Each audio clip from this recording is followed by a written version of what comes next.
Live for your home, that's what the father always told our protagonist. The meaning of that is that he didn't want him to desire anything and always be a shadow of his older brother. Our hero falls to the ground and the soldiers around say they never imagined that it was possible for one person against so many knights. A long-haired guy says it's expected from the brother of that person. Cheyenne leaks. The guy in front of him is Boris, who gives a twisted smile while Cheyenne asks who sent him. With daggers in hand, he wants to know if it was the Emperor. Seeing him activate the power, Boris says that mist is disgusting, and he's an assassin from the Mist group. Because of this, he will be eliminated for affiliating with the heretics. Shen wishes him good luck to try to get out of here alive, but Boris tells him that he has already placed a barrier of 9 stars in this place. The protagonist knows he has to get out of there urgently and find out who caused the incident with his brother, telling Boris that he will break any barrier he has raised when suddenly someone says enough Cyan. Shan is startled and doesn't know what to say, remembering his father's words. Live for your home and your brother. Eshel is the house itself. The success of the house depends on the success of Eshel. Shan can't believe it. The guy behind it all turns out to be his brother after all. He falls to his knees as Eshel says he must be wondering why he's there. The brother approaches and Cheyenne asks what that means. Eshel says he has done his job very well so far, but for this house and for his own brother, he will release him from sins. Cheyenne can't understand what he did wrong. Looking at his miss, Eshel says that is disgusting and long ago he was no longer human. He shouts at him saying he has been deceiving everyone. Cheyenne thinks about those words and loses his mind. What he's saying doesn't make sense. The difficulties with the Empire's throne, the subjugation of the Demon King's army, the continent unification war. He helped his brother win all of that and conquer everything he has. He punches the ground saying that the life he received he dedicated to this person, but now he wants to throw him away after he has come so far, when he worked like a dog for 20 years. Cheyenne says that even if his body breaks, he will give everything he has at this moment, since he can kill him. The soldiers are incredulous at the mana he still has. Transformed, Cheyenne says his brother is shameful, being the only hero and trying to kill a family member. Eshel looks angrily and Cheyenne goes for it. He's easily defending himself while Cheyenne says he only needs one attack. He sees an opportunity and goes for the blow, but hits against a barrier. The fight is not one-on-one and Boris is protecting Eshel, who takes advantage of this to strike a blow to Cheyenne's belly. With the sword in his belly, he says he thought about letting him go easily, but he really showed the dark side in the end. It really is a relief that he never trusted him for a second. He pulls out the sword, kicks Cheyenne, and leaves with the group. Fallen, Cheyenne thinks it's a ridiculous end. It makes no sense to die like this. From one moment to the next, he attacks Eshel again, tells him to die, and puts the dagger to his neck. But an explosion of light sweeps through his body. A voice calls for a young master, and a boy wakes up sweaty in bed. The maid asks how long he's going to sleep, and Shannon asks if it's Emily. Looking at her, he thinks it's been 20 years since they met, but she looks the same as the day he met her. He recognizes the room as the one he lived in when he was younger, and it hits him that he has returned to the time when he was a child. Emily tells him to stop messing up the bed and go to training, and Shannon wonders what training she's talking about. Stating that he's back in the Vert family duchy, he's sure it's the past. Maybe they are memories, but he remembers perfectly. This was on March 1st, 27 years ago, a year before he entered the academy. At the beginning of each month, there was an open training fight for the public. It was an important event even for his father. His opponent was a boy named Krantz Vert, a brother who was also born from another mother, but was the same age as him. His mother, Marguerite, was the official wife of the Duke. Because of this, her son received much more attention. Shin, being the son of an illegitimate wife, was humiliated that day, and that's when his father told him to do nothing and give up. Emily asks why he doesn't give up, while Cheyenne now says he's just going to win quickly. But he hesitates when he realizes that a simple thin sword is extremely heavy for this body. Now he is sure it's not a dream or a memory, but he hadn't heard of magic like this, and wonders if he really went back in time. Krantz says it's incredible that he didn't run away, and when Cheyenne looks at his father, he tells him to start. The brother goes up asking where he's looking, and clearly he's confident it's going to be easy. But Cheyenne wonders why he's so slow. A step to the side and the brother cuts the wind. Krantz says he's a coward and comes to give another attack, but he takes a blow to the hand that makes him drop the sword. A kick to the shin and he writhes in pain, falling to the ground crying. The mother calls for the boy while the father seems interested. Seeing him on the ground, Cheyenne knows that if he puts the blade to his neck, it's over. But he remembers that in the past, this guy tormented him, and the bullying continued even at the academy. So now he has to end him so that he never thinks of doing something like that again. In this second life given to him, he will live for himself. The fight ended with Krantz being completely defeated. The Duke postponed the plans because he wanted to talk to Cyan, and even put one of the knights who worked for him to keep an eye on him. In the corridor, he sees Krantz's mother and is sure she's back from the infirmary. With a mischievous smile, Cheyenne asks if her son's okay. Duchess. She says he is shameless to say that after what he did to his brother. Cheyenne ignores her, saying it's normal for this to happen in training. The Duchess says that's why you don't talk to illegitimate children. Filthy mother, filthy child, and he should have stayed picking up trash from the streets. Cheyenne looks back thinking she crossed the line and wondering if he should kill her. But he smiles, remembering that he knows how to make her suffer gradually, and tells her he will enter the same academy as Krantz, and she asks what he means by that. He wants to know if she doesn't care about her son and his graduation. She frowns and goes to slap him, asking how he dares to say something like that. But the guard protects Cheyenne and apologizes to her. But the Duke calls the boys so they can't linger there. He stares at the Duchess and tells her they are leaving. She remains with a closed face but doesn't have much to say. And Cheyenne did this because he knows the Duke's order is absolute. And the night, there was ordered to protect him. In the room, his father tells him to come in. Cheyenne enters and introduces himself. While he thinks that the last time he met this guy like this was 15 years ago. Duke Wallace Verdit, who tells him to sit. People call him the protector of the continent. The one who with his magical power and military strategies stopped the demon's attack. Even if a whole army of the Demon King wanted to kill him, all he wanted was peace for this continent. But that's just how he was in Cheyenne's memories. Someone who dedicated his whole life to serving people and being an admirable man. The first thing Wallace says is that he noticed he saw the sword and dodged. Cheyenne is confused. But Wallace says that when Krantz attacked him, he saw the trajectory of the sword easily and turned aside to avoid it, and asks when he learned this kind of fencing. Cheyenne is impressed with how attentive he is and says he learned it on his own. Wallace says that as far as he knows, Cheyenne had no interest in fencing or he was hiding his skills. The explanation says he didn't want to stand out too much, while Wallace says it's amazing that he defeated Krantz even acting like that. But he stops and then asks why he hit his brother like that in the end. Cheyenne thinks, is he recognizing me as someone strong? And then says he wanted to prove something. Wallace asks what he wants to prove. Our hero says that even though he is a brother, he wanted to prove that he is better than Krantz. The father begins to laugh and says it's amazing to have such a direct and clear answer like that. He hopes that Cheyenne will one day become a strong ally of Eshel. The name Eshel scares our protagonist, who wonders why he would want to be an ally of that guy. In the end, his father's obsession with Eshel hasn't changed at all. He clenches his fists without saying anything. And Wallace says there's no reward ceremony, but he can ask for something. Cheyenne's plan is very obvious. He wants to end everything that Eshel wants to do, so he tells his father that he wants something special. The maid asks if he really wants to go to the front line of war. He says yes and is sure, but she wants to know if he's out of his mind. He has no idea how terrifying that place is. It's full of demons, monsters, and creatures. In the west of the Old Empire, there's a place known as the continent's front line, a battlefield where an endless war against the demon army has been going on for 100 years. Because of this reason, his father, who was hesitant at first, gave a condition. He would have to be qualified enough to go to that place, but Cheyenne didn't exactly know what he meant by that. But one thing is certain, he just has to get stronger and faster as soon as possible. Fortunately, he still has all the battle knowledge from before the regression, and he can feel a bit of demonic power within him, so he just has to train and eventually he'll be able to use it. Suddenly the door opens and someone shouts his name. With a hand on his hip, he recognizes his big sister Elise. Welcome. She grabs him by the collar, and the maid asks where she was while she's asking Cheyenne if he's crazy. She heard that he asked his father to go to the front line while Cheyenne is begging her to let him go. Ellis drops him to the ground and says he's getting too cocky for beating Krantz. And she yells in his face telling him to go to the roof now. Outside the castle, the two meet on a bridge. And Ellis says it will start when he touches the sword, then he just has to resist for 3 minutes and she'll allow him to go to the front line. Cheyenne wants to know if they really need to do that. Ellis ignores him and says she has a question. Is he planning to succeed in the family by any chance? Cheyenne is caught off guard, but he has no interest in that. Before he can answer, Ellis tells him to draw his sword. While Cheyenne thinks he barely regressed and he's already having to fight twice. Without saying anything, Elise goes for it because he touched the sword, which scares him without knowing why.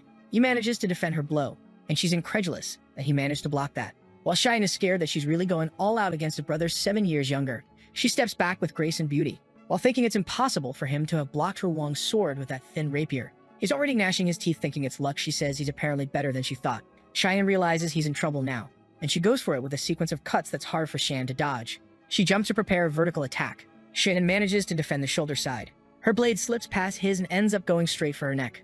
Ellis is startled and Cheyenne realizes he did something stupid. He spins his arm and they both step back. Standing on the pillar, he thinks it would have been dangerous. If he hadn't moved the sword, he would have killed her now. The assassination techniques he learned are all for instant death. He doesn't know how to fight without killing someone. But she wants to continue this for 3 minutes. It will be dangerous for her. Maybe he could put mana into the blade, but he's already running out of energy. Suddenly, Elise starts chanting, asking the earth and the wind to become her sword. Cheyenne recognizes it immediately as a 6-star magic. Elise's blade starts to glow with the activation of the water blade. Cheyenne is now crying. She really wants to kill me. This wasn't a test. Elise keeps repeating to herself that she can't lose under any circumstances. On the corner of the wall, Cheyenne's problem is that if he reflects her attack, either he'll end up killing her or throwing her off. If that's the case, he jumps towards her. She raises her sword, releasing a beam of light. Cheyenne asks for something to stop hesitating and come out already. As Elise is preparing to deliver the blow, right before impact, a knight enters between them, saying enough. He blocks Elise's attack with his sword and grabs Cheyenne by the collar. The impact resonates throughout the castle, and the knight stares Elise down, saying she went too far against the young boy. Cheyenne feels relieved. He had been waiting for this guy to show up, but he took too long. Seeing the blade, Elise seems to regain consciousness. She then rushes and hugs Cheyenne, apologizing, saying she lost control. She cries on his shoulder, saying all she didn't want was for him to go to the front line because she'll be very worried. Embraced by her, Cheyenne thinks she truly is Nanin, a person who studied in one of the S-grade schools and was one of the most highly qualified swordsmen. Moreover, she had a beautiful face and was recognized as the daughter of a god. Everyone thought she would be the next continent's protector alongside Eshel. However, not long after joining the Knights of Light, she got a miserable end. He hugs her, saying he missed her, and at this time he will protect her. Elise asks the knight why he's here if he's the Duke's protector who left. The knight says he's here obeying the Duke's orders to protect the young master. Cheyenne thinks he sensed this guy's presence since he left the office. That's why he was angry he didn't show up. Passing out, he just doesn't understand why his father ordered to protect him in hiding. He then loses consciousness on Elise's shoulder, who smiles, thinking he's still a child. The next day, she returned to the academy and he resumed training to prepare to meet his father. All he could do was push his body to the maximum to increase stamina. However, poor thing is fading. 10 push-ups is the maximum he can handle. Remembering his muscular version, he thinks he'll need drastic measures. Suddenly, Emily enters the room and says Elise sent something for him. However, she says it's too stinky and asks what it is. After Elise attacked him, Shan asked for hellhound blood as a gift of apology. Because of the terrible smell and disgusting appearance, everyone thinks it's poison, but in fact, it has the power to permanently increase the stamina of whoever drinks it. Pinching her nose, Emily asks if he's really going to drink that, and he says yes. Taking a big gulp, he says he's the only one who can eat Emily's food, so this is fine. Already remembering the purple mushroom soup she made and how much worse it was, he smacks the pot on the table and says it was delicious, exuding an aura.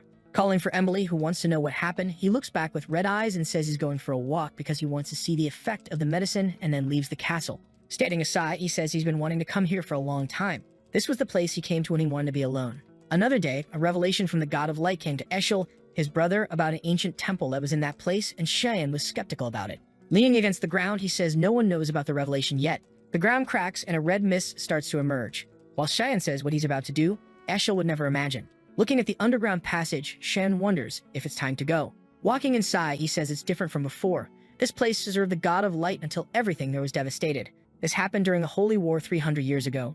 Cheyenne says a place like that is almost unbelievable. On the altar, he sees a shining sword and recognizes it as the owner of that temple. In the year 999, humans finally managed to drive out the demons from the Empire of Velhas. It was when they discovered artifacts called God's Treasures. One of the artifacts was the sacred sword Drandark, which led humans to war against the demons, the same sword that Eshel used to kill him in that tragic end.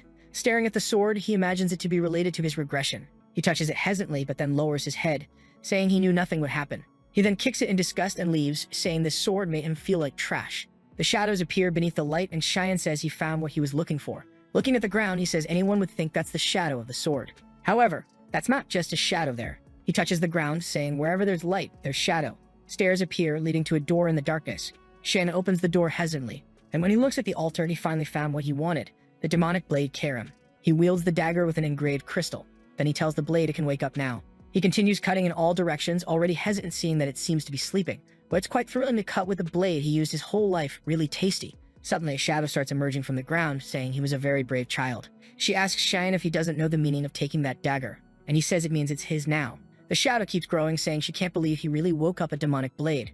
With a macabre smile, she says it's too late. She swoops towards him, shouting that his body now belongs to her. But Cheyenne grabs her by the neck, which confuses her. The face emerges from the shadows, and Cheyenne says he didn't have much to do at that time. The blade asks how he can touch her, and he replies he already said. Now she's his. With pink nails, she sends a slash he manages to dodge, stepping back. The blade takes advantage to get some distance. And boy, this is the strongest weapon I've ever seen a protagonist have around. It's really a danger to society. She asks who he is. Seeing the shadow leaving her body, she wants to know if he's the hare. Or at least she wants to know why he has the hare's energy. And he says yes, he's the hare. Now that he's the master, it's good for her to stay quiet and bow her head. Karam is seething with anger, saying he's just a kid. She attacks him, saying she won't accept this. While defending himself, Cheyenne knows the blade's goal is to steal the user's body, so there won't be much to do. She's about to hit him when he wonders if he should go easy or not. With a smirk, he activates control of the demonic blade. Karam is thrown to the ground, not understanding what happened. Shen warns he'll only say this once, it's good for her to accept it, while he's being nice. Suppressed, Karam wants to know how he's managing to use this ability. Shen activates control of the blade again, burying her head in the ground. Before she can say anything, she activates a few more times. Seeing her buried, he asks if she understands now, and she says she really recognizes him as the master now. He's about to use the power again when she calls him Lord. With that, Cheyenne completed the objective there, and wonders if he should return before they miss him. Karam in his hand says she's eager to feel the fresh air outside, and curious about his name, she asks him. Upon hearing his name, the blade asks if he really was chosen as the hare. Cheyenne says yes, but it was in the past life. Karam is confused about this past life thing, and he says he died once. She's even more confused, thinking he's crazy. As he approaches the sword, she says it's sleeping, and our protagonist warns the owner will appear in 20 years. Karen wants to know how he knows that while he already pulled the blade. Without hesitation, he cuts the handle. She's curious about why that. Cheyenne says he has no idea anymore, and it'll be an interesting future. In the morning, a carriage was leaving the Verde Castle. The promised date as Cheyenne had come very quickly. He introduces himself to his father, who says he wants to ask once more. Is he really determined to go to the front line? Cheyenne says yes, his heart is already there. The father then tells the knight to release the beast. The knight takes a scroll, and Cheyenne wonders if he'll use a summoning spell. He opens a scroll glowing with a red pentagram. A creature with flaming back starts to emerge. Cheyenne recognizes it as a hellhound. Seeing the creature, he assured his father, and the knights prepared this test well for him. Everyone's hands are ready to draw the sword, and he realizes everyone is being cautious with his life. The father warns that everything comes with responsibility, and he must prove his will by passing this test. Hearing the word test, the knight hesitates. He was confused when Cheyenne asked to train against him. Our protagonist said he had 3 days until the test and needed to prepare as best as possible, and he asked the knight for help in practicing combat techniques. The knight said if he wanted to train, he should ask Krantz or someone his age. Cheyenne plays dumb, saying he doesn't know why, but Krantz messes him up every time he sees him. In a difficult situation, the soldier realizes he's. The protagonist smiles when the knight says he'll grant this wish. However, he won't draw his sword, and all he'll do is defend himself. Cheyenne thanked him and asked for just one more thing. He wasn't to inform his father about anything that happened there, and that was an order. Yelkin hesitated, not understanding why he said that, when suddenly Cheyenne lunged towards him. Yelkin managed to defend the first attack. However, he was disbelieving at the strength of a 10-year-old kid. He realized Cheyenne's movements were very fast, vanishing in front of him. Cheyenne was already above him while he wondered where the kid went. He felt something and turned to block the attack. Cheyenne kept striking relentlessly, and after a few attacks he gave up, saying unfortunately he still couldn't beat him. But he told Yelkin it was a great job and thanked him for the help. Almost exhausted, Yelkin said he did a great job too. While he couldn't believe that Skinny Kid was so strong, if what he felt that day is correct, the Kernigum Master will be able to pass any test given to him. The Hellhound faces Cheyenne and lunges for the attack. He seems calm seeing the creature coming to bite. A slash passes through the Hellhound's eye, causing it to fall to the ground. Looking back, Cheyenne says with his current strength, he needs to finish this as quickly as possible. The Hellhound gets up and he knows he has to end it with this attack. He prepares and suddenly the slash has already passed through the Hellhound's head, completing the blow with a blade throw from the air. The present knights are all startled, while his father smiles. Seeing the carcass on the ground, Cheyenne says it's a waste he let so much blood be lost. But he knows if he starts drinking that, the guys will think he's crazy, so it's better to leave it be. Wallace then comes to congratulate him, saying it was incredible. Since that's the case, they'll meet again on the front lines. Cheyenne thanks his father, while Karen is calling for him. Asking if she's just a kitchen knife, our boy says no, she's a demonic blade. She then wonders why she's not being used. She can only regain her powers by consuming blood. Heading towards the Hellhound, she's begging just for a lick, but Cheyenne tells her not to worry. He'll use her as much as she wants. The northern battlefield is invaded by ogres. The bell tolls, and Wallace warns not to let any escape alive. The soldiers raise their swords, activating the Salvation Prison. A huge shining cross appears on the battlefield, and a magic circle appears at the feet of all the ogres. Ropes of light come out of the circles and bind them, and Wallace orders everyone to attack. With them immobilized, the soldiers seem to easily defeat them. One of the ogres screams as a soldier approaches. He grips the blade tightly, preparing for the attack, and with a single blow, he decapitates the monster. Nearby, Cheyenne and Emily watch the battle, and she's terrified. She asks him why he brought her to a place like this. Cheyenne thinks strangely he missed this place. Wallace asks him what he thinks about being on the front lines, and he says he's kind of nervous. The father warns he can return any time and that he could die in this place, so he better not let his guard down. Cheyenne smiles, saying he'll keep that in mind. On the front lines, death is common and 3 or 4 battles happen every day. Strategically, the knights try to prevent the advance of the demonic lines, and the tent where Cheyenne is the farthest from everything and the safest. The problem is, now that he's being watched, he can't find a chance to feed Karen. While he wonders if he'll have to wait until night, he asks Emily what she's doing under the covers. She's desperate, saying Duke warned that they could die at any moment. Shannon tells her to pack up and leave then. However, she screams it's impossible, he can't be without her. It's full of demonic monsters here, who will take care of him if she flees. Suddenly, she leaves the tent, saying she'll get something to eat, while Shan wants to ask about the cloak he requested. But she just ignores him. He gets angry because this damn woman never obeys him. Sometime later, he placed a doll of himself in bed thinking maybe that's enough. When Emily asks if he's really going to exercise in this place, she says he's very diligent, and if Duke finds out, he'll be proud. Shannon ignores her and says he's leaving and she can sleep there peacefully. He looks back and warns to say he's sleeping if anyone asks anything. At this moment, they need as many soldiers on the front line as possible, so now he can move freely. He activates an ability that allows him to glide with the mists, and he advances to a dangerous area where he finds a group of hellhounds. However, he's excited because there's the perfect place to test Karen, who, when summoned, smells blood, and tells Cheyenne she can't take it anymore. She needs to cut through something. The hellhounds leap towards him, and Cheyenne tells her to feed as much as she wants. With that, he begins to kill the creatures, activating an ability called Furious Mist Storm. After finishing the hellhounds, he pulls the blood from their heads and drinks it. With a crazy look, he says that's what he wants, while Karen is excited. He tells her they'll keep hunting, and she says those creatures are too weak. But Cheyenne warns her not to worry since the night is young, and there's plenty of monsters. Kieran says she's excited. A carriage travels through a mountain, and inside it, a girl with white hair is transported. Inside, the person warns that place is very dangerous, and they should retreat. But the girl says not to treat her like a child. She's a princess of the Empire, and it's her duty to assist the family. And if the woman says anything else, she'll take out her anger on her. The girl then warns that young Master Verdi is also on the front lines and is the same age as her. She asks if Duke had the courage to bring the youngest boy. The friend replies no, actually it was the boy who volunteered. Since they're the same age, they can be friends. But the princess says she's not interested, and she's going to sleep. Her friend replies okay. But the princess now wants to know what the name is. The helper replies it's Cheyenne Verti. Under the moonlight, she ponders that name. Meanwhile, harpies are being cut down, and Wallace is giving orders to look after those who were injured. On the battlefield, dozens of harpies and griffins are dead as they're ready to return to base. He looks to the side, and someone pulls a sword from atop a harpy. It was Shan who participated in that battle. Wallace asks if he's adjusting well to the front lines. Shannon says yes, he's learning a lot every day, and his father warns that he thought you would want to go back home. But he's been here for a while now, and he's very proud. These words leave Cheyenne incredulous, and his father leaves, saying there's something to talk about tomorrow morning. Cheyenne agrees while thinking it's the first time he's seen his father with a proud expression. That same night, Cheyenne went out to hunt once again. What he found was a death worm that normally hides deep in the valleys. Karam told him he looked very tired because he wouldn't let her take over the body, but Cheyenne said she was being too obvious. She insisted, saying the worm's flesh regenerated much faster than he could hit. Despite not wanting to accept it, he knew that was true, and he's been in this place for over a month now, every day drinking the blood of countless demonic creatures, so why can't he do it yet? The worm attacks him once again, and he says there's no chance then. He warns he'll play by Karam's rules for a while now, which she's now happy about, saying it's time to go crazy. Activating the 9th assassination technique, the manifestation of the demonic blade. Numerous cuts appear around the worm while Cheyenne's face is black. He agonizes, and our hero says he'll cut it into pieces. Under the moonlight, he activates the ability, 8 fluttering petals, cutting through the worm with numerous slashes from top to bottom. The worm's mouth explodes, and our boy is demonic. Meanwhile, one of the knights touches the blood of a hellhound and says it hasn't been long since it died. It's Yulkin and Wallace examining the area and say it seems to be the work of the demonic tribe. However, looking at the body, the father says those cuts seem somewhat familiar. Maybe it's déjà vu? Yulkin appears from behind a rock and says he has to see something. Wallace asks what it is when he raises the torch. They see the death worm cut in half, which scares Wallace. He says he can't believe that organization is behind this. The manifestation of the demonic blade hands over his body to Karen, who can now use her maximum power. But if he gets distracted, his mind will also be completely consumed. The next day, he wakes up saying he's crazy for using that power just to kill a simple demonic beast. He gets out of bed saying he was lucky he drank so much blood. Otherwise, his body would have been destroyed. Something Karen says she understands. He looks like a 10-year-old boy, but doesn't speak or act like one. Not to mention it's the first time he's used her.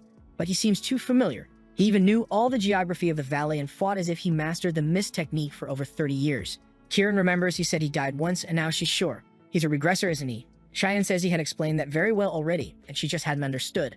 The poor thing is baffled. She screams at him, saying how is she supposed to understand such a serious matter when he speaks so simply. Cheyenne says explaining is kind of boring. She says by watching the way he fights, it couldn't have been easy to defeat him. With the demonic blade, he must have lost to the bearer of the Drandark, which means he either lost a duel or was betrayed. Remembering the expression he made towards the holy sword, she's sure he was betrayed.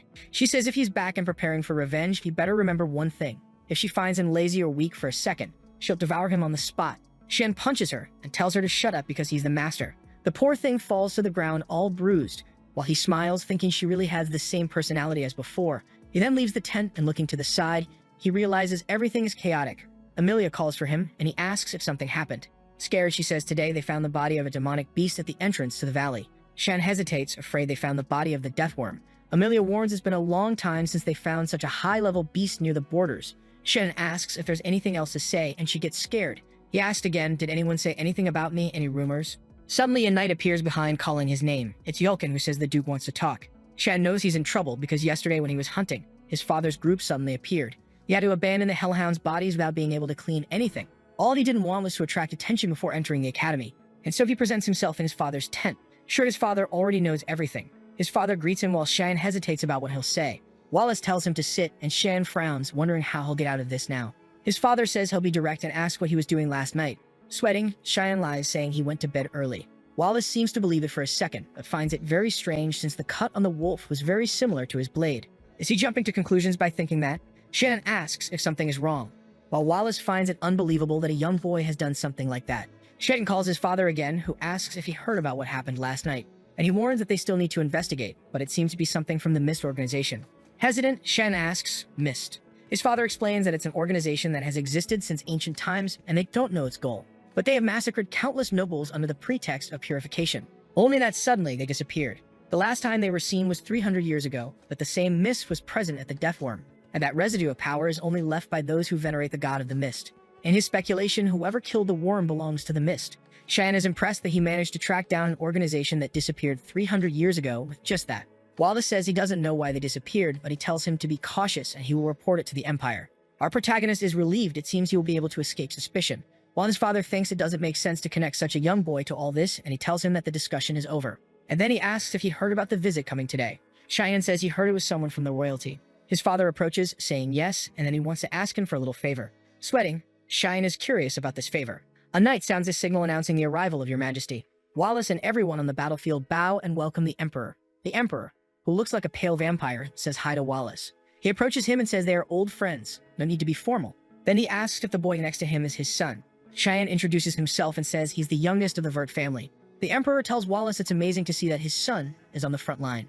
Really, his kids are extraordinary. The favor the father asked Cheyenne for was to introduce himself as his son, because in his past life he always stayed hidden and nobody even knew he existed. The Emperor then says it was the perfect time for him to introduce himself as well. Ashu descends from the carriage and she introduces herself as Erin Sevelris, the 5th princess of the Empire. Cheyenne remembers that she was known as the Unlucky Princess. One of the favors his father asked for was to escort the girl. He was confused because he wasn't very strong and wanted to know why his father asked for that. His father explained that it was just for him to keep her company since they would be entering the same academy and are the same age. Cheyenne remembers that in his past life he saw her at the academy while changing classes a few times. Wallace explained that it's always good to know someone from the royal family, and even though she won't be staying here for long, it's a good opportunity. Our protagonist thought he wasn't very interested, but he understood his father's intentions. He wanted him to have a relationship with her like his father has with the Emperor. However, Cheyenne says that his father chose the wrong person since that girl wouldn't serve his purpose. He sighs, saying he can't reveal the reason since only he knows the future. As inconvenient as it may be, for now he will have to follow these requests.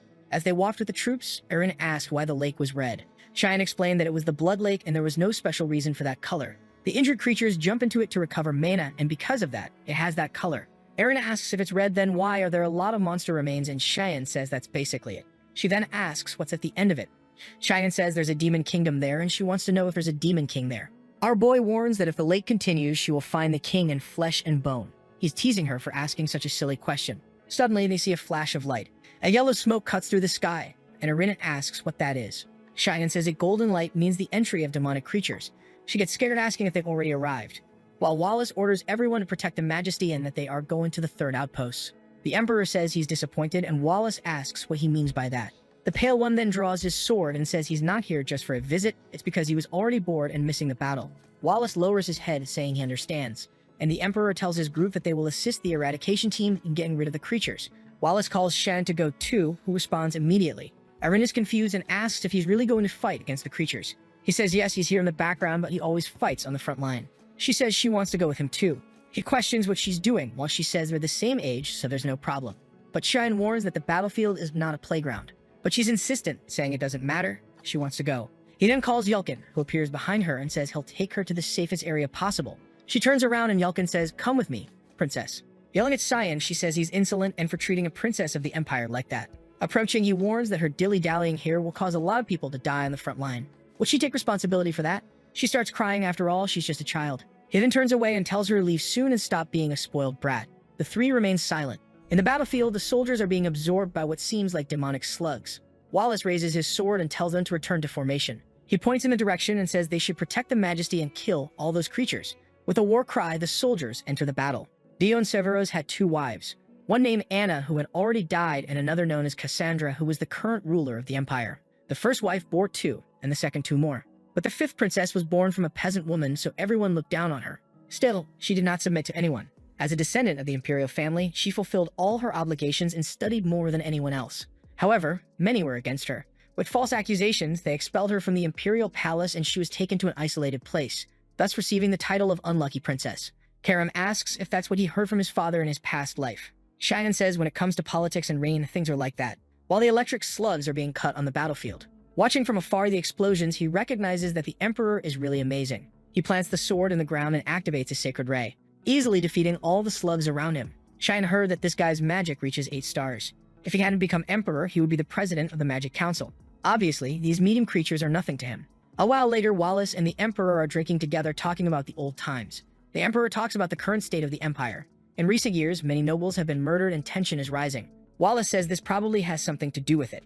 The Emperor reveals that all the murdered nobles were considered corrupt officials, and a black mist is being found in all the crimes. Does he know anything about it? Wallace says that the followers of the Black Mist seem to have restarted their activities, since he also found something near the base. The Emperor says that could be the case, but they will have to investigate a little more. He even wanted to thank these guys for getting rid of these trash, but this is increasing the tension in the Empire too much. And there's something that particularly caught his attention. One of the nobles said that the 5th princess was involved in these incidents. Wallace asked, are people trying to connect her to this? The Emperor says he knows it doesn't make sense to blame a child, and asks Wallace to take care of his daughter if he dies. Wallace makes the oath of this promise, and the Emperor thanks him. That night it was raining in the tents, and Emily was asking if he really did that. Cheyenne just ignored it, saying he was leaving.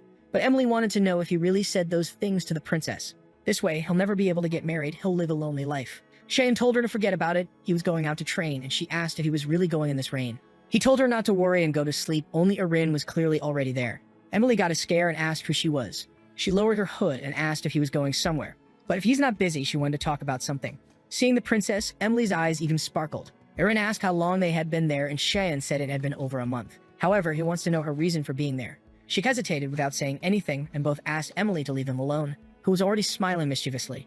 And she left, saying they should enjoy the tent. Cheyenne knows he's 40 and not at all interested in her. Erin apologizes for what happened that morning. Awkwardly, Cheyenne says he also acted wrong, and she laughs, saying she would have done the same. She says she knows he is recognized by those around him, unlike her. Cheyenne didn't imagine she had that kind of personality. She says she knows he goes to school and wants to be his friend. However, Cheyenne interrupts her, apologizes, and says unfortunately he can't help her. If she's here to get closer to him, it's better for her to leave. She lowers her head, saying she only said that so they could get closer, but he's very cruel. Does he think she's just a princess by title? Cheyenne says nothing. Crying, she says she understands now. From his perspective, he can't gain anything by getting close to her and apologizes for wasting his time. Maybe she made a mistake thinking they could have a conversation, but he's completely different from Lord Eshel. Hearing that name gives Cheyenne a fright. He turns and grabs her arm, but she tells him to let go and asks why he's acting like that. Cheyenne asks her how she knows about his older brother. She says she met him when she visited the academy last year, and he told her to continue being that strong princess. Knowing his brother's nature very well, he knows it doesn't make sense for him to be giving advice. This means his manipulation has already begun at this moment. Cheyenne then says he'll give her some advice, but suddenly the tent starts shaking. Emily enters suddenly and tells them to run, but a pillar is almost crushing them already. The explosion happens and Emily is thrown from the tent. From afar, everyone sees a giant ogre and recognizes it as the young master's tent. Emily is desperate, crying for the two, while the ogre raises its club. The Emperor asks what he means by that, and at night informs that the tent where Princess Erin was has been attacked by a high-level creature. He then orders to bring all the troops from the battlefront.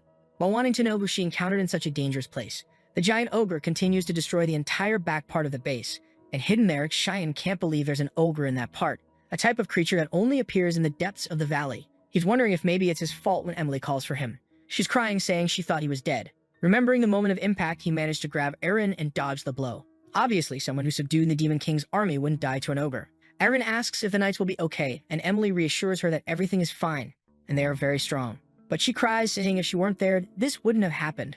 It's all her fault. The knights say it's okay, their duty is to protect them. Smiling, one of them says she can trust that they will give their lives. However, Cheyenne warns him to run, and an ogre's hand is coming from behind. The poor guy is crushed and coughs up blood. Soon he's lifted by the giant ogre who is on the backs of the two. Cheyenne tells the princess to stay on his back, and the ogre seems to smell something. He recognizes it as he thought, and these monsters are there because of him. He's going to tell Emily to grab the princess and run, but before he finishes, she already grabbed her and ran off. The poor guy thinks the girl is fast even when it's time to run away. The ogre is coming to crush him, and he won't be able to use the demon blade so that no one suspects him. He's curious why these creatures are hunting him and what smell they're sensing. Karam says to him that he's been drinking the blood of many demon creatures, and now for the monsters, he has a terrible smell that attracts them. Cheyenne gets angry. The damn sage knew this and didn't tell him. She smiles, asking if he forgot that all she wants is his body. He grabs her and tightens his grip, turning her into the dagger who wants to know what he's doing. Cheyenne realizes he won't have an option. He'll have to go all out against this beast. He throws himself, saying he doesn't care, and the ogre comes swinging.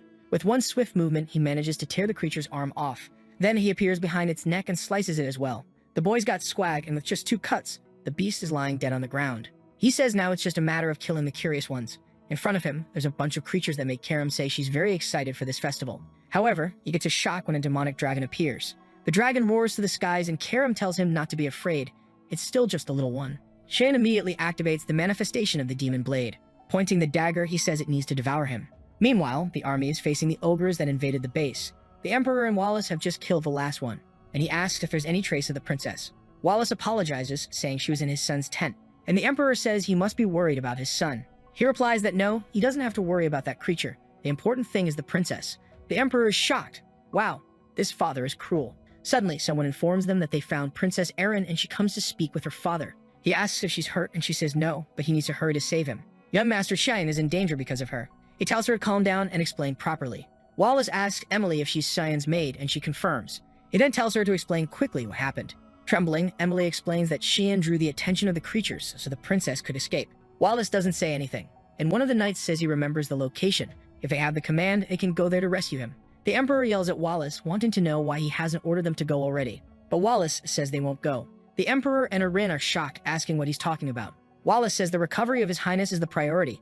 If this place falls, the entire demonic beasts will invade the Empire. They first need to rebuild the base because that's how they'll prevent further losses. Emily then asks what they'll do with the young master. Wallace says the boy has already fulfilled his obligation by evacuating the princess, and that's how things work in the Vert house. The Emperor and Erin observe him saying that, while she thinks again it's all her fault. Suddenly, they hear a roar in the sky, and when Erin looks up, the dragon is passing by. However, she's incredulous when she sees our boy holding onto its tail and being carried away. In this world, dragons are the closest creature to the gods, besides being considered the most evolved living existence. Normally, it's an honor to meet such a noble creature, so why is it flying so close to these people? Erin screams for him, and the Emperor asks Wallace what his son is doing there. Wallace is silent, and the Emperor keeps asking why he's not doing anything. While up there, Cheyenne doesn't know what he's doing. He just wanted to drink a bit of blood, but now things have gotten complicated. As soon as the dragon appeared, he challenged it. He saw a bunch of weak monsters attack him and sent them flying to the front. He used the Furious Mist ability and cut through the entire battlefield. He approached the dragon and realized it really wasn't an adult yet, but the dragon prepared an attack and the boy got scared. The explosion happened and a laser cut through the battlefield. He managed to dodge, and by the dragon's head, he told it it's just a baby. So how does it have the courage to spit on him when they meet? He sent a slash that hit the dragon right in the eye. He was floating midair, and the dragon took advantage to attack him head-on. When he was about to be pierced, he smirked and activated the mist blade, using the 8 fluttering peels to cut the dragon from various directions.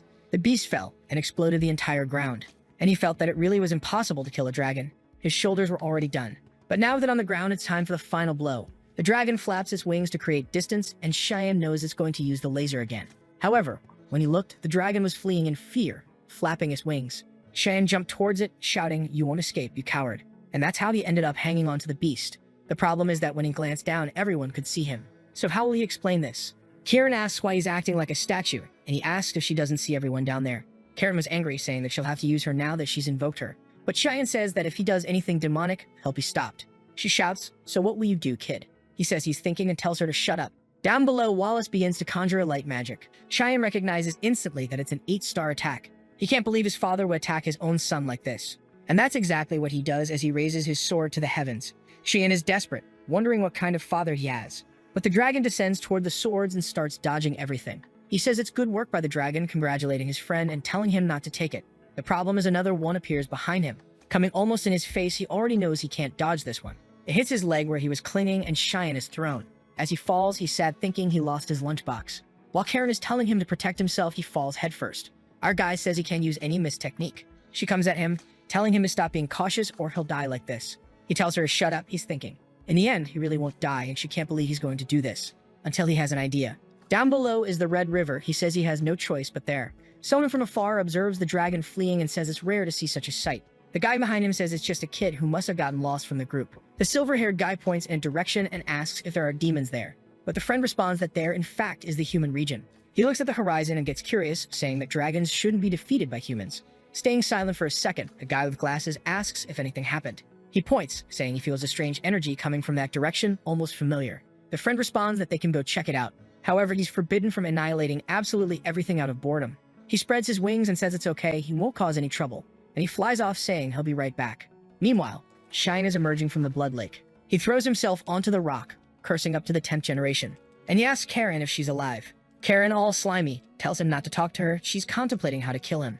He says he'll give her a little wash when they get back, and she says okay then. But she tells him to wake up to reality. They're in the demon realm. Cheyenne tells her not to worry. It's very rare to find a high-level demon in this place. Someone behind him says he knew he would find something interesting. Cheyenne is startled. This is a voice I'll never forget. The demon behind him asks if he's a human, and Cheyenne knows he's the demon king Valkyrian.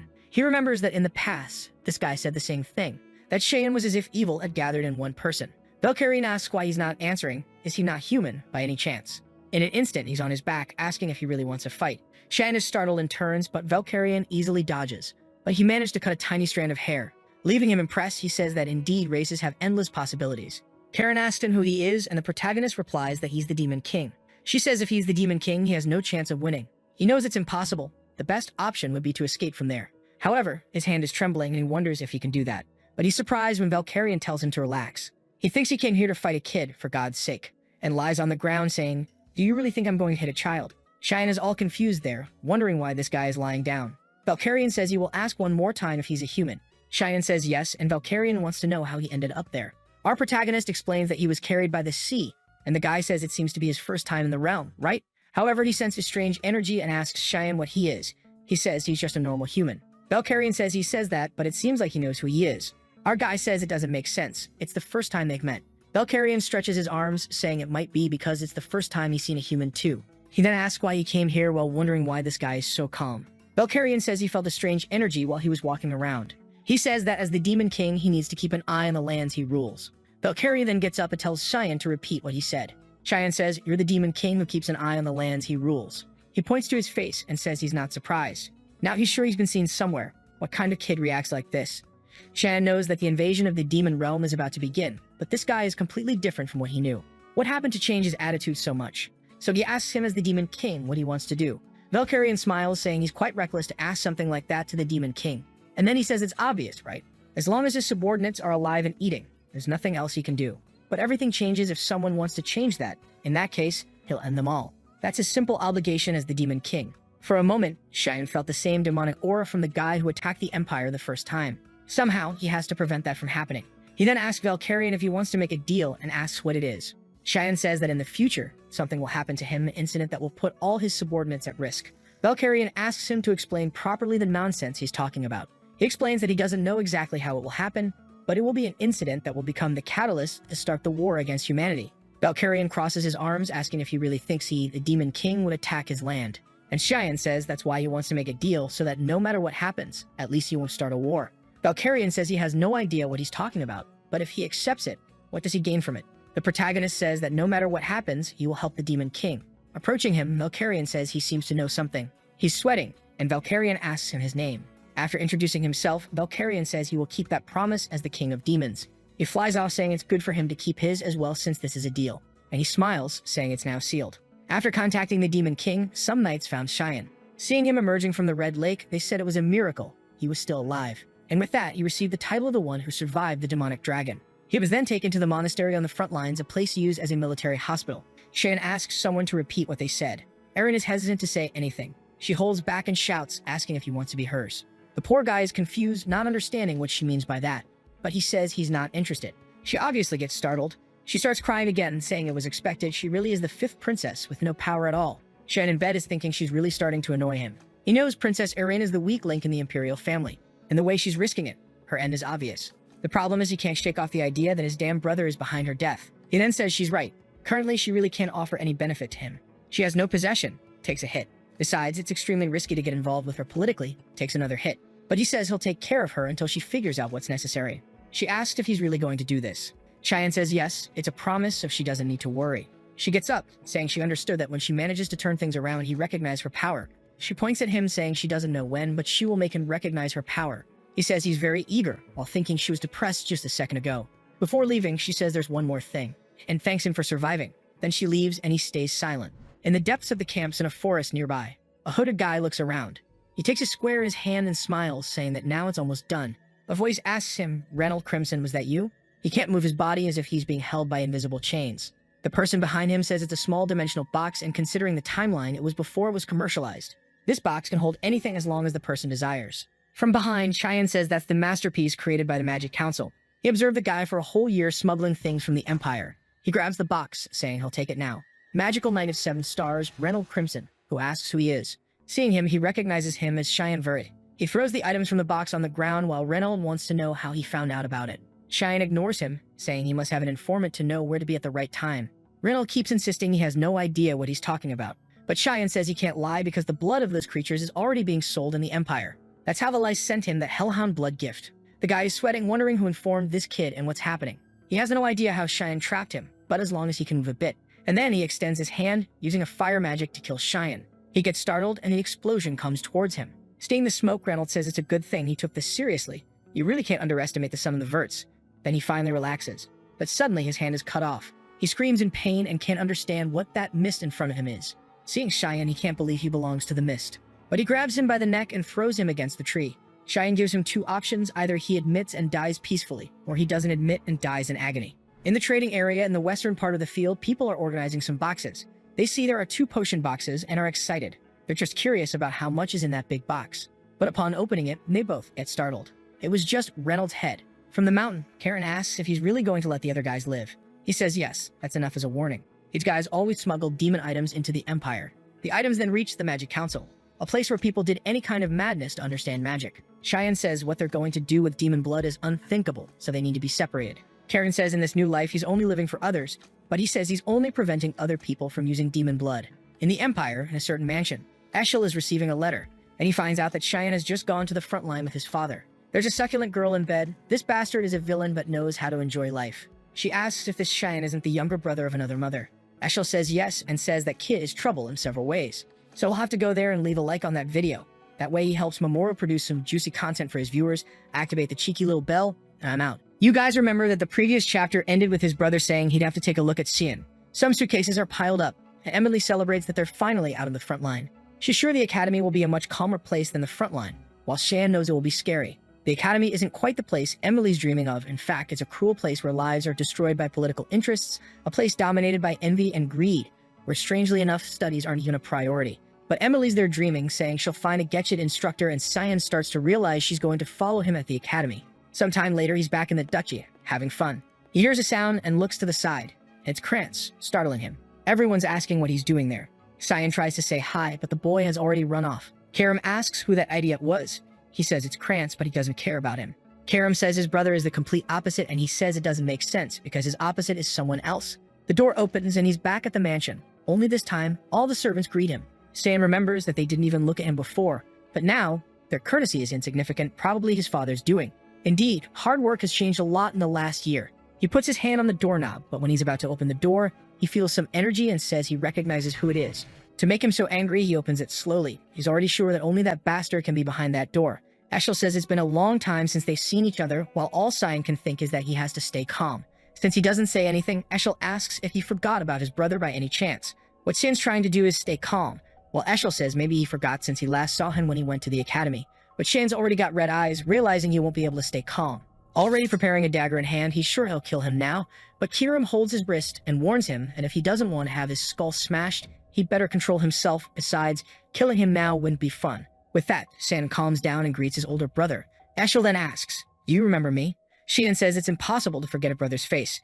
Eshel pets his head, saying he's very happy. He was worried his little brother wouldn't remember him. It's a relief. He even heard that his little brother's fencing has improved drastically, and soon he'll be helping House Verber. Even better, he'll be helping him on the battlefield. Saiyan says it's true and he's very eager to help his brother in battles. Eshel stares at him and says he's very relieved to hear that, as the reason he came here was just to find him. Saiyan knows Eshel is the kind of person who completely ignores those who are of no use to him. And now that he realizes his brother is only there out of interest in using him, he relaxes and says he also really wanted to see his brother. Meanwhile, Emily brings their suitcases. They're exhausted. She drops them in the hallway, saying this was too hard. She shouts to the door, asking how he dared to leave everything to Emily, when suddenly Eshel appears in front of her. He smiles at her, saying he heard they are very close, and he wants her to keep working hard for Cian. They leave while both thank her. Then she shouts at Cian, saying she almost died of fright because he didn't warn her that Eshel was here. Cian ignores her and asks her to leave for a while, and she wants to know why. Coldly, he looks at her and says it won't happen again. She is startled by his expression. Cian goes to the bathroom and starts vomiting into the toilet. He's dizzy and asks Karam why she stopped him, who replies he should be thanking her. He tells her it was the perfect chance. If he were defeated, she would take over the body. Karam says he doesn't understand how much more hatred he feels, the better for her. He smiles, saying she really is like that. Meanwhile, a guy approaches Eshel's door and asks to come in. Eshel tells him to enter, and the guy informs him that he confirmed the location of the second young lady. Eshel asks where, and the guy confirms she's residing on the northern continent in the land of the elves there in Pruina. Eshel smiles, saying it's incredible how she manages to even reconcile with a race she hates among foreigners. That's a testament to the affinity she has. Then he asks to be notified if she shows any sign of returning to the Empire. The guy asks if there was any event that changed Eshel's mood, and Eshel asks why he thinks so. The guy explains that he's radiating a much brighter aura, was meeting his brother really that amazing? And Eshel says incredible might express it that way, but right now he's pretty pissed off. The poor servant trembles, they're apologizing. Eshel paid close attention to San's look and interpreted it as someone who just saw his enemy. Did he see something wrong? He knows there's something strange about that kid, and he'll have to watch him closely. The butler says he understands and says he'll send someone to watch him. Eshel stands there staring out the window, just remembering Shan's look, wondering what he's hiding. In front of the mansion, carriages gather, while Emily shouts that she's very disappointed with the young master. He says it's her fault that she won't be able to go since she's not fit to guard, and she gets angry, saying he should have said that before. The carriage starts and Cyan says goodbye to her, telling her to chill out, while she tells him not to cry just because she's not there.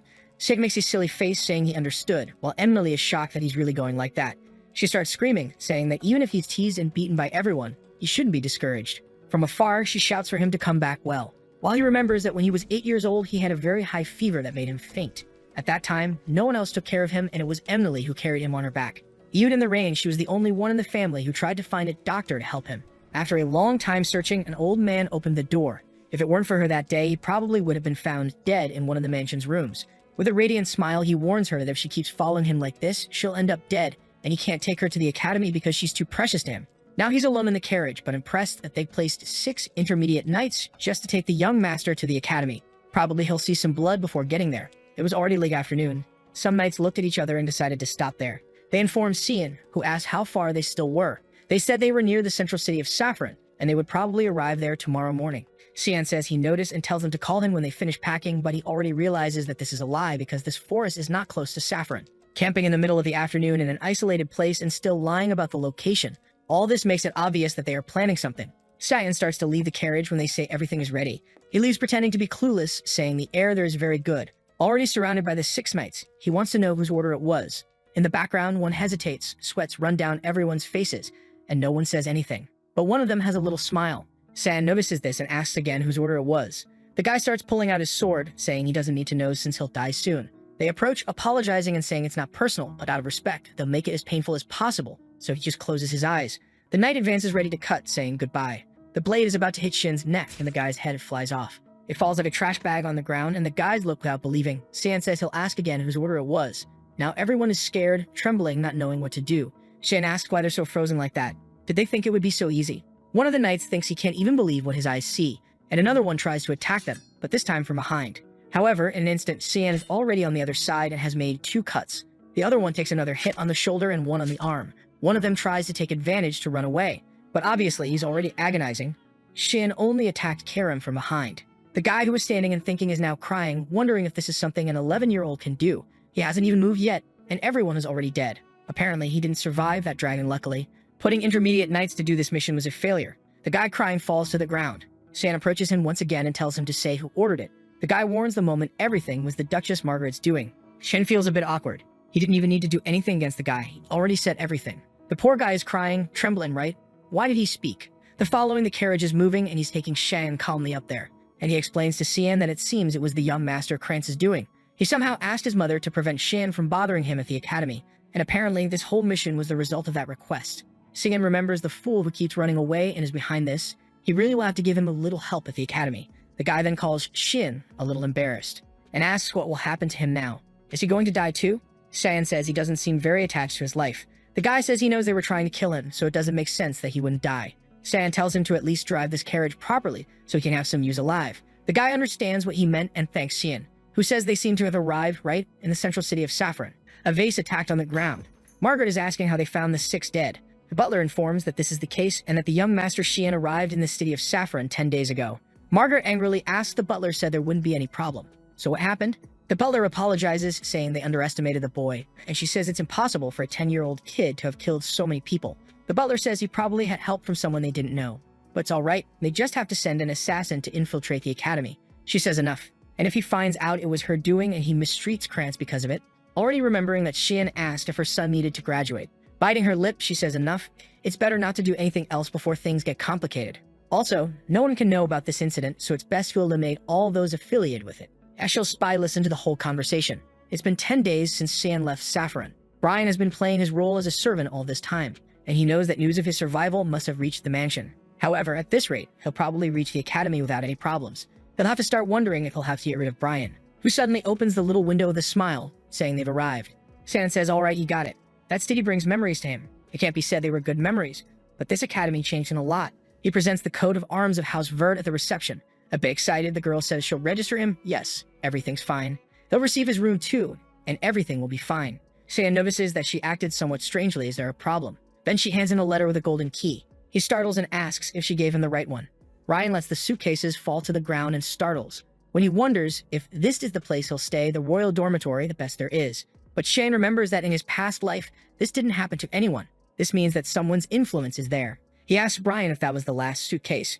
Brian affirms, saying he brought everything. Sam puts his hand on his coat, saying that now they're at the academy and he's finished bringing the suitcases. Brian's job is done. Brian's sweating, saying, "Hey, wait a minute, kid." With that, they throw a bag of coins into his hand. He startles and asks what it is.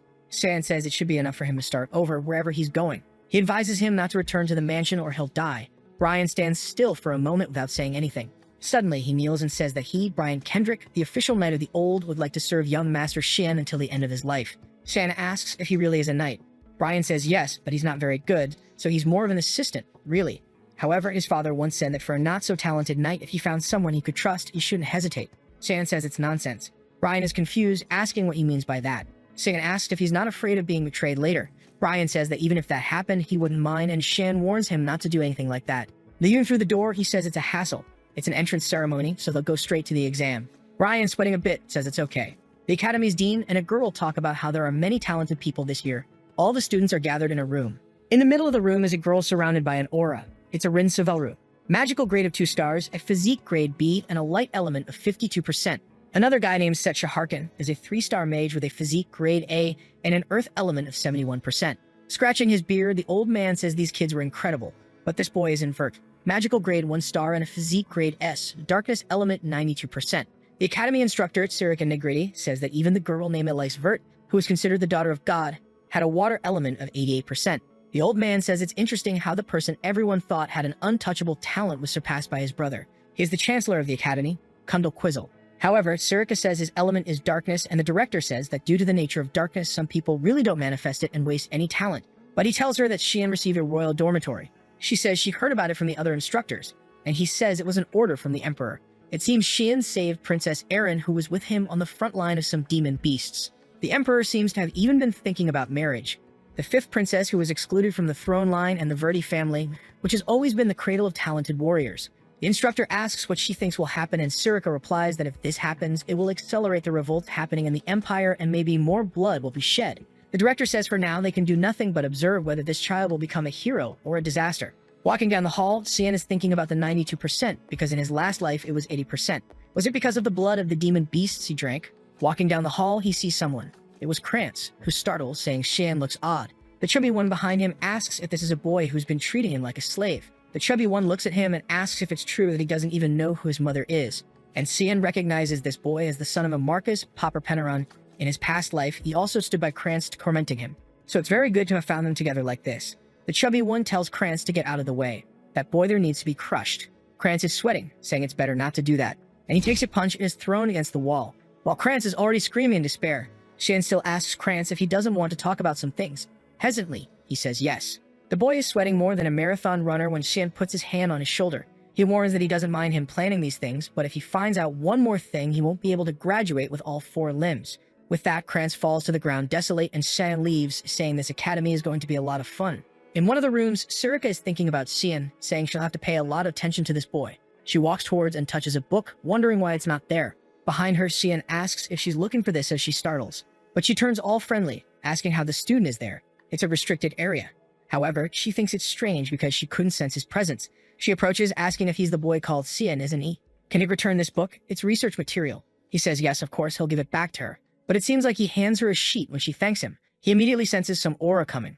One of the books in the place starts flying, and he asks if she wasn't looking for that.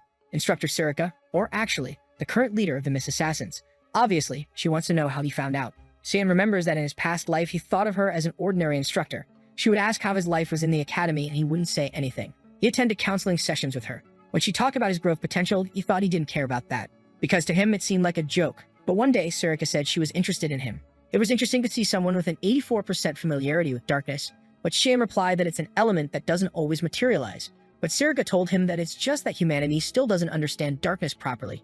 Unlike others, she believes his growth potential is infinite. That stirred Saiyan's emotions, and Surika said she wished him all the best for his future. While he thought maybe she could guide him, or at least that's what he thought at the time since he was just deceived. The girl behind those glasses is very different from the academy instructor, since she's the leader of the Mist Assassins Association, hiding within the academy where most of the continent's nobles gather. Suddenly she says, "All right." She wants to hear the details in her laboratory, so let's go. Saiyan startles, she seems calmer than he expected. Looking at the laboratory, he says it looks the same as always. He's about to have coffee when he says apparently she put poison. While he thinks it makes sense now why she was so calm, she says he doesn't need to worry, it's just enough to melt a few organs. But Saiyan is confident. After eating so many demonias with Emily's cooking, he can digest anything.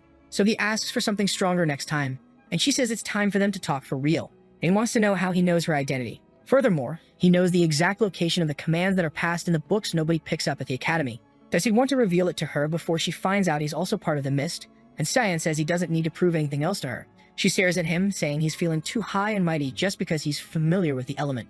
Saiyan tells her that on the way here, everyone was saying he should bring more than just a knight, because a lot of nobles have been dying recently. When did she start the purification process? She gives a little smile, saying the purification process. She activates her aura, saying she has no idea what he's talking about. Saiyan says he'll make it clearer then he's talking about the murders. Surika says he'll regret these threats, and he asks if she's threatening a student. Suddenly, she kicks the table and throws everything at him. Karam seems scared, asking if that's how she's going to act, and punches the table. She's already behind him with a dagger in her hand while he says he's already approved his identity. She goes for it, saying that as the leader of the association, she can't not know one of the Mists. She tries to make a cut, but Saiyan dodges. She goes for it again, saying he won't escape. Saiyan pulls Karam, thinking he won't have anything to do, and defends her attack. He says that since she doesn't believe him, he'll have to show her. And he starts attacking her, causing her to defend and retreat. Sweating, she asks if this blade is what she's thinking. The weapon that can only be wielded by those who have been chosen. Kiram's demonic blade. Saiyan asks if she finally recognizes him, especially since the Mist must be working right now to find her. Surika wants to know how he knows this. Saiyan tells her that the hair she's been searching for is right here in front of her, in a certain street in ruin. In an isolated house, someone uses magic to open a padlock. It was Surika with Saiyan, who says he doesn't seem very impressed with the hideout of the Mist being right here. That one is the way to the altar he wants so badly, so he can go alone. Saiyan walks through the tunnels. That's a subspace created by the powers of the god of the Mist, and because of that, it's much longer than it seems. But he remembers perfectly the direction he has to follow, and each of the traps present. Suddenly, some guys attack him from behind, and he says this reception ceremony is very excessive. He defends against some attacks and retreats backwards. The guys throw a lot of mud at him that he has to defend against. But one of them almost dies and has to defend himself too. Saiyan is impressed that the guy managed to dodge that in such a short moment.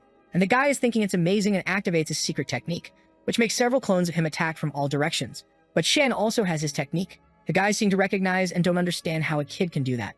Saiyan uses the wave of murderous intent. It's a technique exclusive to those who have been assassins for a long time. It allows you to instill deep fear in everyone around you. The guys can't even breathe and all fall unconscious. Saiyan knows they won't get up for a while, but it's impressive that there's still one standing. Is he some kind of executive? He then activates another ability, and the guy goes for it. He manages to defend against the attack, but the guy nullified his ability. The mask is thrown to the ground, and she says she can't hold back anymore, Seinvert. He stands there confused, not understanding. It's Lady Sirika again, saying she wants him to show his true power. He uses another technique, the savage attack, and sends her flying backward. She says he seems interesting. How can he use 2 assassination abilities so easily? She wanted to see his potential, but the boy is already running. Saiyan knows she has something called a desire for combat. When she's consumed by that desire, she'll keep fighting until one of them dies. He who has experienced this has to run. But she's excited, telling him to come back soon because that's what he wants too. She attacks him again, and he manages to defend himself. She says this is a subspace in which no one will notice anything. He doesn't need to hold back. Shan realizes he won't be able to get out of there, and he really will have to use all the techniques. There's a risk she'll end up dead, but there's no other way. But suddenly he feels something and collapses to the ground with a stone. Karam says she knew things would end up like this and tells him to rest for a bit. Surika asks who she is, and Karam appears, saying she didn't want to get involved. But she already knows who she is, doesn't she? Surika bows, saying she recognizes the demonic blade Karam. Karam is the one who's angry, asking how she dares to attack her master. Surika says all this was just a process to confirm his identity. Karam says she should have just contacted God instead of doing all this, But if she wanted to do it this way, now she'll consider it a challenge. Surika says it's better to worry about the heir first, right? Karim is startled when she sees the boy lying there unconscious, bloodied. Surika explains that the way Karim is materializing is very bad because she's draining all of Shin's life energy. Karim grabs him by the collar angrily, asking how he can be so weak after drinking so much blood. Surika then says that, however, she, as a leader of the Mist, would never refuse a battle. If she truly wants to be an opponent, she cannot refuse. Karim is surprised, saying that girl is very strange. Suddenly, Shan asks her why she materialized. Karim says he doesn't need to worry, she'll just crush that reckless girl. Now it's messed up because Surika is also excited, saying it will be an honor for her. Karim tells her not to beg later, and she replies that she's looking forward to going that far. Suddenly, a voice in the hall says that's enough, and they recognize it as Lord Air's voice. A portal begins to open, and everyone becomes apprehensive. The voice tells her to send the heir to the altar now, and she just agrees. Cyan is excited, saying they'll finally meet. The god of darkness, Heir. Some think that the god of the mist is an evil person, for whom murder is as common as eating. Someone who justifies their actions under the pretense of doing it for the world. However, he says that the death of those people was a good thing, as by paying with their lives, they became righteous people. Most people thought this was insane logic, and that this god was an idiot. Someone who had an interest in protecting those without power. Shan passes through the portal and finds himself face to face with a staircase. From the throne, the god asks if he knows who he is. Shan says it's obvious he's Air, the god of the black mist. The god asks if he is Cyan Vert and wants to know what right he has to consider himself his heir. Shen questions him, asking if he can't feel that the power of the mist is already present in him. The god says there are paths to becoming an heir. The first is by delivering the mist stone to the person, and the other is for the mist stone itself to find the heir. Since he doesn't know Xian, it must be the second case. He knows that the stone that was on the altar disappeared a year ago. The strange thing is that not only did he awaken the Quarren, but he also seems to be using it very well, and his eyes don't seem suitable for his age. With this, the god concludes that he belongs to a timeline he doesn't know. Cyan is somewhat curious and says he thought the god knew everything. The god says that if he was looking for an omnipotent being, he came to the wrong place. He was long disqualified from the status of god. Xian already kind of knew that. However, the god is now wondering why it's strangely too easy for him. Xian asks what he means by that, and the god explains he was sitting here quietly. Now the hair has appeared. Why did Cyan do all his work for him? Moreover, he brought a rather unpleasant item. To think he would be dissatisfied with the demonic blade and try to take the power of the sacred spear for himself. Cyan smiles, saying he has no interest in that. If this thing never sees the light of day, it will remain nothing but a piece of trash. The god begins to rise, saying he has some very strange habits. However, procedures have to be taken, and as the rules say, raising his arm, he says that now he will be the absolute creator, the heir who will succeed his power, and he asks if Shin wants that. He remembers that in his past life at this moment, he replied that he would live for his older brother. Obviously, it was foolishness, but at that time, they didn't seem to care much about his answer. When he was gone, the place fell apart, and he wondered if they didn't want something from him. And the god said there are things more important than a foolish conviction. Now Cyan thinks that maybe he already knew everything that would happen. He approaches, saying he has no more interest or belief. The god is somewhat confused, and Cyan says he will use his power in the most selfish way he can, all for himself. The god says that right and wrong are determined by oneself, and wants to know if he won't regret this decision. It's good for him to answer carefully, or he'll kill him now. Cyan says he doesn't care about the results his actions will bring. He won't listen to orders and commands from anyone, as following his own path is the only thing he wants. The god says he seems to have something in mind and asks what it is, but Shan says he won't tell. The god says all he has to do is purify the names given to him, then the rest doesn't matter. However, he appears behind Karim and says it's time to have a little chat with his daughter. He starts pulling her cheeks, saying she's changed a lot. Does she like her master so much? He's trying to give her kisses, saying he's very happy with his daughter's growth while she's telling him to get out. The god is trying to give her all the love of the flesh while she's calling for help from Cian, who's pretending not to see anything. Then he approaches to give her a kiss and a pentagram appears. Magic starts to be conjured, and she wants to know what's happening. Suddenly, she takes on physical form. Looking at her hands, she doesn't understand what's happening. Why does she feel like she really has a body now? And Cian realizes he hasn't consumed any of his mana. Kieran wants to know what the hell he did. He says he didn't do anything. He just gave her a little bit of his power. She's shaking his face there while our protagonist is thinking father and son are indeed identical. The next day in the dorms, Brian went to ask Cian what that was. He said it was nothing special. Don't think too much about it. Brian said it is, young master. He doesn't think they can ignore this situation, both staring at each other, they're sparking. Karim is questioning why Surika came to visit the young master so early. This way, everyone will be talking about a relationship between instructor and student. Surika says it's nothing special, she just came to deliver a book to a very studious boy. Angry, Karim says that as a leader, she should behave better. While Surika wants to know why she's so eager to get involved in what others are doing. The protag is there like that, doesn't know what to do, better not get involved. He leaves the room saying he's going for a walk. The two are killing each other and Brian is there sweating, not knowing what to do. The city seems to be bustling while Shan observes everything from a pillar. Finally, he manages to relax a bit, but suddenly he smells blood. Someone is thrown to the ground. He gets up there spitting blood all twisted. Some guys there say they should try to do that thing there. It's very terrible, so it's going to be fun. The blonde guy makes a mana ball in his hand. Showing it to her, he tells her to take a look. He pulls her mouth and says he brought something delicious. When a friend brings something delicious, she has to eat it. Or horribly, he closes her mouth desperately. But suddenly someone tells him to stop. One of the students was about to hit a boy with an orb, when Eren told him not to do that and that it was shameful for a noble to act like that. The blonde guy turned around and warned that he was the son of Duke Rumil, Barrett Rumil, and who she was. She introduced herself as the princess of the Empire, Eren Sevelru. The guy smiled, saying it's her, and wondering who she was. The famous fifth company of the Empire, Miss Eren. He comes face to face, saying it's an honor to meet her.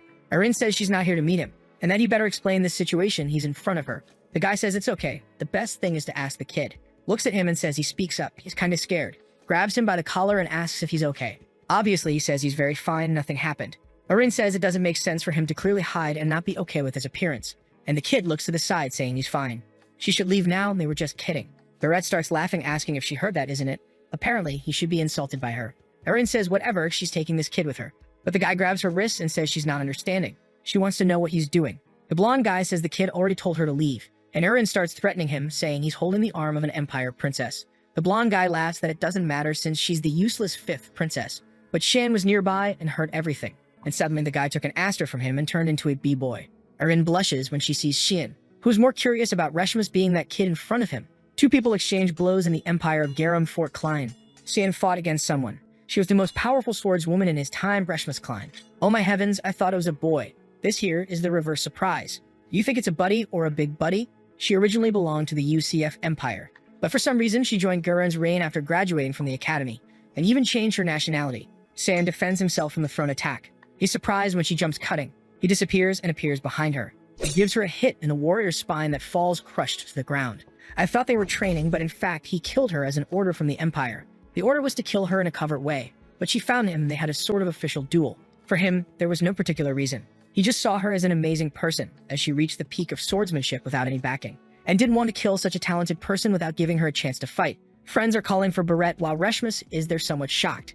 Barrett starts to get up, asking why there are so many idiots caring about other people's business. He recognizes the kid as Cian Vert and says he heard rumors that he was on the front lines. Is he trying to get involved in their games? Cian thinks those games are not fun at all. Injecting mana orbs into people's bodies can cause their mana to collapse and the person to never use magic again.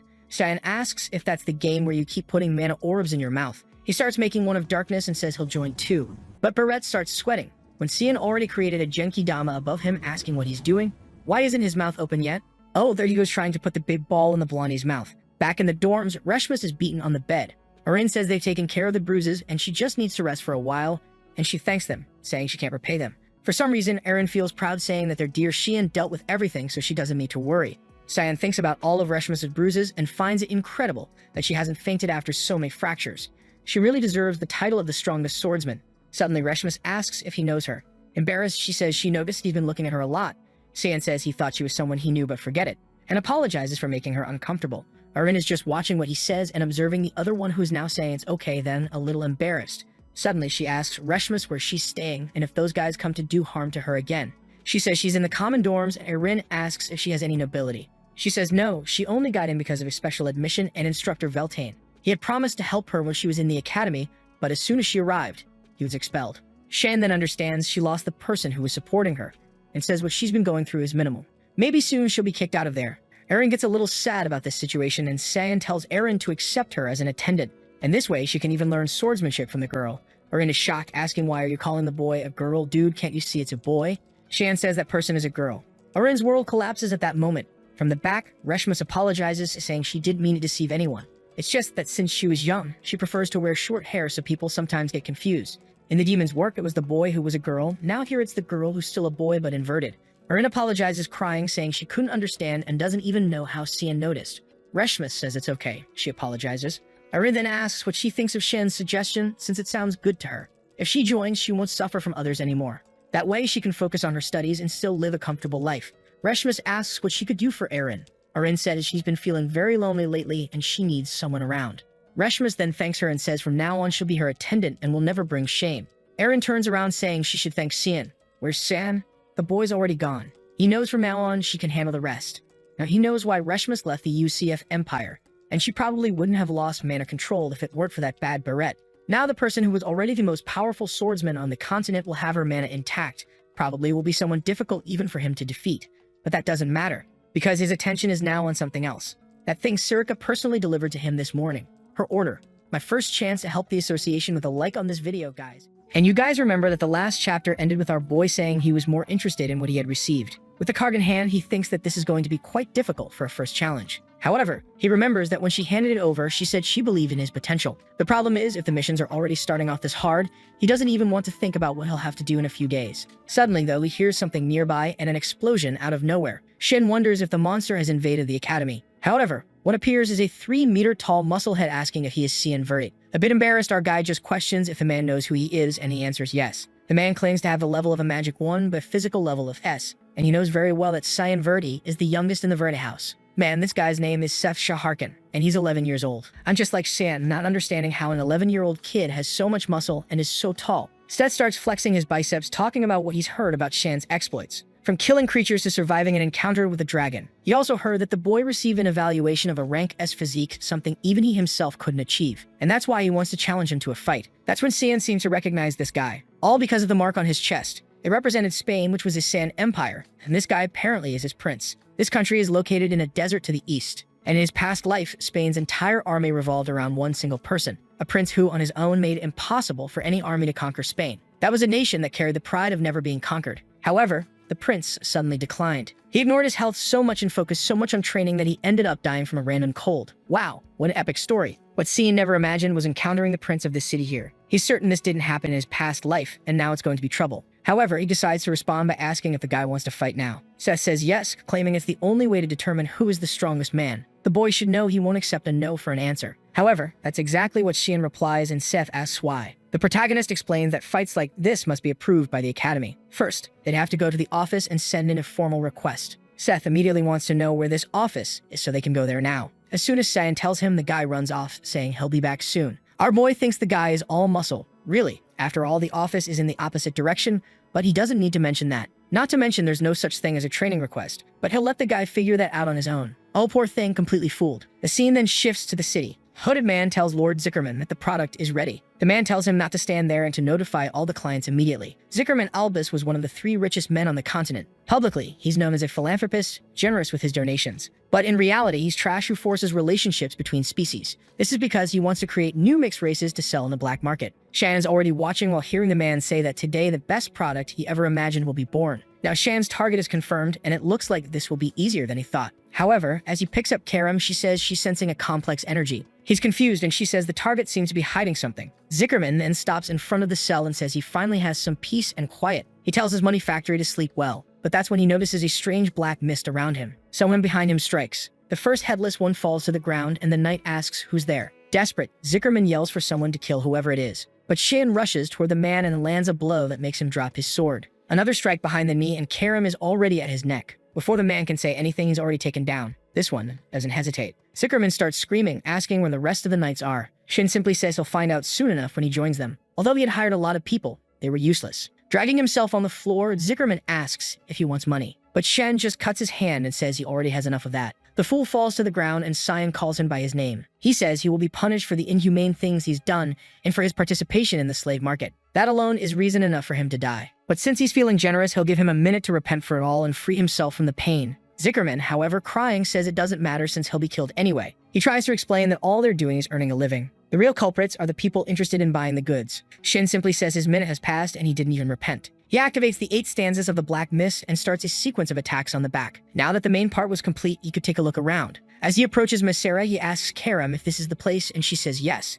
She was sensing 2 combined energies. He then cuts the barrier and seems startled. On the ground, there's a girl holding an egg in her hands, but she already looks dead. He says there's nothing special, just a girl. However, Karam tells him to pay attention. In her arms, she was holding a dragon egg. Now we're back home. Yelkin asks where he got that, and our boy just plays it off, saying he found it somewhere. Obviously, the guy doesn't believe him and asks what kind of nonsense is this about finding it. But Shan is more worried about whether that guy was really going to sell something as dangerous as this, and who was the buyer and where was it supposed to be delivered. Yelkin then asks what they're going to do if this thing suddenly hatches and turns out to be extremely dangerous. But Shan responds not to worry, as a dragon is a massive energy that needs certain attributes. The egg would only hatch if they continually injected it with the correct attribute of magic. But just as he says this, they hear a crack. Both turn to see that the egg is starting to hatch. With this, the fool realizes he really screwed up. A light starts emanating, and finally the egg cracks. Out of it comes a little girl, right? What did you think was going to hatch? An insane dragon? No, of course, it had to be a lowly. Yelkin is freaking out, wondering what they're going to do. But Shan is more impressed that it's a mixed race.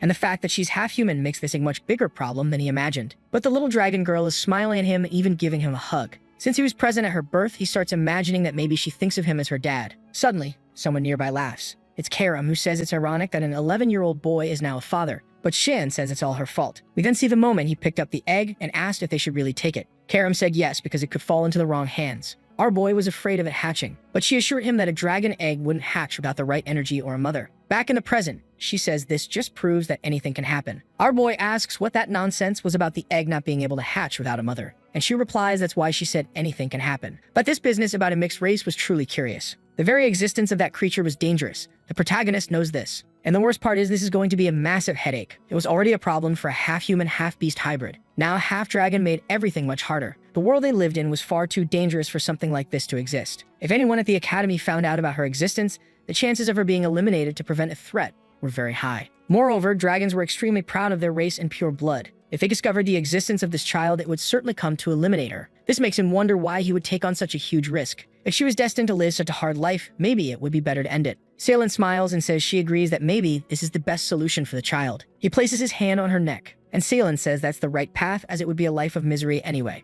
And Shannon keeps repeating to himself that it would be better to end her life right there. But she starts to open her eyes, and as soon as he touches her neck, she calls him Dada. Shan was staring at her as if he was going to kill her. But when he hesitates for a second, she snuggles up and says it's love. The poor guy realizes he's screwed as he notices how warm she is. He picks her up by her little arms and lifts her, saying that apparently, now they'll have to figure out a solution for this. He tells Karam they're going to take care of her. But Karam isn't too thrilled about this. The scene then shifts back to the Verdi household castle. Kranz's mother is there, wondering what she's going to do. She couldn't let that damn Cian roam free and be a danger to her son. That's when Eshel shows up and calls for his mother. He says that if something is bothering her, she just has to tell him. But she leaves, saying she's fine and nothing is troubling her. However, as soon as she closes the door, he tells Kellen to report the information. The man says they found the bodies of some knights dead in the forest, and the only survivor went to the capital with Cian. He's certain that the person who ordered the attack was Duchess Margaret. Moreover, they lost contact with an agent at the academy who had been passing information about Cian. Eshel says that apparently the man hasn't learned anything from his brother. The fool is trembling, realizing the man is disappointed. He's certain Eshel isn't the kind of person to keep those who disappoint him around.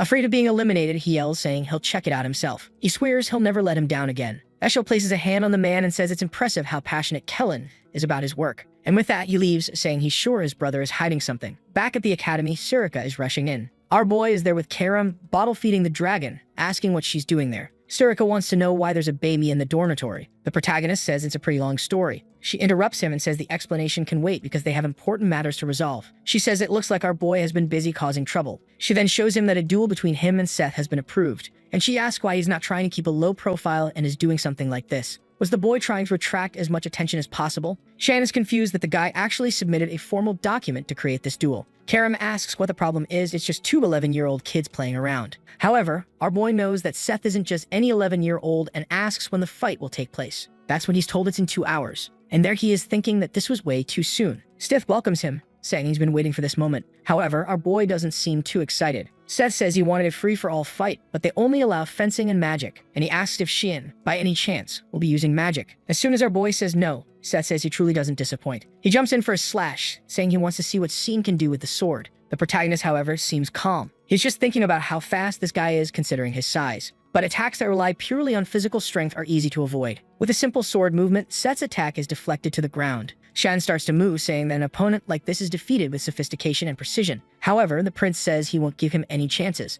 A swords clash, and Seth feels the pressure in his arm. Shen was able to use a good amount of his strength to counterattack. And how is he blocking such a big sword with just a rapier? Suddenly, Seth is behind him and goes for a hit to the back of his neck. But out of nowhere, Cyan sheathes his sword and grabs the fool by the legs. The poor guy is confused, wondering if this bastard has eyes on the back of his head. But when he's about to hit the ground, he manages to place his hand down and barely saves himself. He uses the momentum to almost land a kick on Xian. Seth is impressed that the guy found a counterattack in that situation. The audience is wide-eyed, wondering if these two are even human. Seth is just smiling. He starts laughing, saying that he really was defeated with the sword. But now he's going to put everything on the line and do whatever it takes to win. Shan says he's looking forward to it, though he's thinking this is going to be exhausting. However, Seth insists, saying he hopes Shan will also come in with everything he's got. His aura begins to expand, shattering the ground beneath him. He calls out Shin's name and says now it's begun. A bearded man in the audience says they finally started using magic. Students competing in both fencing and magic showed they had a good spirit. Sirika, standing next to him, says it's clear Xian was the winner in fencing. They know Seth has an A-class physique, while Xian is S-class. The fencing match was determined from the start. However, physical aptitude is just a basic element when it comes to high-level magic. And as far as he knows, Seth has level 3 magic, the highest among freshmen. He wants to see how Xian will respond to this. Sirika, however, is fuming, wondering why this bastard is drawing so much attention. Suddenly, a hand starts emerging from the ground. It's Seth's death grip. He prepares a punch and Xian realizes it's time to use magic. He easily dodges the first attack. However, he seems to trip over something in Seth's movement, who warns him he won't escape. A sequence of attacks continues coming his way, but he easily avoids them. Seth then activates Desert Fang. A mound of sand erupts from the ground and suddenly it seems Xian is surrounded. He knows Seth has at least 3-star magic. The poor guy took a Gara Classic, but as soon as the smoke cleared, there he was, perfectly fine. One of the things he realized is that Seth would easily use level 4 magic. The problem is that defeating him would put him in a complicated situation. Seth then asks how long Xian plans to keep dodging attacks. Obviously, Xian wonders if Seth expected him to just take a hit to the face. Angry, Seth says Xian is just a student and a warrior should never run from their destiny. Confused, Xian says that, as far as he knows, both of them are students. At that, the idiot starts going crazy and activates a sandstorm. The old man is watching closely while Sirika looks scared, wondering why he's using level 4 magic. Seth sends an attack towards Xian, saying he wants to see if he can dodge this one. Our boy just stands there and says, fine, I'll take this one. Meanwhile, someone grabs the bottle. It's Yulkin, saying it's a good thing he has experience raising kids. He had a tough time taking care of all his younger siblings, but he never imagined that experience would save him now. He then calls for the princess and says it's time to eat. But suddenly, he's startled. The little girl seems to have grown up quite a bit already. Back in the sand during Seth's attack, it was enclosed in a blue globe. However, the globe was starting to crack. Oh, I get it. It was protection so that no one else would get hurt during the battle, but now it's breaking. Oscar, the one responsible for the barrier, can't understand how a student is doing all this. Sirika tells the chancellor that it's better to cancel the match. However, he says he wants to wait because he feels something is about to happen. Shan then activates a secret art of the Void Sphere. And of course, Sirika didn't want him to use something like that. Suddenly, Seth's sandstorm seems to be absorbed. The professor laughs, saying the boy is quite impressive. Meanwhile, Sirika wants to kill him for letting everyone see this. Seth's attack keeps getting absorbed and the sphere continues to grow. Until after a while, Xian closes his hand. The fool is left confused, not understanding what just happened. And the people in the audience wonder where all that power disappeared to. No one has any idea what that black energy sphere in the middle of the arena was. Shin asks Seth if he still wants to continue. But the poor guy is exhausted. He falls to his knees saying he can't believe he lost. He lost in fencing and lost in magic. At that moment, he was pure depression. Poor Xian starts feeling bad for crushing the guy's spirit. But then Seth punches the ground and says it's fine. He was getting tired of beating weaklings anyway. Now his motivation to keep training is restored. He then extends his hand and says he's looking forward to training with him again. And next time, Xian will have to accept the challenge. Shin, of course, says no. He's not interested at all. The scene shifts to Xian talking about how dragons develop faster than other creatures. But overnight, it seems like the child had turned 6 years old. The girl is already welcoming Daddy. Shan knows that at this rate, she'll soon be his age. He tries to explain that he just took his eyes off her for a second, and suddenly this happened. Man, he knows it's going to be tough to raise her there. Someone mentions that there will come a time when he won't be able to hide her anymore. It's Sirika, who says she can help hide the magic sword. But a dragon like this is something completely different, especially since he keeps drawing attention to himself like today. Karim is lying on the couch, peacefully sleeping, not wanting to deal with anything. They're just looking at the little dragon girl, saying she's growing terribly fast. How did she get this big while he was out fighting? Sirika then says she knew he was up to something. But bringing a creature like that home is completely different. Our boy tells her not to worry because Yulkin said he'd take care of the girl. Besides, the place already has a barrier, so she and Karim wouldn't be detected. That's when Sirika hands him a letter and says this will only be possible if he stops causing trouble. Our boy looks at it and says it's a pretty bad reward for winning that match. But she just leaves the room, telling him to stop getting into trouble. It would be terrible if he ended up angering a certain someone. Yulkin then asks what it was, and our boy says it's a warning. They want to expel them for bad conduct. The little dragon girl says that can't happen to Daddy, otherwise everyone will end up begging on the streets. Shan is confused, wondering when this brat learned to say things like that. He pets her and says they don't need to worry for now. Yulkin says it would be dangerous if he were forced to return home. Shin replies that they don't need to worry because it was just a small competition. After all, he noticed that the letter came directly from the chancellor and not the administration. That means the guy wants to talk to him. I don't know if this was in the past, but I believe it was. The chancellor asks if he really wants to join the Order of Light. Shan agrees, and the man says he doesn't think it suits him. Seeing the boy's face, he says he's sure Shan knows this. So he decides to give him some advice and tells him to keep it in his heart. He's certain that Shan would find no benefit in joining the Order of Light. His fate would be suffering or something even worse. However, one thing is for sure, joining that order wouldn't be worth it, because that's what life is like for a puppet. That was the conversation he had with the old man in his past life when he was called there once. which makes him wonder what curse the old man will throw at him this time. Yelkin then comments that the child might deserve to have a name. They can't keep calling her just little one. Shan just responds with Nana. Yelkin was about to tell him to think a bit more, but the girl says it's perfect. She likes the name Nana because it's the same backward and forward. And besides, now she's Nanavert. She's spinning around Cian, who wonders how she knows his last name. The scene then shifts to the Chancellor's office. He's thoughtful and impatient because of Cian verdict. He already knew the boy had great potential, but he saw him absorb a rank 4 magic attack all by himself. Someone with that much power is something to be feared. But the strangest part is that Cian didn't even seem to be trying, which makes him wonder what this boy is truly capable of. Shan knows that Candle was the teacher of Emperor Dione and Princess Diana. He's one of the few 9-star mages on this continent, and after Princess Diana's death, he decided to dedicate himself to cultivating new talents at the Royal Academy. But what confuses Cian is that he always saw this man as a pacifist. So why in his past life did he suddenly get involved in the Empire's throne affairs? He stops for a second and is sure of it. That guy was as treacherous as ever. Knocking on the wall, he notices it has a barrier. Not just a barrier, but a 9-star one, even though he knew Cian was coming. It seemed the man wanted to test him, and Shan was ready to pass that test. Candle was smiling, curious to see how the boy would deal with the barrier. All right, fine, Shan mutters as he crashes through the window. He lands in front of him and calls out to the Chancellor, introducing himself as Cian Verdict, a first-year student. The old man notices that the boy did the obvious, but he has to admit defeat. He then asks if Shan received the warning about the competition. Shan says yes, he got the Chancellor's notice, but he became certain of some things as soon as he saw the barrier. That so-called warning was just an excuse to test him. Candle says that's correct and that his method was quite common, but undeniably effective. With that aside, he says he won't resign the warning unless Shan convinces him. Shan then asks if he can pose a question. He inquires whether the old man values the Empire's prosperity or his family's honor more. Candle remains silent. He says it's a bold question, but neither is Shan's concern. Shan then asks if, hypothetically, Emperor Dione and the third princess showed ambition for the throne, would Candle stand idly by and not support either side? The old man replies that such boldness is not only audacity, but also recklessness. Meanwhile, Shan recalls that in his past life, this man told him he'd become a puppet.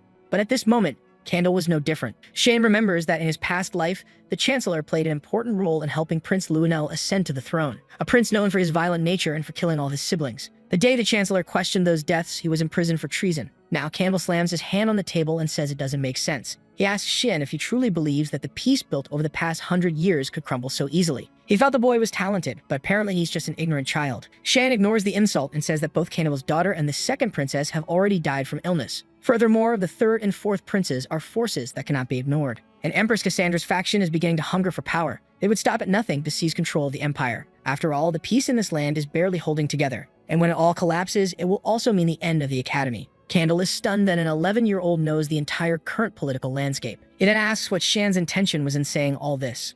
Shan says he's there to propose a deal that will help Candle. Peace for his family and peace for the academy. And all he asks in return is for Candle to remove the warning. The old man laughs, making Shan feel like a fool. Candle summons a magic circle and asks what power Shan plans to use to resolve this. He signals downward with his finger, saying Shan will be crushed along with his arrogance. Chains of judgment then appear and pull Cian upward. Shan immediately realizes the Chancellor wants to test him again. Candle says that while Cian may be powerful, escaping such a skill won't be easy. He remarks that the boy is getting too full of himself. However, Shan asks for permission to show what he's capable of. At that moment, the old man is startled. Shan activates an adaptation of the Void Sphere. The chains seem to be getting swallowed up. The old man is in disbelief that a level 1 skill is consuming his magic. The energy keeps being absorbed and the sphere continues to grow. Meanwhile, the old man wonders about the limits of this boy's potential. Finally, the attack dissipates along with the chains. Shan asks if he's proven enough. Candle immediately agrees to remove the warning, but says he doubts that's all Cian wants. Our boy says it is because all he wants is for there to be no problems at the academy. The old man asks if he's sure, and Cian says yes. The truth is, Cian really doesn't want to see the academy collapse again. Meanwhile, in the city at sunset, someone mentions they bought a lot of sweets, but that's what happens when there's a child at home. It's Yulkin, who's happy just imagining Nana eating all of it. Suddenly, he feels a chill. The place is eerily quiet and he assumes it's just his imagination. He slowly walks, looking around, until he senses a presence in the shadows and demands it show itself. Someone steps out of the darkness and Yulkin is so startled he drops the sweets. Man, I thought you'd react, but the poor guy just disappeared. Shan had promised the Chancellor that he'd attend all classes after leaving the meeting. But at this moment, he's tired and bored. It's tedious to study things he learned over 30 years ago. Since he doesn't have any missions to do, he considers going to train. But then someone appears behind him, asking where he thinks he's going. It's Erin, who says the lesson isn't over yet. Shan lies, saying he's just going to the bathroom. But she calls him a liar because she knows that's not the direction to the bathroom. Meanwhile, a guy named Resimus is standing behind her, calling her Lady Erin. Our boy then asks if she's allowing him to address her by her personal name. She tells him to stop changing the subject but says yes, but only in private. However, she wants to know why Cian is still so formal with her. Our boy responds that since she's royalty and he's just a simple citizen of the empire, he can't be too familiar with her. Someone then approaches in the middle of their discussion. He calls out to Erin, and suddenly she looks startled. Shin glances to the side and sees a guy on the stairs, saying it's been a long time since they've seen each other. It's brother Fabian and brother Nairobian. Apparently someone really likes Bien. Erin greets them, and they ask why she's surrounded by commoners or if those people are her servants. Shan knows these guys from House Yahello always belittle the princess. Then they ask if he's the so-called boy San Vert. Our boy simply says it's a pleasure to meet them and introduces himself as the youngest of House Verde. The guys reply that he doesn't need to introduce himself because they saw the duel, and it was incredible. Surely he'd be invited to the next social gathering. They say they should talk more and shouldn't remain strangers. Shan notices that Erin is being completely ignored. The guys place their hands on his shoulder and tell him this is an opportunity few people get. Erin just stands there silent, until Nairobian puts his hand on her shoulder and says that obviously someone like her shouldn't get any ideas. The so-called princess should know her place. As the guys leave, Rezimus asks if they really are princes. Erin confirms they are and remarks, as the saying goes, blood is thicker than water. But Shan says he doesn't think that's what's happening in this situation. To them, it's clear she's worse than a stranger. Water or blood are insignificant when it comes to power. That's what she needs to understand. The fact that they act so coldly toward her shows that they have some fear or apprehension. He tells her not to be shaken by it, but the poor girl is already blushing. Our boy leaves while she stands there, blushing from his words of encouragement. Back at home, Nana is messing up the bed. But Shan finds it odd that neither Karam nor Yelkin is around. Karam then appears, asking if he doesn't see that the little girl is sleeping. Then she asks what he wants from her. Our boy tells her to find Yelkin. She looks confused and asks if he thinks she's some kind of dog to go hunting for him. But suddenly, she starts sniffing the air. She says she smells blood.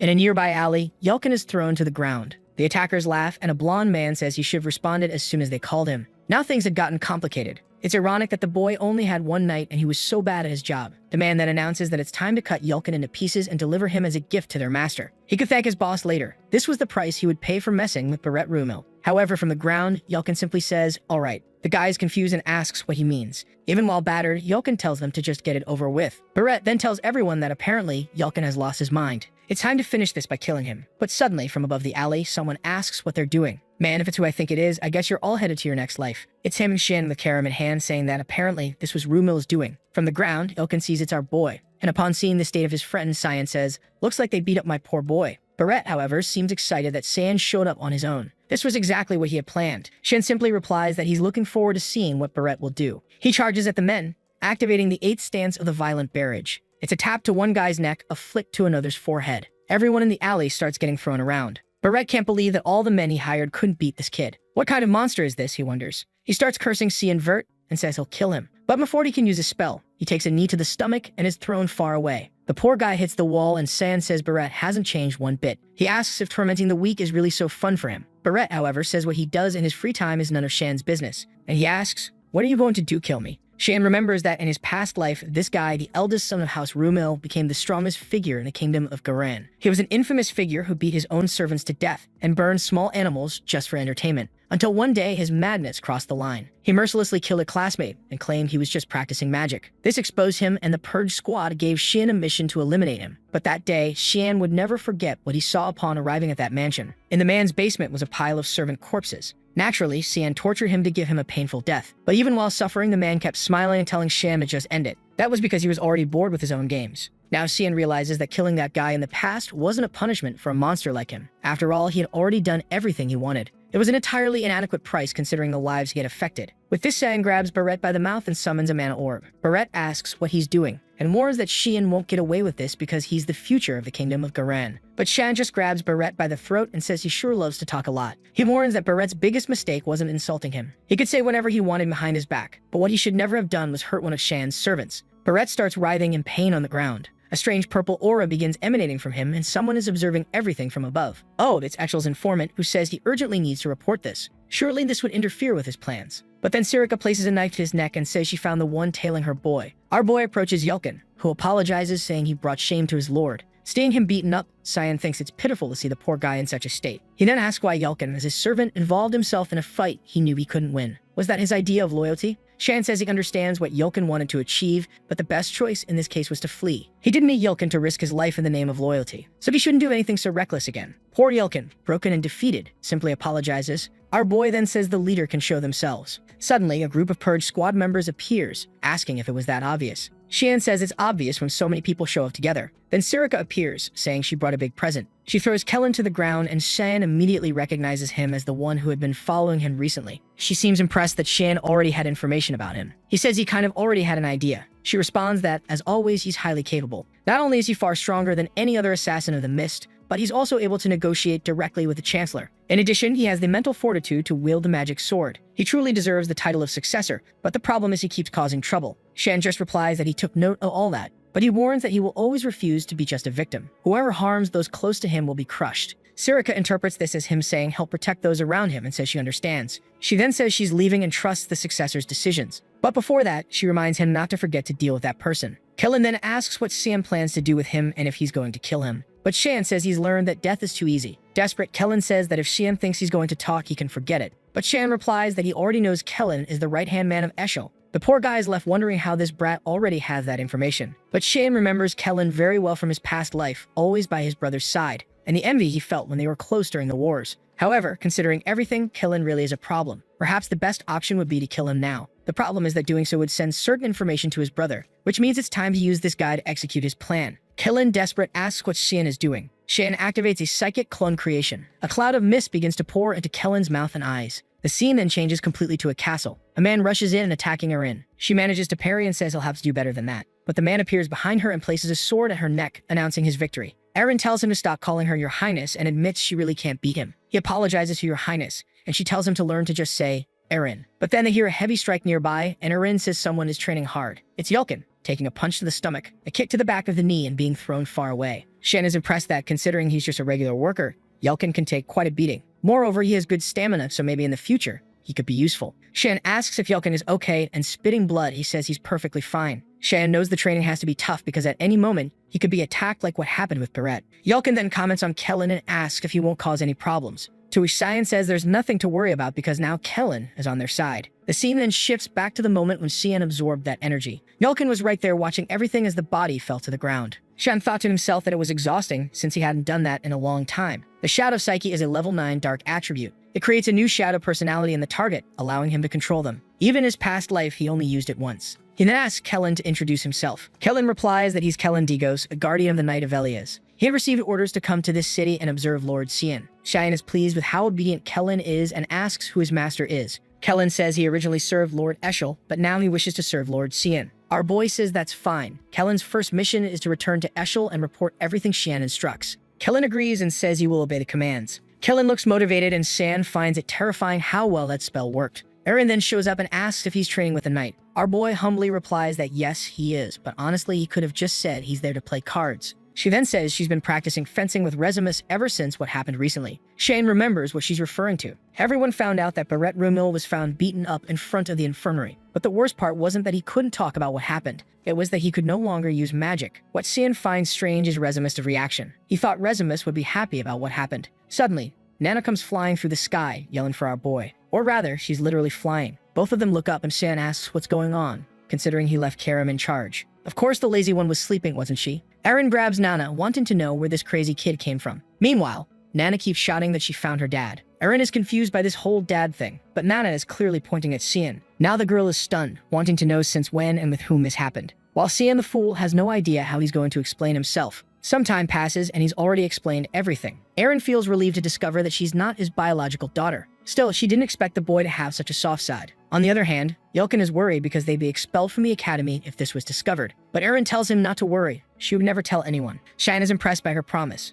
Man, you should have made her promise before explaining everything, right? Erin looks up and reassures him, saying not to worry. After all, it's not like she has any other friends besides them. Way to ruin the positive vibe, Erin. Xian asks why she made the promise, and she says it's because she feels sorry for the girl. Someone who is neither dragon nor human wouldn't be accepted anywhere. She was lucky enough to find him. But with that said, Erin declares that she'll have to visit his dorm a few times. Not to see him, of course. She wants to visit Nana. Xian says he's fine with that, but it all has to be kept completely secret. The fool Erin lies awake, thinking this is a secret just between the two of them. Actually, it's a secret between 5 of them, but okay. With that, she leaves and Resimus waves goodbye. But as Erin looks back, she feels something strange. She's all giddy, realizing she seems to have gotten closer to Xian. Back at home, though, Xian still gets scolded by Karam. She tells him to just spill everything to her, including that he has a magic sword. Xian tells her to shut up, pointing out that all this happened because she was sleeping. Yelkin suggests they should take Nana out more often. Maybe she ran off because she's been cooped up for too long. Cheyenne says it might not be a bad idea. Then we see two people flying with wings. A white-haired man notices something strange and stops midair. The woman beside him asks what's wrong, addressing him as Lord Lucian. He replies that he smells weakness. He asks where they are, and she says they haven't reached Ruin yet, but are close.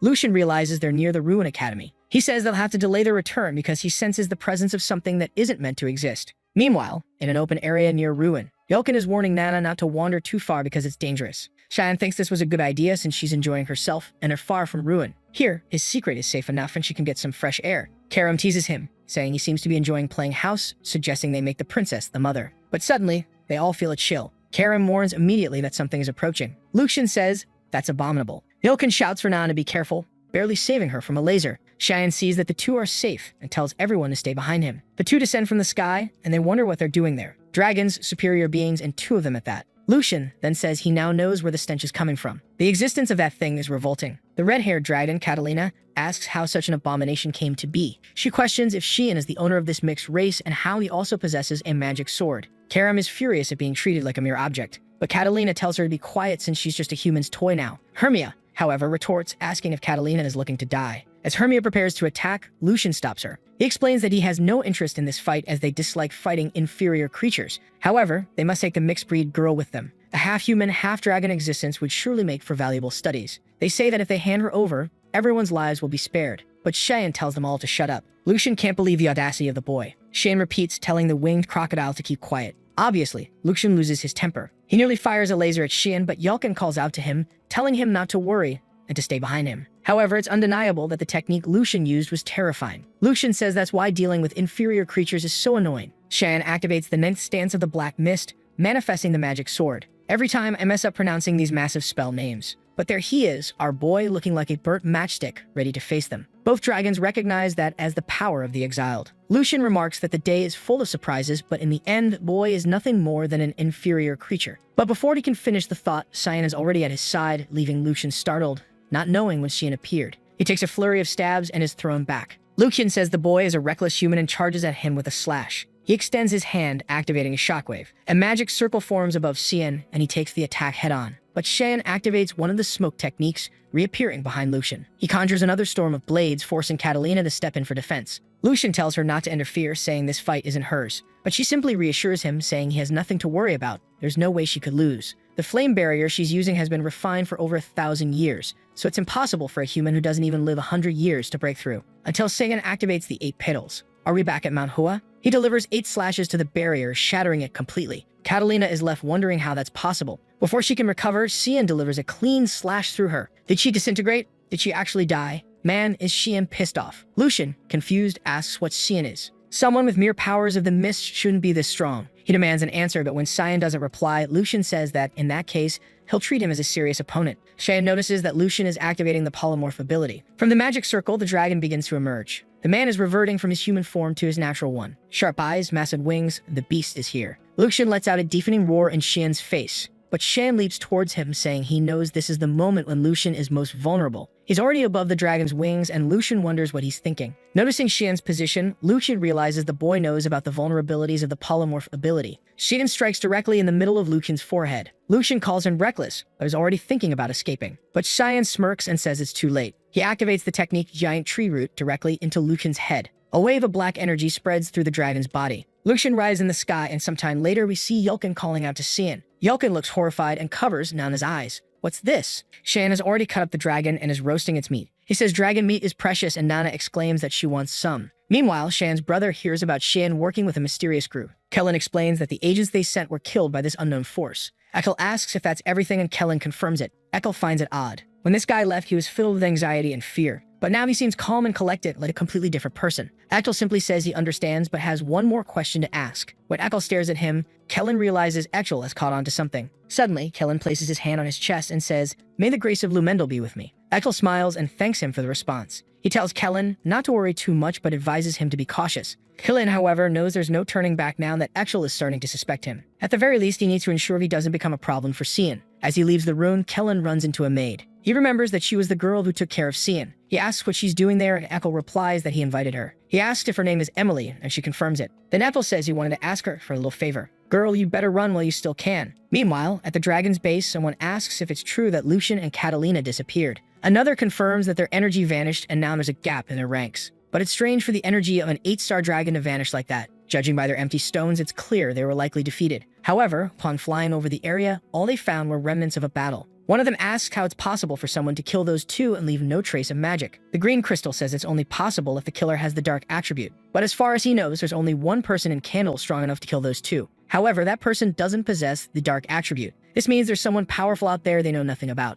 The man says the only person at the Royal Academy with the dark attribute is a boy named San Vert. Moreover, there are rumors that he encountered a dark dragon at the front lines and survived. If that's true, he might also be involved in the disappearance of the two dragons. The green crystal says this is a strange coincidence and advises keeping an eye on him. He instructs someone named Luna Rainraver to send his granddaughter. It's fascinating to see this conversation among the crystals and still have no idea who's who. Meanwhile, back at the royal dormitory, Erin of course wastes no time visiting our boy and even brings a cake. She says it's a gift for Nana, who's thrilled. But man, she didn't just bring a cake, she brought an entire cart full of presents. Sitting at the table, San thinks that, at least for now, they're getting along well and things are calm. But if dragons can truly detect Nana, it's only a matter of time before they attack again. However, he won't allow anyone close to him to be harmed. In this life, he has decided to live for himself. And of course, to take down Ethel and all his plans. Suddenly, Erin looks over her shoulder and asks why he has such a big smile on his face, wondering what's making him so happy. He responds that he just had a great idea. The scene shifts to the garden of House Verde. Someone says it's the first time they've seen him since graduation. It's Prince Luvinel Sevelos, who comments on how great Ethel looks. The fool replies that it's all thanks to his majesty. The prince then tells him to stop wasting time on the outskirts. He's heard that Ellie is moving across the continent. Axel smiles and says he's very concerned about what she's doing. But the prince asks if he isn't worried that she might be a threat to him. Axel, irritated, asks if the prince isn't lacking discretion. But Sevelos says there's no need for discretion between the two of them. He then asks if Shin isn't his brother, explaining that his father is interested in the boy and is even considering marrying him off to Erin. He doesn't understand why Axel would care about this, considering that girl is useless. Axel, however, tells him not to be so quick to judge. She might gain some influence and interest, becoming useful. The prince replies that he likes how productive their conversations always are. Their relationship is quite peculiar, huh? Might as well end with a kiss. The prince even offers Axel a glass of wine. But Axel notices that the prince's knight seems to be someone new he's never heard of. The prince explains that it's a gem he found while passing through the slums. Axel examines the man and remarks that even among gems, this one appears to be of the highest quality. The man introduces himself as Boris Lehelm and offers his services. Suddenly, 2 years have passed just like that. Shed mentions that he kept a low profile, and just as he felt he had adjusted to the academy, that's when Elise returned. In another part of the castle, someone knocks on a door. Elise had come to visit Candle, who remarks that it's been a long time since they last saw each other. He asks if she enjoyed her trip. She says yes, mentioning that she visited the city of Pruina. The Chancellor comments that it's a place where humans aren't very welcome. She explains that it took her an entire year just to start adjusting. However, she wanted to understand the harmony they always spoke about. He always said that wherever she went, prosperity would follow. That's why she's careful about where she belongs. Candle doesn't fully understand her point, but apparently he gets the gist as he says she seems to have reached some conclusion. She confirms this, stating that she wants to join the Order of Light. The Chancellor remarks that she seems intent on preserving the family name. She replies that it's a burden someone has to bear. She's concerned about her younger siblings, especially Cian, whom she describes as extremely shy. The old man bursts into laughter, leaving her confused. He comments that the idea of Shan being shy is quite amusing. That's when the boy himself appears, saying it's very insensitive of their dear Chancellor. They look back and see our boy. I thought he might show up looking older, but nope, he just got taller. He looks like he's holding in a fart, but says he missed his sister. Walking outside, she remarks that he's changed a lot since the last time they saw each other. He's already as tall as her and will soon surpass her height. He jokes saying she must have gotten shorter, but she tells him to stop making up lies. It was July 2, 1988, a date he would always remember, because it was the last time he saw Elise alive. What's going to happen, man? She mentions that the semester has ended and asks if he'll visit home. He replies that without her there, there's no one to welcome him. She seems confused and asks if that's why he hasn't gone back in 2 years. He knows the real reason is Eggshell's presence, and of course the Duchess, who wants to kill him at any moment. The worst part is that their father does nothing to stop it. Going home would basically be suicide. Stop lying, kid.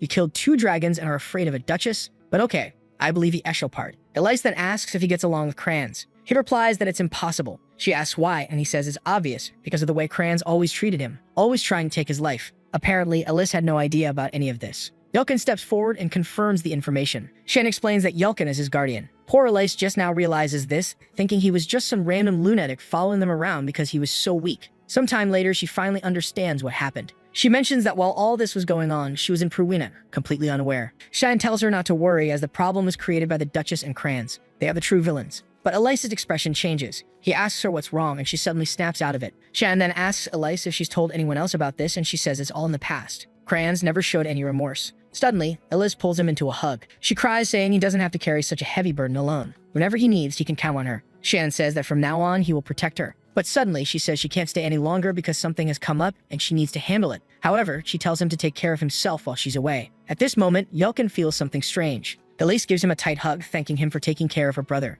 Yelkin was about to protest, saying he doesn't take care of this troublemaker, but Shan quickly tells him to stay quiet. Some time passes, and it seems like Elise is leaving. Even though Shan is smiling, he knows it's been a long time since he's seen her this serious. The scene shifts to the past, where Cyan is taking hits from a sword. It's Crayons asking if he's already tired and calling him a motherless bastard, ordering him to get up. Shannon, frustrated, says there's no need for him to say such things since he's already won. But he takes another hit to the face, and Crayons tells him to shut up. The beatdown continues until someone appears and tells Crayons to stop. It's Elise who demands to know what he thinks he's doing and orders him to apologize to Cyan immediately. Shan knows from the look on her face that this is going to cause chaos at home. But maybe this is a good way to reveal the truth about the people around her, and somehow change her destiny. Someone delivers a few letters to him saying they're for him. Yelkin mentions that one is from the academy and another is from the cleaning staff. Shan grabs the black letter and says the other one must be from the imperial court. Yelkin takes a look and confirms it. Both he and Karam seem interested in what the court wants. Shan simply says it's an invitation to a banquet. And the black letter, of course, is an assassination order. It's for the death of a man named Dranian Nephelis, set to happen at the banquet. This shocked the entire kingdom, since the man is the emperor's younger brother. Karam asks if he's going, and Shan says yes, because there are things he needs to handle. In the meantime, he wonders why that Dan woman gave him this mission, especially since in his past life it was assigned to someone else. Karam notices that the banquet invitation came directly from Aaron. She jokes that Shengen finally received a love letter. He immediately activates sword manipulation, and the blade nearly hits her, making her fall face first to the ground. At that moment, someone calls out, saying, "Dad, I'm hungry." Yelkin looks shocked, and Cheyenne asks what's wrong, but his own expression changes immediately. Let's not mention it, but yeah, she's grown. That's all. The scene shifts to the exterior of a castle, where someone runs to open the door. It's Miss Elise, apparently arriving at House Vert. The butlers comment on her return, but she just wants to know where the Duchess is. The Duchess is calmly reading a book until she hears a loud knock at the door. Elise storms in, and as the Duchess greets her, saying it's been a long time and asking how she's been. Elise raises her hand and slaps her hard across the face. Everyone is shocked, and a butler asks why the guards aren't doing their job. From the floor, the Duchess asks if Ellis has lost her mind. But Ellis responds that it's the Duchess who should be asking herself that question, especially since she tried to kill Cian. The Duchess is alarmed that Ellis knows about this. Of course, she denies it, claiming she'd never do such a thing, and asks if Ellis has any evidence. Ellis says that by asking for evidence, the Duchess made everything perfectly clear. As the Duchess orders the guards to act, she continues screaming, asking what they're waiting for, and commanding them to restrain Elise. The guards leap toward Elise, apologizing as they do. Well, this isn't going to go well for them, is it? Elise dodges the first one and knees him in the neck. She activates a spiritual magic called Undyne and takes them all down. The Duchess trembles as she watches all the guards fall in the blink of an eye. She tells Elise not to come any closer and asks why she's doing this. Elise simply responds that Shan's guardian already confessed everything. He admitted to receiving orders to kill the boy 2 years ago. The Duchess claims it's ridiculous for Elise to act based on the words of a mere servant. But Elise tells her to shut up, saying she will have to face the consequences because everything will be reported to their father. Her time is up. With that, she walks out. The Duchess, however, thinks to herself that the foolish girl still doesn't understand anything. Duke Williers had no interest in anything except that one child. She immediately sends word to him, saying she knows about the assassination attempt and asks what the problem is. Surprised, Ellis tells her father that one of his children almost died. The Duke says he won't make any excuses. He simply believed Cian would survive. Elise protests, saying it was extremely dangerous as Cian was just a child fighting 6 knights. He only survived thanks to one of them deciding to protect him. The Duke laughs and asks if she truly believes that false knight saved Cian. That man was nothing more than a simple worker. Elise questions whether he's saying Cian killed all those knights by himself. The father steps closer to Elise and remarks that she knows very little about her little brother. He hands her a letter and tells her to take a look. She asks what it is, and he explains it's an invitation to the imperial banquet. He wants her to attend in his place. It would be a good opportunity for her to relax and stop worrying so much about Cian. He's much stronger than she imagines, and soon she'll realize it. Bang, the door shuts in her face. Elise walks through the corridors, wondering how she's supposed not to worry about her 13-year-old brother. That's when someone calls out to Miss Ellis. She brightens up upon seeing Cecilia, who welcomes her back. Cecilia rushes over and hugs her, asking how she managed to stay away for so long without even writing a letter. Cecilia Lean is a knight from the elite squad of the Order of Light. From the beginning, she's been Elise's supporter, teacher, and friend. Elise then asks Cecilia what she thinks about a change of scenery. It's time for the two of them to head to the Imperial City. The scene shifts to a carriage. Inside, Nana is gazing out the window, exclaiming that she sees a little deer. The boys keep insisting that she learn how to hide her tail. She concentrates for a moment, and everything seems to disappear. Shan thinks to himself that at least his life is a bit easier when she can hide everything. He asks if she remembers what he told her. She responds that she does. Right now, she's just his maid. Still, he's nervous, sure she's going to cause some trouble. Then they hear something outside. Shan asks Yelkin what's going on, and Yelkin reports that there are some mountain bandits. Man, look at these poor fools. Kids, just go home. This won't end well for you. Yelkin, go deal with them quickly. Nana asks what's happening, and San tells her it's nothing. Before the bandit can even say anything else, Yelkin has already taken one down with a neck strike. The rest of the gang shouts for their leader and leaps at Yelkin, but he remains calm, activating a sequence of consecutive slashes. Ah, I know this reference. Is he about to go bald? He sheaths his sword, and all the bandits are dead. Now he's a force to be reckoned with. With that, Cyan tells him to get back in the carriage, and Yelkin announces that they're leaving. Elsewhere, someone slams a sheet onto a desk, saying it's the list of all the banquet guests. Sirika thanks her and is asked if the plans shouldn't be postponed. Sirika responds that no, they need to go through with this because the man must die. The one is curious about why there's such urgency to kill Dranian Nephelis. Sirika explains that he's a vile predator who uses his power to target married women. The sooner he dies, the better. And to top it off, he's her fiancé. What a plot twist. Sirika then notices someone unusual on the guest list, a person with such a fragile body that they rarely attend any classes, but an extremely rare genius with proficiency in 20% of all attributes. Luna Rainriver, the granddaughter of the master of Garen's Academy of Magic. Sirika knows Luna has been hidden from the world like a precious gem, so why is she exposing herself at this banquet? Her aide explains that it was Master Regents himself who sent her. Sirika isn't pleased, unsure of his plans. What she knows for sure is that something is bound to happen at this banquet. Of course, right? Especially since she's planning to kill her fiancé. Well, not her. She's sending our boy. The scene shifts to the city as the group arrives. Accidentally, Nana bumps into someone. The man starts scolding her, asking what she thinks she's doing, until she apologizes and asks what's wrong. Man, if you knew her age, you wouldn't be smiling like that. He takes off running. Nana remarks how nice everyone in this city is, while Cyan just wants her to stay away from that creep. But it's clear Nana's problem is that she doesn't suspect anyone. Then Yelkin points out her eyes, asking Shan to take a look. Shin immediately notices trouble. Her pupils have turned black, and she says she's hungry. When that happens, she starts emitting an aura that makes her easy to locate.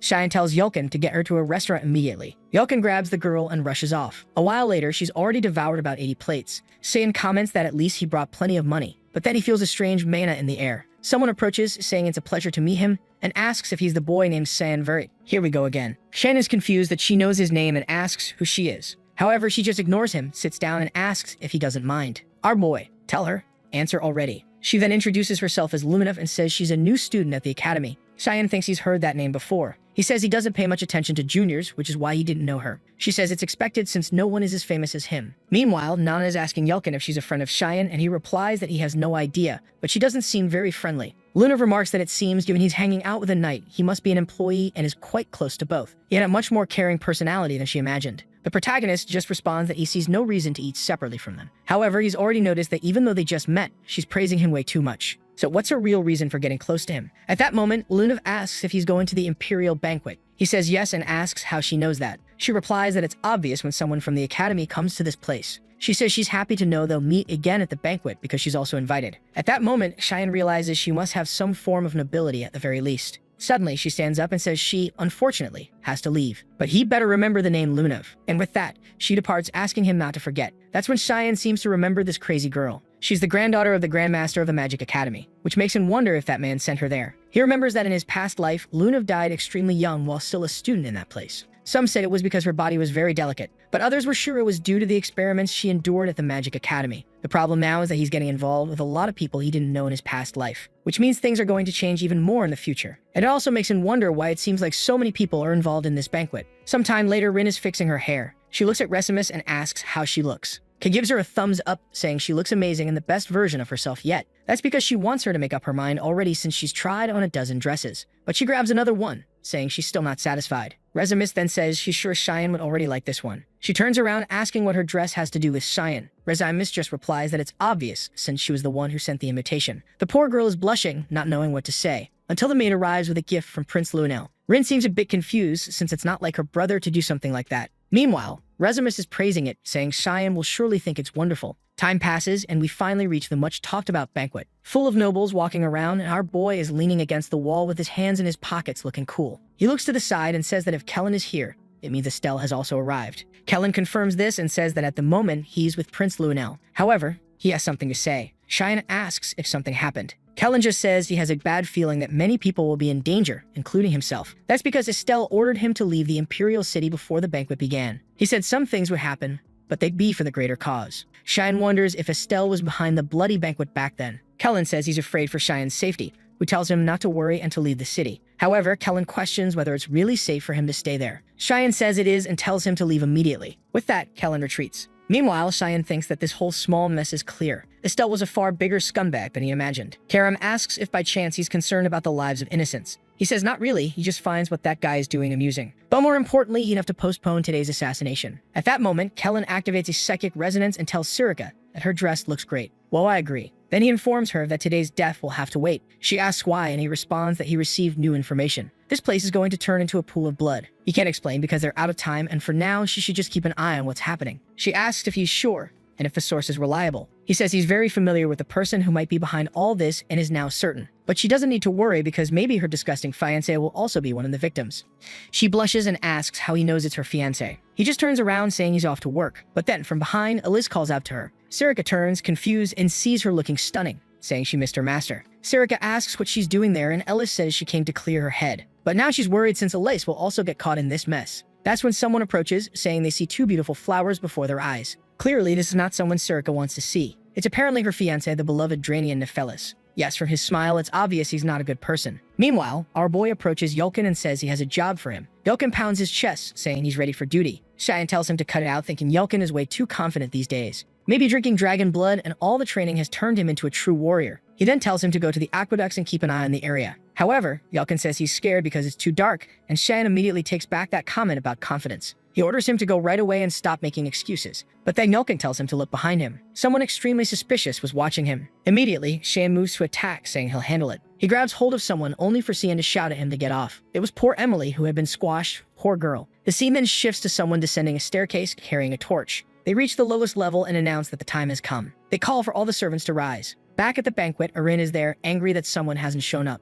She touches her necklace, thinking she should have expected this from him. But that's when Yulkin introduces himself and says it's a pleasure to meet her. Erin immediately recognizes Lunav Rainriver. Lunav says she's honored to be remembered by royalty. Erin smiles and says she'd never forget a prodigy from the kingdom of Garen. As the voice of the empire, she welcomes Lunav to the banquet. Lunav Rainriver compliments Erin's kindness and says it would be great if Cian could see how nice she is. Erin, a bit confused, asks if Lunav knows Cian. Lunav Rainriver says she spent some time with him yesterday. Erin becomes confused at the thought of them being so close. But instead of just thinking it, she accidentally says it out loud. Lunav Rainriver smiles and says it's as she suspected. She teases that Erin has a crush on Cian. Before Erin can react, someone screams. The two of them look to the side as a woman tries to alert the guards, but is struck in the neck. The two are confused, wondering how someone got in, because there's an assassin inside the Imperial Palace. The masked man looks at her and says the princess has been located. The scene shifts to Nana introducing herself to Emily, who is shocked. She falls to her knees, devastated to see that the new maid is younger and prettier. She asks Shan if she's being replaced, and Cyan says no. But he's more curious to know why Ishil brought her there. Emily says she thinks Ishil wants her as his maid because he even asked her to work for him. Obviously, Cyan doesn't like hearing that. We then see the moment Eshil asked her to be his maid. He says she seems so lonely ever since Sin went to the academy. But back in the present, Emily says she refused because she has to wait for her lord. She asks if he's sure, and she confirms, but Eshil isn't giving up. After all, he brought her to this place. At that, Cyan tells Jokum to protect Nana and Emily because things are about to get dangerous. He recalls that in his past life, she wasn't in this place. The fact that he sent Kellen already proves he's been watching him for a long time. But he won't allow his brother to hurt his people. There's chaos outside. Suddenly, Emily shows a ribbon and says Ishil sent it as a gift for his brother. She panics because she forgot to deliver it. But Nana notices something strange. Something red is seeping from the crystal inside. It seems to have a specific smell. In another part of the castle, someone sheaths a sword. It's Eshil speaking to the prince, saying everything has begun. The prince smiles back, saying the day they've been working toward has finally arrived. Eshil praises the knights the prince sent and says the recipients must have also received their gifts. The prince smiles again and says with all of this, the empire will rise from its decline. The honest brother agrees, saying it's time to show everyone. Who does the empire truly need? Back at the banquet, someone is telling everyone to run this way. It's Erin urging them to evacuate and let the guards handle it. Lunav tells her to run as well, but Erin says she needs to get everyone out first. Her friend says she'll join her and Erin thanks her. Meanwhile, the masked man is slashing through all the guards. One hears a scream, and when he looks to the side, he sees more enemies arriving. Another knight is killed, and the man doesn't know what to do, until someone calls for the commander. They warn that the area is full of mandrakes, which are high-level creatures. The problem is that this type of monster should only exist on the front lines. So what is it doing here? As he despairs without a solution, one of the creatures is completely blown apart. It's Sirika, looking stunning and strong, telling them to evacuate. The poor commander asks if she's an instructor from the academy, without noticing that someone is approaching from behind him. But from behind his back, Eris arrives and slices the threat in half. She tells him to run and leave it to her. Now that's true girl power, folks. The general tells all the knights to run and help those who are evacuating. However, the mandrakes keep attacking and the two prepare themselves. That's when another one runs past them from behind, and they realize they're being ignored. The attack is heading straight for Erin. Sirica warns that the princess is the target. Just as Erin is about to lose her head, the general saves her. He orders everyone to protect the princess. But, oh boy, some blood splashes onto her face and she starts crying. Here comes the sadness. Oh, it's just the general. We don't care about him. Poor guy. But Erin is upset that Captain Morris has died. She begs Morris not to die. She notices he died with his serious expression intact.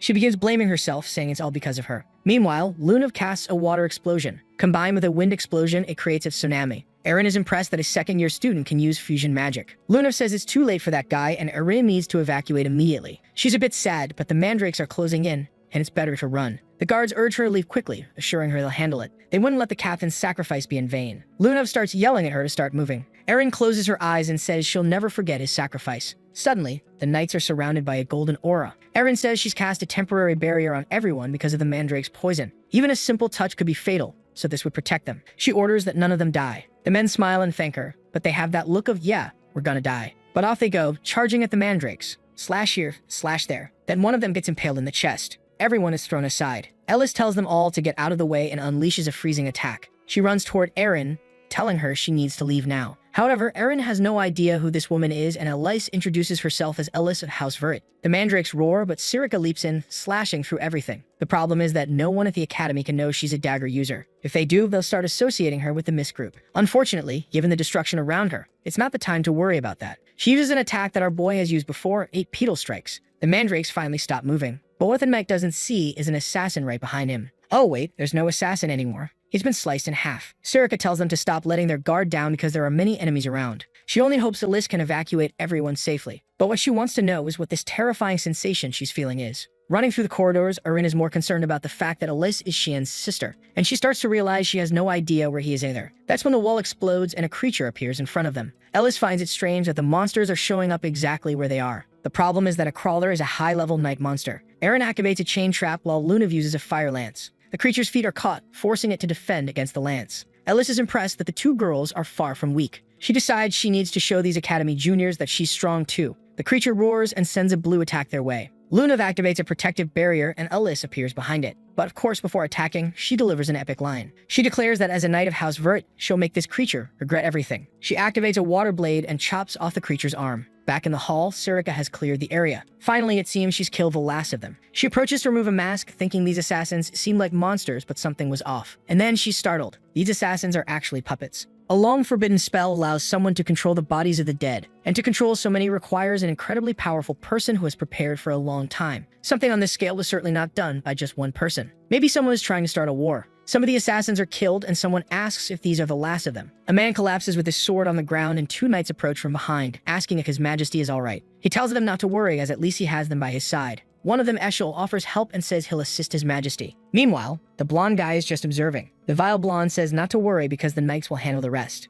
The king need not concern himself, they'll keep an eye on him. The crawler is finally killed, and Elise wonders where all these monsters are coming from. But suddenly, they're surrounded by a bunch of assassins again. Back at the moment, Emily hands over Eshel's gift to Cian. Yelkin comments that he finds this very strange. After all, Eshel has never sent Shan a gift. He's always noticed that his boss harbors a sort of resentment toward his brother, something that seems much deeper than simple sibling rivalry. But then Karnan warns them that they need to run. Something extremely dangerous is coming their way. Emily, confused, asks why the girl's eyes are like that. And then suddenly, the wall behind them explodes. He turns and tells her to hide. Another high-level creature has appeared in that place. In another part of the castle, the rest of the guests are panicking and trying to escape. Among them is Sirica's cowardly husband, terrified of dying. He managed to be one of the first to flee, but right at the exit, a group of assassins was waiting. He cannot die there, no matter what, because he's eagerly anticipating spending quality time with his future wife. He asks the man beside him if the back door is truly safe, to which the man confirms it is. But just as he's about to seek further reassurance, something pierces through his head. The man is separated from his senses in an instant. The crowd screams in terror as the man's body collapses like discarded garbage.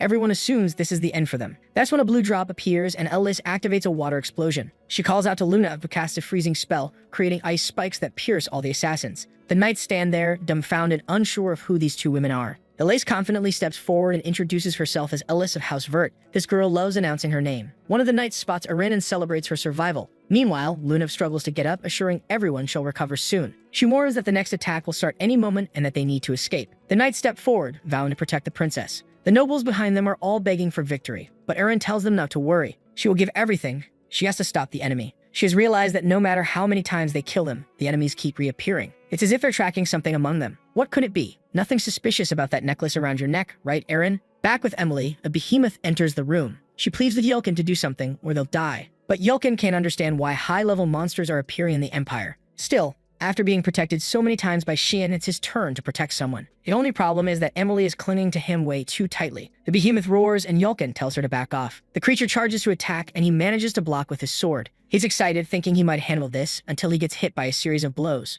Emily asks if he's sure, and he insists he will protect them. The creature lunges to bite both of them. Yelkin, seeing no way out, apologizes to San, but the behemoth takes a punch to the face and crashes to the ground. Yelkin is shocked and Emily asks what that was. Of course you already know. Nana is transforming back, revealing her true form. Meanwhile, elsewhere in the castle, assassins continue attacking Erin. The knights are dealing with some while the others handle the rest. The problem is, it doesn't seem to end, and whoever orchestrated this planned it exceptionally well. At this rate, the mags will soon start to fall. Erin realizes she needs to find another solution. That's when one of the knights gets slashed across the face and their mask falls to the ground. Ellis realizes they are fighting puppets or undead controlled by magic. She starts thinking about the most efficient way to deal with dark magic. The first thing that comes to mind is the holy magic of Lumendo's light. She knows there's only one way to do this. She calls out to Erin and asks her to bless her sword with light magic. Erin hesitates, explaining that this would remove the knight's protection. The knights tell her not to worry, they'll hold the line for as long as they can. For as long as they can probably means they'll die the second she lifts the magic, but oh well. Now Elisa's sword glows brightly with the blessing. Combining elements like she did with Lunav was challenging, but combining magic with a spiritual art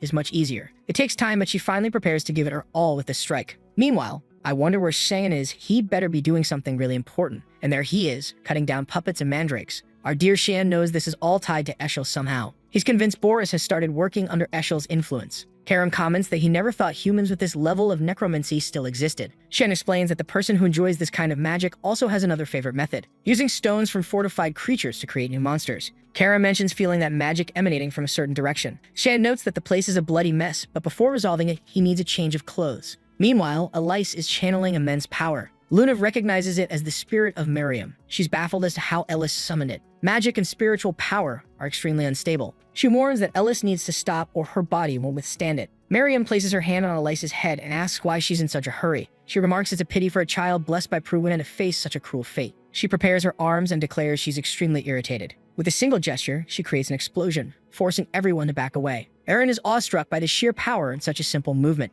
The problem is, as assassins are killed, others are reanimated. Erin pleads with Ellis to stop before she ends up dying alone. But Ellis knows she must finish this before things get worse. She resolves to make the most of the spiritual invocation. She prepares an attack using all the power of the Spirit King. But suddenly, someone grabs her arm. The goddess pauses for a moment, leaving Elise confused. No one knew who that person was. Who could this mysterious figure be? Elise wonders who this entirely different kind of puppet might be, and she has no idea what this black mist surrounding them is. The problem is that she can't move or even pull her hand away. Shan stands still while his aura envelops her. The goddess then tells her it's time to say goodbye. It seems her journey will end today. Shan releases Elisa's arm and she collapses to the ground, trying to understand what kind of mist this is. As the goddess fades away, she tells Elise to remember she's always welcome in Pruwina. Erin is still confused, and Lunav comments that the figure blocked Elise's spirit manifestation. The assassins begin advancing again. Poor Elise now unable to defend herself. But don't worry, there's a cool-headed guy around to take care of everything. Now Erin realizes the man in front of them isn't an enemy. Saiyan continues cutting down enemies until he pauses for a second. As he suspected, the creatures seem to be following the scent of something coming from the princess.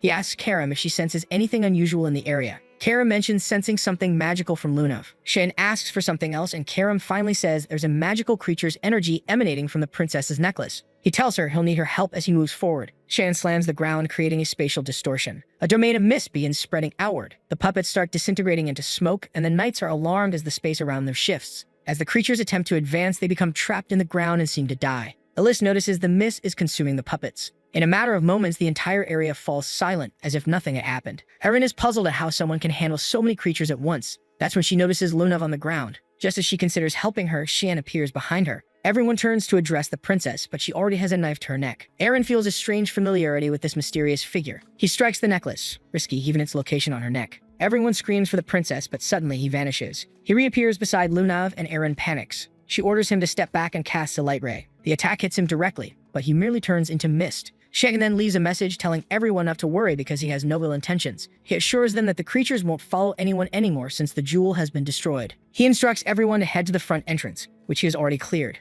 A knight approaches Erin, asking if she's unharmed. She's more focused on figuring out who that person was but reassures him that she's fine. She then asks about Ellis and Lunev. Both are getting up and Ellis suggests they hurry to the entrance. She decides to figure out who the stranger was later. For now, the priority is saving the girls. However, Lunev, with her magical sensitivity, seems to recognize Mr. Xian. Back with Nana, the behemoth lies defeated on the floor. Emily is trembling, questioning whether Nana could truly be a maid. Yelkin admits he has no idea since Nana has never done anything like this before. Not only has she killed the creature, but she was also devouring it. In Shan's past life, rumors surrounded the banquet's true purpose. Many believe it was orchestrated by Princess Erin, desperate to inherit the throne. But now Shan understands that the necklace given to her by Eshel was part of a grand scheme. Together with the prince, Eshel eliminated the creatures and became hailed as heroes of the empire. In the end, they were the ones who benefited the most from this incident. Karam asks if Xian is suggesting those two planned everything. Sacrificing so many lives for something like this makes her think humans are worse than demons. Shan responds that this is only the beginning. He adds that he's not much different, having participated in numerous massacres in his past life. Karam then asks if he's leaving already. He says yes, as Nana must be waiting for him. The Imperial Knights should be able to handle the rest. Karam mentions something that's been bothering her.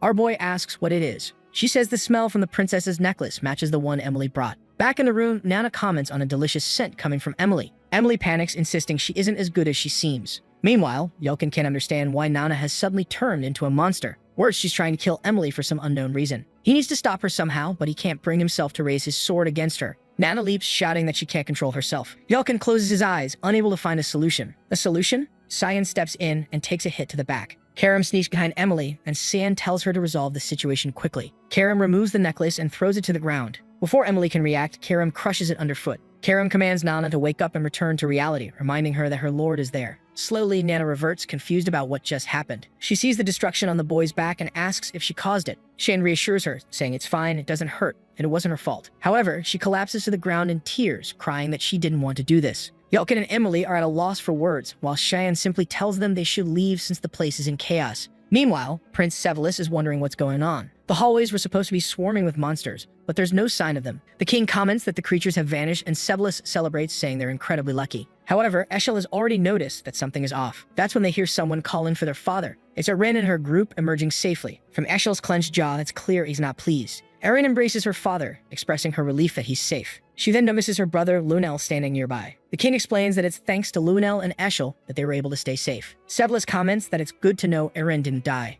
Erin responds that she feels the same way. Though she has many questions for him, she knows this isn't the time. The knights approach to protect Erin and pay their respects to the king, who thanks them for safeguarding his daughter. Erin glances over and notices Eshel whispering something to Sevelis. She knows they're planning something. Suddenly, Sevelis turns and places his sword against Lunev's neck. He declares that he's certain who's behind all this. It must be the granddaughter of the Grandmaster of the Academy of Sorcery. He announces that from now on, she's under arrest. Elise is baffled, unable to understand what the prince is thinking, while Eshel remains silent. The king and Erin orders Sevelis to lower his sword, demanding to know what he's doing. But the prince argues that the situation is clear. The kingdom of Garen orchestrated this to bring down Usif. He claims Lunev was sent to create chaos and assassinate the Marquis. Lunev questions what evidence he has to support such accusations. Eshel suddenly mentions sensing strange magic near their location yesterday. The king asks if this is true and demands an explanation. Sevelis states they invited her in good faith but have always kept an eye on her. And with the evidence they have, it was only a matter of time before the truth came to light. The king acknowledges this and tells them to handle it. Sevelis assures him that they will. Poor Lunev realizes she's fallen into a trap. She wonders if this was part of her grandfather's plan. Lunev and the others from the Garan Academy are arrested. Meanwhile, Resimus, who had been separated from the group during the battle, is with the noble knights. The next day, a funeral is held in the capital for all those who died in the massacre. Although Shan significantly reduced the death toll compared to his past life, the day is still remembered as the Bloody Banquet. Sometime later, Elise is applying bandages to Shan. Shan tells her she doesn't need to, but she insists, saying it's the least she can do.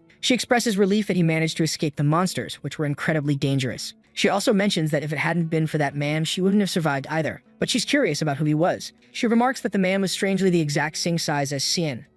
What a coincidence. She then comments that she's noticed his physique has improved significantly, and for his injuries it's clear he's been training hard. Shan turns away, awkwardly agreeing, and she teases him, asking why he's blushing. Shan dashes off, telling her to stop teasing him. At that moment, Eshel appears, remarking that the two of them are as close as ever. He asks if Shan is alright, who responds that he's fine and thanks him for his concern. Elise notices that Shan seems to be preparing for something. Shan then asks Eshel about the progress of the investigation. Elise wonders if Shan has also picked up on Eshel's unsettling nature, which sends chills down her spine. The blonde man explains that he's there precisely because of the investigation. They found a bracelet in Lunev's room containing one of the stones that attracted the creatures. Lunev had claimed it was a gift. Shan comments that if that's the case, they should focus on tracking down the suspect. Eshel agrees and asks if Shin received any gifts himself. Shin says he doesn't recall receiving anything and asks if they've identified who gave the bracelet to Lunav. Eshel reveals that they believe it was a merchant who frequented the palace, but the merchant was found dead earlier that day. That's why they're working tirelessly to uncover the truth. Eshel presses Shan again, asking if he's absolutely certain he didn't receive anything. Shan knows this isn't a genuine investigation. They're merely looking for someone to pin the blame on. Elsewhere, Emily sits on a bench when a man approaches her.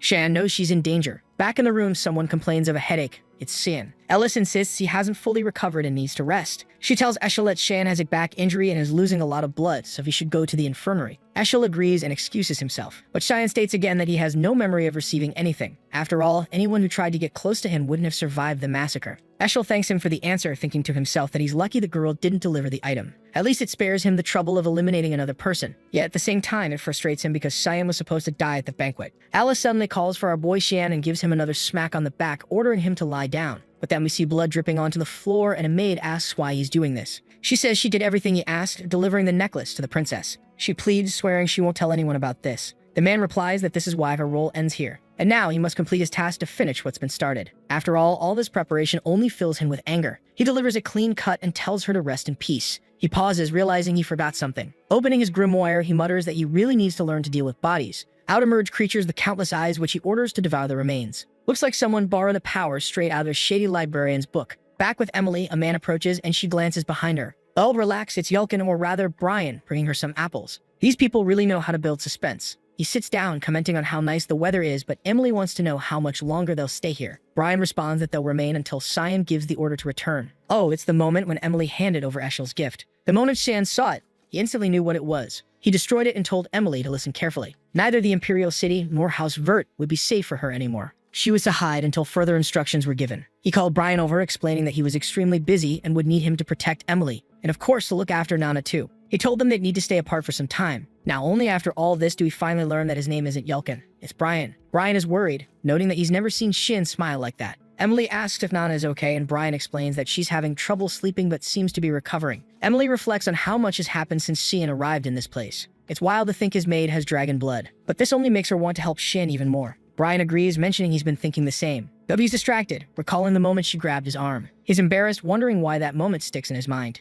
Emily declares that together, they'll do their best for Shin. Brian blushes and smiles, agreeing. The scene shifts to Sevelis questioning his father. He demands to know what he means by this decision. Sevelis insists the evidence is undeniable, and they can't let the suspect slip away. The king, however, calmly tells him to relax, explaining the decision is already made. Sevelis accuses him of being weak, saying he'll never maintain dominance over the continent with this approach. Almost taking a blow to the head, the king sternly orders him to be silent. The king acknowledges Sevelis' ambitions of continental dominance as noble in theory, but he reminds him that the Yusuf Empire borders not just the kingdom of Garen, but also the demon world Espana and Proina. Starting a war with Garan would leave them vulnerable on all fronts. Even if, by some miracle, they conquered the continent, the cost in lives would be astronomical. As emperor, he refuses to choose such a monstrous path. Sevelis, however, persists, claiming clear evidence exists. The king asks if he's referring to the obscuring stone, which catches Sevelis off guard since he didn't expect the king to know about it. The king remarks that his expression says it all. Since childhood, Sevelis has never known how to stop when he doesn't get his way. Sevelis, trembling, denies knowing anything. The king orders him to be quiet, questioning how he's fallen so low. He declares that at this moment, Arin is far more qualified for the throne than Sevelis. Finally, he commands Sevelis to leave his presence immediately. Obviously, Sevelis doesn't take kindly to hearing Arin's name. To him, that accursed child is ruining everything. Outside Arin's room, someone asks what the prince is doing there. The door opens and Rezimus steps out, explaining the princess is still recovering. But Sevelis responds by punching her in the face, knocking her to the ground. Arin confronts him, demanding to know the meaning of this while he laughs maniacally like the Joker.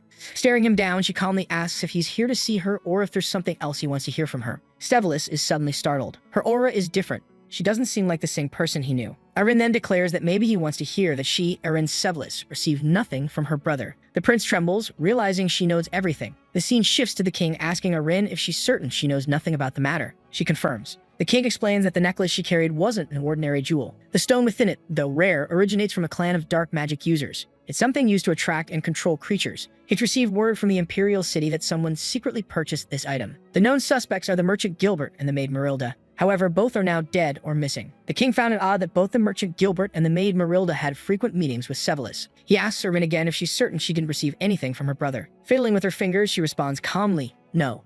She didn't receive anything from Sevelis. However, she comments that now that they've found the source of these stones, Luna should be released. She asks her father to free the girl who saved countless lives at the banquet. The king agrees and tells her she no longer needs to worry about it. Erin knows that if she reveals Sevelis was the one behind the necklace, the lives of those around her will become much more dangerous. The king might not execute Sevelis, meaning he'd remain alive and capable of harming those close to her, and she's tired of standing by while the people she cares about suffer. Back in the present, she asks Sevelis if he's satisfied with its outcome. He replies smugly that yes, he is. Exactly as she said, he never gave her anything. Erin affirms this, stating that's exactly what she told their father. Sevelis then questions her tone and suggests that if anyone overhears, they might think he's done something wrong. He mockingly suggests they so shut the mouth of her friend. Erin simply replies that it's unfortunate for him, but she has a visitor now. Sevelis asks if this person is really so important, and she says, yes, more important than you. Enter Cian, who apologizes for overhearing the conversation. Caught off guard, Sevelis didn't sense him at all and wonders why he's here. Shin, with his usual aloof demeanor, says he overheard everything. Sevelis demands to know how long he's been eavesdropping. Shan responds nonchalantly that he doesn't have much presence, so he's been standing there the whole time. Sevelis snaps, saying he's not in the mood for games and calling Shan bold for speaking to a prince in such a manner. But Shan just calmly asks,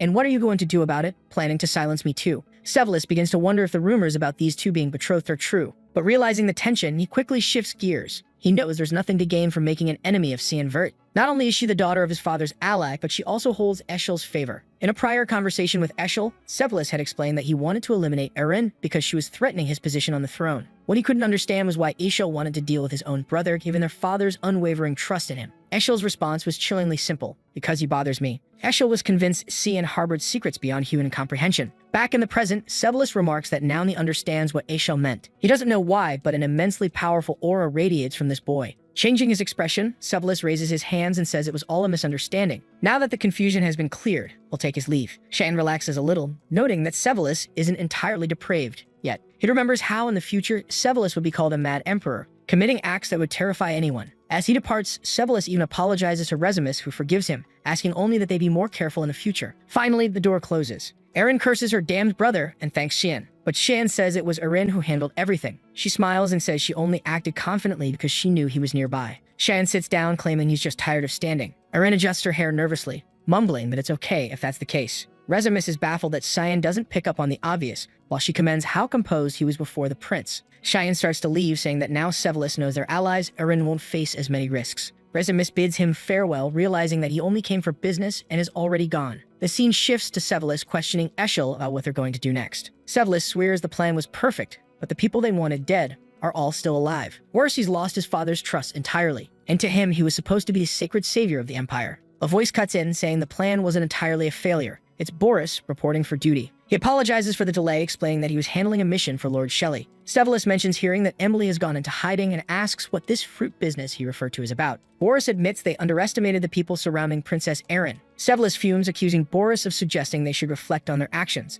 Boris apologizes and clarifies, showing a crystal. He explains that it contains the magic used by Erin's allies. Most of it is ordinary, but then a dark mist begins emanating from the crystal. Boris declares this to be an extremely rare and potentially dangerous magic. Some might even call it dark magic. It's the power of a cursed magical blade. Sevelis is stunned to learn that one of Erin's allies wields something so blasphemous. Meanwhile, we cut to a comical scene of Yelkin staring at a blue creature on a plate. He asked Emily what kind of gratin she said she was making. What's stranger is that Shan and Nana are eating it calmly. Emily cheerfully tells them to take it slow. Yelkin, however, wonders if the food is actually moving. Shan remarks that he's had enough and is full. He apologizes, explaining he has to leave before Eshel discovers this place. He only came to check on the three of them, but the danger is still too great. Shan explains that he's placed people to keep an eye on the house's surroundings, making it the safest place for now. He chuckles, but Emily asks him to promise he'll come back. He reassures her not to worry and instructs Brian to look after the two of them while he's away. Brian, unenthusiastic about the odd food they've been eating, mutters that he'll take good care of them. Outside the house, Surika appears and sarcastically comments about his free time for strolls. She demands an explanation. The bloody banquet, her fiancé's death. How did Cyan know all of this would happen? She warns him to be careful with his answers,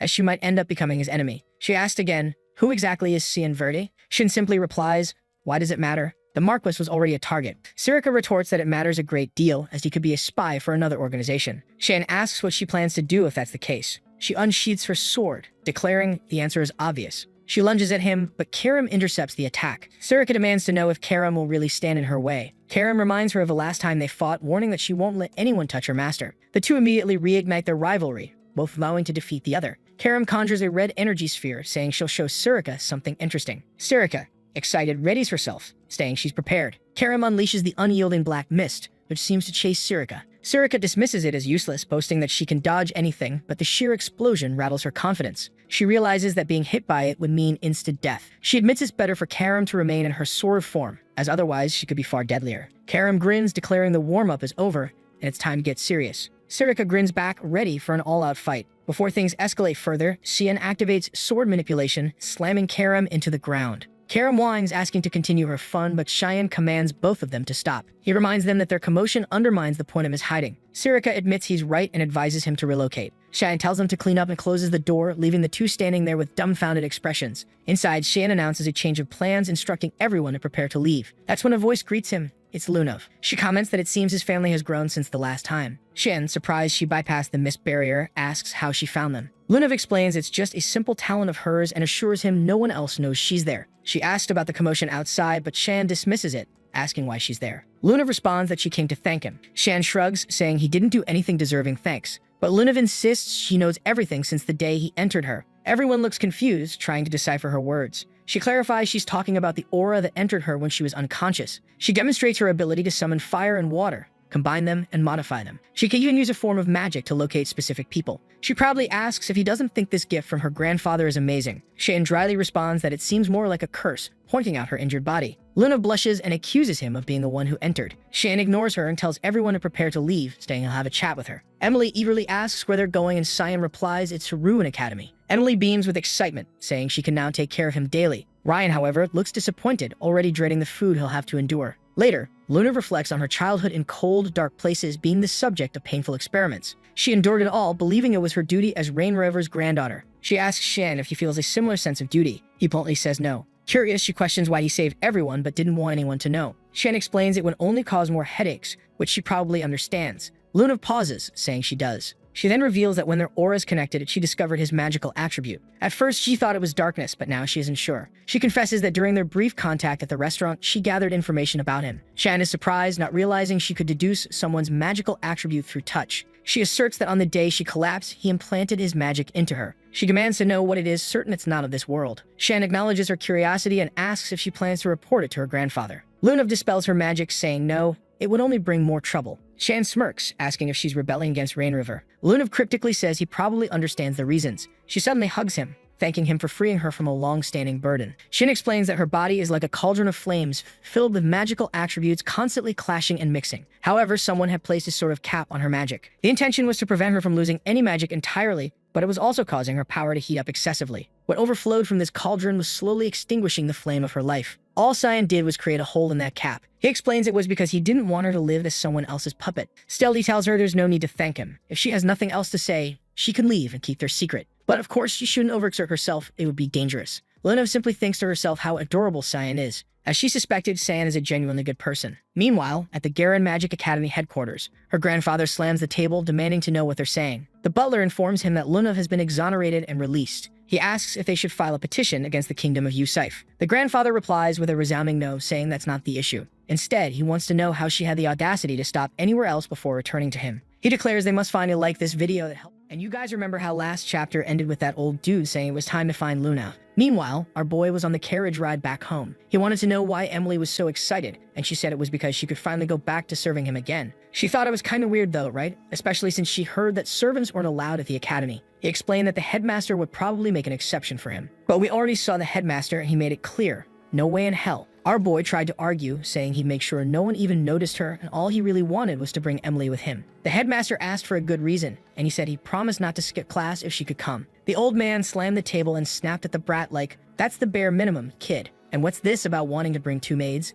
That's even worse." All he wanted to know was whether this had anything to do with the blood banquet. He figured Cian wouldn't ask for something this bold unless it was serious. Just by looking at the kid's reaction, the old man was already sure, and Xian said he'd tell the truth, but only if he got permission. The headmaster had already given up on trying to control him and basically said he knew the kid was gonna do whatever he wanted and bring those girls regardless of what he said. So our boy finally admitted that it was hard to explain. The only thing he could say for sure was that he wasn't behind the blood banquet. The headmaster asked if he was really sure, and our guy said he honestly didn't get it.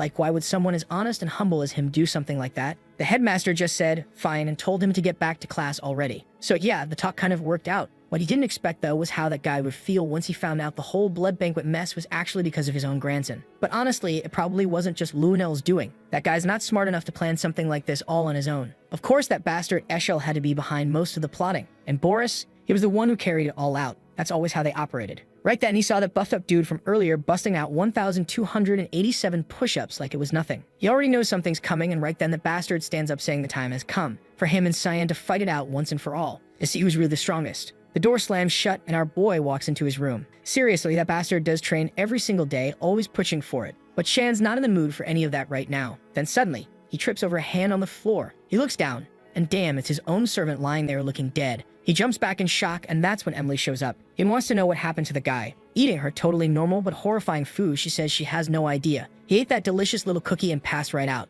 Maybe Shan wants one too. Right away he shouts, "Emily, you damn lunatic, you are never cooking for poor Brian ever again." Then he flops down onto the couch, already stressed out about what's coming in their future. That's when he notices a letter. He decides to take a look, thinking it might be from Lunav. But right at that moment, someone walks in asking who he is, and boom, it's her. She shows up wanting to know how he's doing, and tells him she ran away from home. The scene cuts to some sewers, some underground tunnels, where a group of people are talking about how the association's guards will be showing up soon. One guy tells the other not to worry, but the older one reminds him not to forget. This was the only way to put an end to the source of the Rainriver bloodline. And damn, this girl's got quite a mouth on her, and it's not just sharp, it's loud too. She says she's not that concerned. The old man tells her she better not be, since she's his student. Oh boy, that's her. Nella Aronis, the super cruel instructor. And she says she's not dumb enough to feel bad for that monster. Then she tells the group she's going on ahead, since their comrades should have already captured Lunav by now. The old man leans forward and prays for glory to the kingdom of Garan. Meanwhile, there's our boy sitting down for a quiet little dinner with a troublesome one, who's teasing him, saying she didn't expect him to be such a bold and aggressive little guy. As soon as she arrived, he just grabbed her arm and dragged her off. He shoots back that there should have been a magic barrier cast on the dormitory doors, right? So how'd she even get in?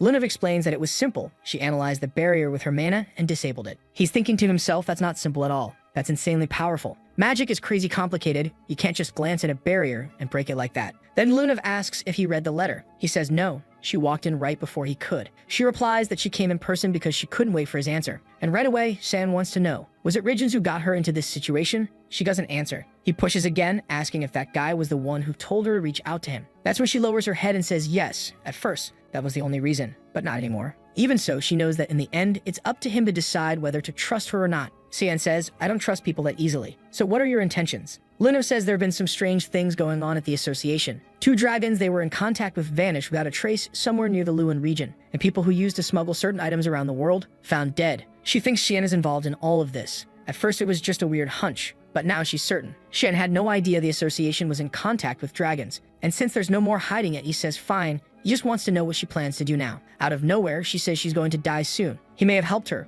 but even so, she knows her own body way too well. Unfortunately, it had already reached the point where there's no fixing it. Still, thanks to him, she got 3 extra years of life. Shan says none of this makes sense. Why is she so calm? Why isn't the thought of dying so soon getting to her? She just smiles and says it's okay, as long as she can feel something. Shan's losing it. He stands up and says none of this is his problem anyway. She should get back to her room and he's already on his way out. She asks why and just says he doesn't want to get involved in that kind of situation. She just waves goodbye and says she'll see him later. And just like that, he's gone. Even Karim asks if it's really okay to leave the girl there like that. But Shan's certain it's the best thing to do. The Garan Association had been keeping an eye on them for a while now. And sure enough, Lunav says she thought her escape plan had been solid. Turns out they showed up way earlier than she expected. That blonde guy calls out to her right away, telling her it's time to go. Mr. Ridgens is looking for her. She doesn't react and the guy asks what's wrong. She looks at him and says that usually it's Victor who comes to get her. So who is he supposed to be? He says Victor's busy today and that's why he came instead. They're from the 6th security branch. But Lunav isn't having it. She calls him out, saying she was lying. There's no Victor. Then boom, she uses a wind skill and bolts, trying to figure out who these extremists are that came to snatch her up in broad daylight. But before she can get away, someone hits her straight in the face with a sleep spell. Instantly, she collapses. Someone mutters that they didn't think it'd be that easy. The bald guy says they were discovered quickly, but it doesn't matter. They'll just toss her in a carriage and be done with it. Meanwhile, Karim senses something and says she feels a fight coming from that area. That makes Shan suspicious. Weren't those guys from Garan? Why would there be a fight going on if Lunav seemed to be going along with it? Scene cuts to the carriage now arriving at some kind of church at night. The bald guy says he's brought Lunav Rainriver. Someone seated on a pew says she's a poor child, used as a test subject her entire life, and now they're just throwing her away like garbage. The seductive, sinister, Professor Nella is right there and says they'll be using the girl for a far more noble purpose than her own life. But the guys from the carriage are noticing a strange mist gathering under their feet. Everyone's getting tense when suddenly, slash. The first one gets cut, like a flurry of arrows, but it's actually glowing slashes flying through the shadows. The weird-looking guy, whoever he is trying to figure out what's going on. He looks behind him. Guess who's there? Shin, right at his back. The bald guy hears the screams, and Nella immediately realizes they've got another guest. She tells Ralph to show them what happens to anyone who gets in their way. Ralph, the bald one, steps forward and says he'll silence them all.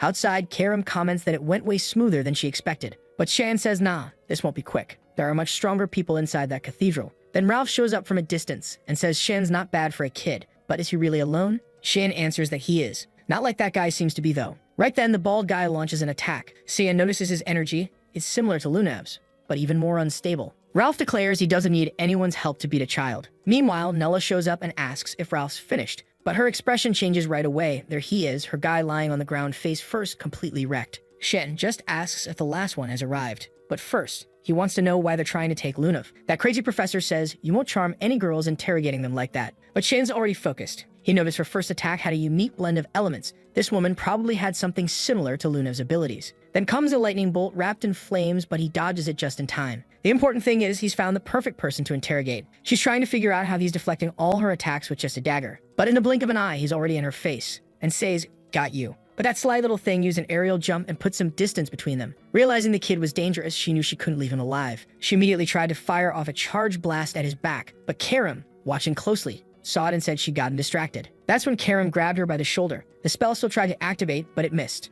The blast tore through the ground, the church, everything, and Cian realized she had a ton of mana. Now she was immobilized, but still saying she wouldn't reveal anything. Karam told her to stop struggling. No human could break through a heart-bound restriction like that. Then Cyan stepped closer and told her to just spill it already. Who gave the order to kidnap Lunav? And how many of you are still out there? Nella just laughed and said he was a funny kid, because he'd be finding all that out real soon. They were all coming for him, and they'd meet again, in hell. She was putting on a whole dramatic act, but Karam was right there calmly pointing out that this was just the reaction caused by a heart restriction. Shen already knew what that meant. An artifact that kept the user's mana sealed in the heart. That's why she couldn't transfer mana through her body. Now he was sure Lunav had something similar going on. While the woman was trying to figure out how they figured all that out without her saying a word, Shen made a comment. This twisted organization running these experiments, they saw it as the path to evolution. That made her shift completely. Now she wanted to know who he was to know all that. He said she could figure that out for herself in hell. She started begging, saying she couldn't die like this, but too late. Boom, right to the gut. In his past life, Shan had found documents in a Garen lab. One's describing how to use a certain artifact called the heart restriction,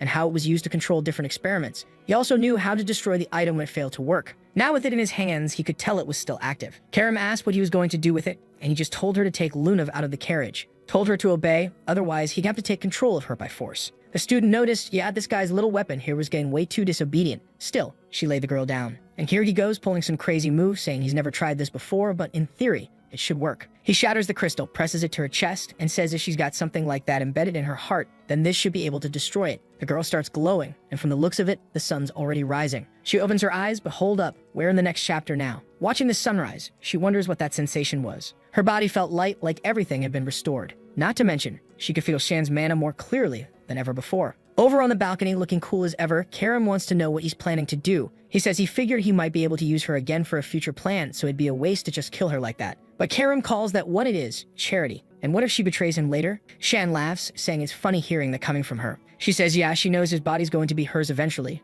which is why she wants him to take better care of it. He tells her to quit the act and says they should just get going already. There's nothing good left there. Elsewhere, Selma slams her hand on the table, saying she doesn't remember anything after being kidnapped. But how did she end up there? Lunav insists she's telling the truth. She doesn't know what happened. But the guy ain't having it. Slams the table again and says there's no way he's buying that. The kingdom's in chaos because of that blood banquet, and she's just sitting there all calm. The butler steps in and apologizes to Mr. Regents, saying it was his fault. He should have summoned her earlier. But Regents tells him no, it's not his fault. It's hers for acting on her own. He's trying his best, and his damn granddaughter just keeps making everything worse. And just when he thought he was going easy on the butler, no, he lights his own arm on fire, saying he knew all along the man had betrayed them. And from the looks of it, the guy had been trying to hurt his granddaughter too. The poor butler tries to beg, saying it's all a misunderstanding, that he just wants to explain. But Regent simply responds that just hearing him talk is sickening, that ignites the guy's body in flames and blows him up. Yeah, this guy is not right in the head. Started out all calm and proper, then stood up and just blew the man to pieces. Luna stands there, hand over her mouth in shock, while Regins coldly says that Man was one of the people who ordered her kidnapping, and now he wants to know, what has she learned about Cien Verde? Luna realizes he's asking that even though he already knows the answer. Still, she decides to stick to her line. She says she didn't learn anything special. He steps closer, asking what exactly she means by nothing special. She says she was late, ended up meeting with him, tried to talk, but yeah, just like she said, she didn't learn anything unusual. Then he puts his hand on her shoulder, cue the dread, and says that's not the answer she was supposed to give. She better tell them right now what that boy is hiding. He's a Virge. Regins is sure something's not right, or someone is helping him. Luna stares him down and says the boy only has a guardian knight and a useless maid. There's nothing linking him to the accident, so why is Regins so obsessed? He slaps the table and demands to know why she's asking questions now. She shouldn't be questioning him. She's a Rain River, born to obey. And in this house, she only does what he says. Then he turns away and tells her to disappear if she doesn't have a proper answer, but at the same time, she's not allowed to leave the castle. Looking at the chart of Old Man on the floor, Luna can only think she's had enough of this. Enough of this family. Back at Leuven Academy, the musclehead is still passed out by the door. Our boy's just trying to get back to his room. But nope, that guy's always there. So he decides to wander off and stretch his legs. That's when he hears a group talking about how classes were canceled. He looks over, not really understanding what the conversation's about. Turns out the word going around is that a professor, Nella Aronis, has disappeared. And right on cue, Sirica shows up asking if he was the one who killed the magic instructor. Poor guy stammers, no, it wasn't me.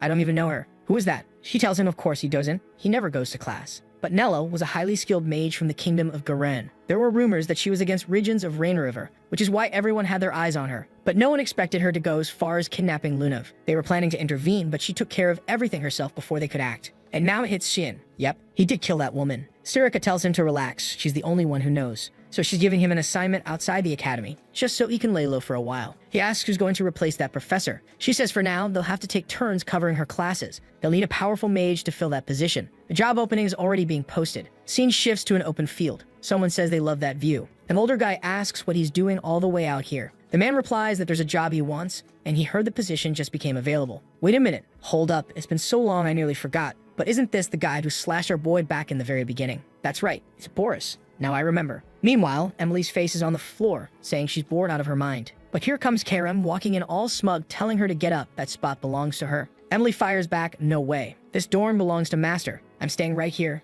Nothing here is yours. When Xian walks in, he finds Emily with 2 giant lumps on her head, clearly been beaten up. He just calls out to Karam to hurry up. They've got a mission. Emily wants to come too, of course, but nope. Xian tells her no, he's got something even more important for her. She's got to make sure Nana doesn't go hungry. Emily's about to say that it's not important at all. Clearly, he's just trying to avoid her. But too late, he's already gone. That's when she suddenly remembers, if that girl goes hungry, she'll transform. Right as she opens the door, boom, one of those horrifying cupcakes smacks her right in the face. Good thing she actually likes that kind of stuff. Emily tells the boy not to worry. She'll take care of everything. Our boy shows up again and says, yep, he believes in her. Good luck with that. He just asks her, please never feed Brian again. The poor guy's still taking forever to recover. Then Karam wants to know, where are they heading this time? He says it's southeast of the Yuzif Empire, a region known as Lambaster, a place ruled by crime, money, and violence. Real family-friendly spot, of course. Cut to a bunch of guys making bets, shouting not to disappoint. Classic underground UFC vibes. Everyone's hyped for Zelward to crush the other guy. One long-haired dude says he's up against a monster, and the massive brute just wants to know, how exactly should he kill him? The bastard crouches down and says this'll just be a warm-up pig style.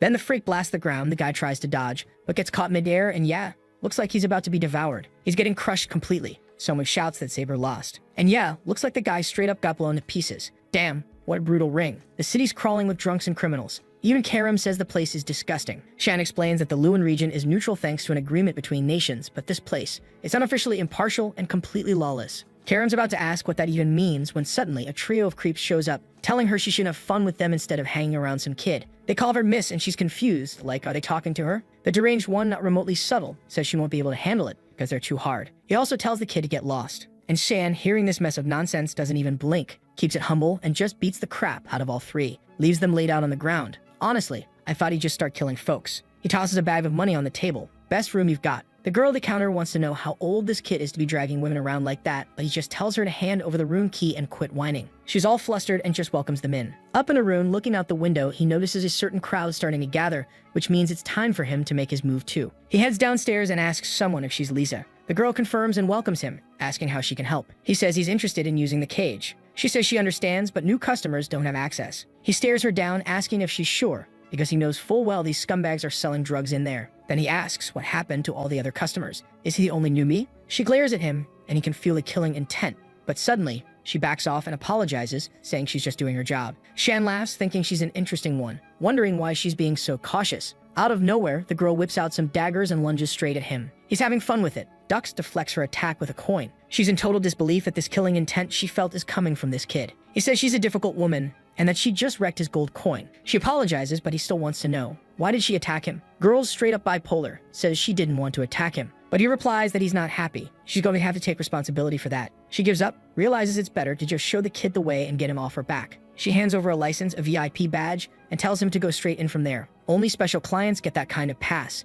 It's basically his safety net now, even though she doesn't really understand why he's so fixated on visiting the cage. He really shouldn't go down there unless he's got a bunch of extra lives saved up. But hey, if he wants it that bad, good luck. Shin obviously has things to deal with, and he says he's never gonna forget how she tried to threaten him. Karen wants to know why he didn't just make that woman bring the owner of the place. The letter's instructions were to bring a woman known as Linz Yahello. Here comes another goth villain we're totally here for. He explains that she's extremely secretive, and she's the owner of this place, but tracking down any real info on her is nearly impossible. Karen wants to know why they were given such vague instructions. Shin shrugs, says the only way to find out is to head down those stairs and see what happens. He'd been to this city a few times in his past life, at least before this place collapsed during the Civil War. She asks what exactly goes on in this place, and he just says she'll find out soon enough when she sees how things really work in the cage. Cut to a guy with a cigarette asking if he really got beat up by a kid. It's that creep who hit on Karam earlier. He says, yeah, it was some weird little kid came out of nowhere and wrecked everyone. The long-haired dude finds it strange. Why would a child be interested in the cage? The blonde says he has no clue. They did what they could to survive, and now they're just passing on whatever info they've got. Then one of them stands up and asks if that boy is the son of some noble family. The bruised-up guy says he's not sure, but it felt like it, and begs Lord Gunther for help. Says he can't even show his face in public anymore because everyone's laughing at him. Gunther stands up and says this is getting interesting. Hell, look into what this kid's deal is. Scene cuts to the cage, and someone's catching a knee to the face while the crowd goes wild. Damn, looks like it's Buff Girl Hour. From afar, Karam finally gets it. This is why the city's such a mess. Xian confirms it, says the place is always busy, because betting on fights is just one of those things people love. And that's exactly why they're here. Getting to Linz and Hell won't be easy, so they'll have to make her come to them. Karam's confused when suddenly someone yells at the kid, saying this ain't a place for children. Shin just smirks, says the timing's perfect, and goes straight to beating the crap out of them. First, a punch to the gut. Then Baldy shows up all wild, asking what's going on, only to have Shin grab his buddy by the dreads and smash his face in. Well, at least the other guy doesn't have hair to grab. Shin calmly says he just wants to know where he signs up to start betting and fighting. On the stage, people are freaking out. There's no way the cage has fallen so low they let this kind of contestant in. This has to be a joke. But of course they're reacting like that because Cheyenne just stepped into the arena. Then someone calls out to him saying he didn't expect a special event like this today. He looks fired up, can't wait to see how he's going to kill the kid.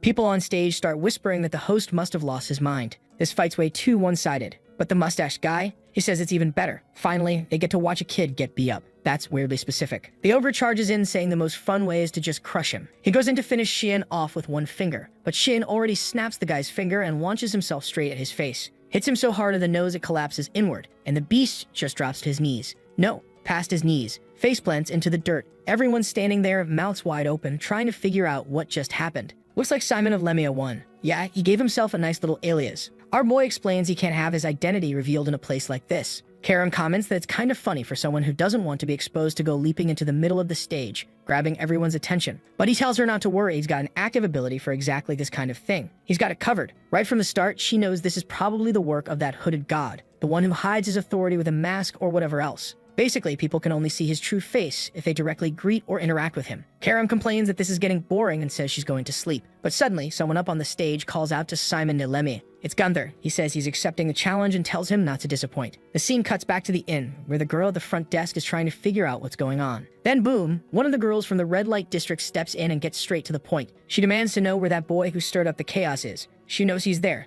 so they better hand him over now. The girl at the front desk says she has no idea what this crazy lady's talking about, but Delkia just warns her it's gonna get ugly if she makes her whole crew act. She better stay out of a problem that landed right on their turf. But the girl at the desk stands her ground, pulls out her little weapon, and says she won't tolerate any threats against her guests. That's when Delkia gives the order, everyone move in. And the front desk girl is still wondering what the heck that weird kid did to cause this much of a mess. Just then, Cyan shows up and calmly asks if they're looking for him. The girl's shocked. She didn't even notice him appear. He walks right up to the blonde and tells her to deal with him and to stop threatening the girl. But something weird happens. Delkia suddenly starts seeing him like he's some sort of prince, apologizing to her for being rude. He starts to explain that someone provoked him, but she grabs his hand and says it's fine. All she wants is his name. He tells her it's Simon, and she starts caressing his hand, saying the name's beautiful, but not as beautiful as his face. Meanwhile, the girl at the front desk is just frozen. This is a crime happening right in front of her. This boy is a minor. She immediately tells Shan to run, but he just says it's fine, he'll handle it. She tries to warn him he has no idea how dangerous that woman is.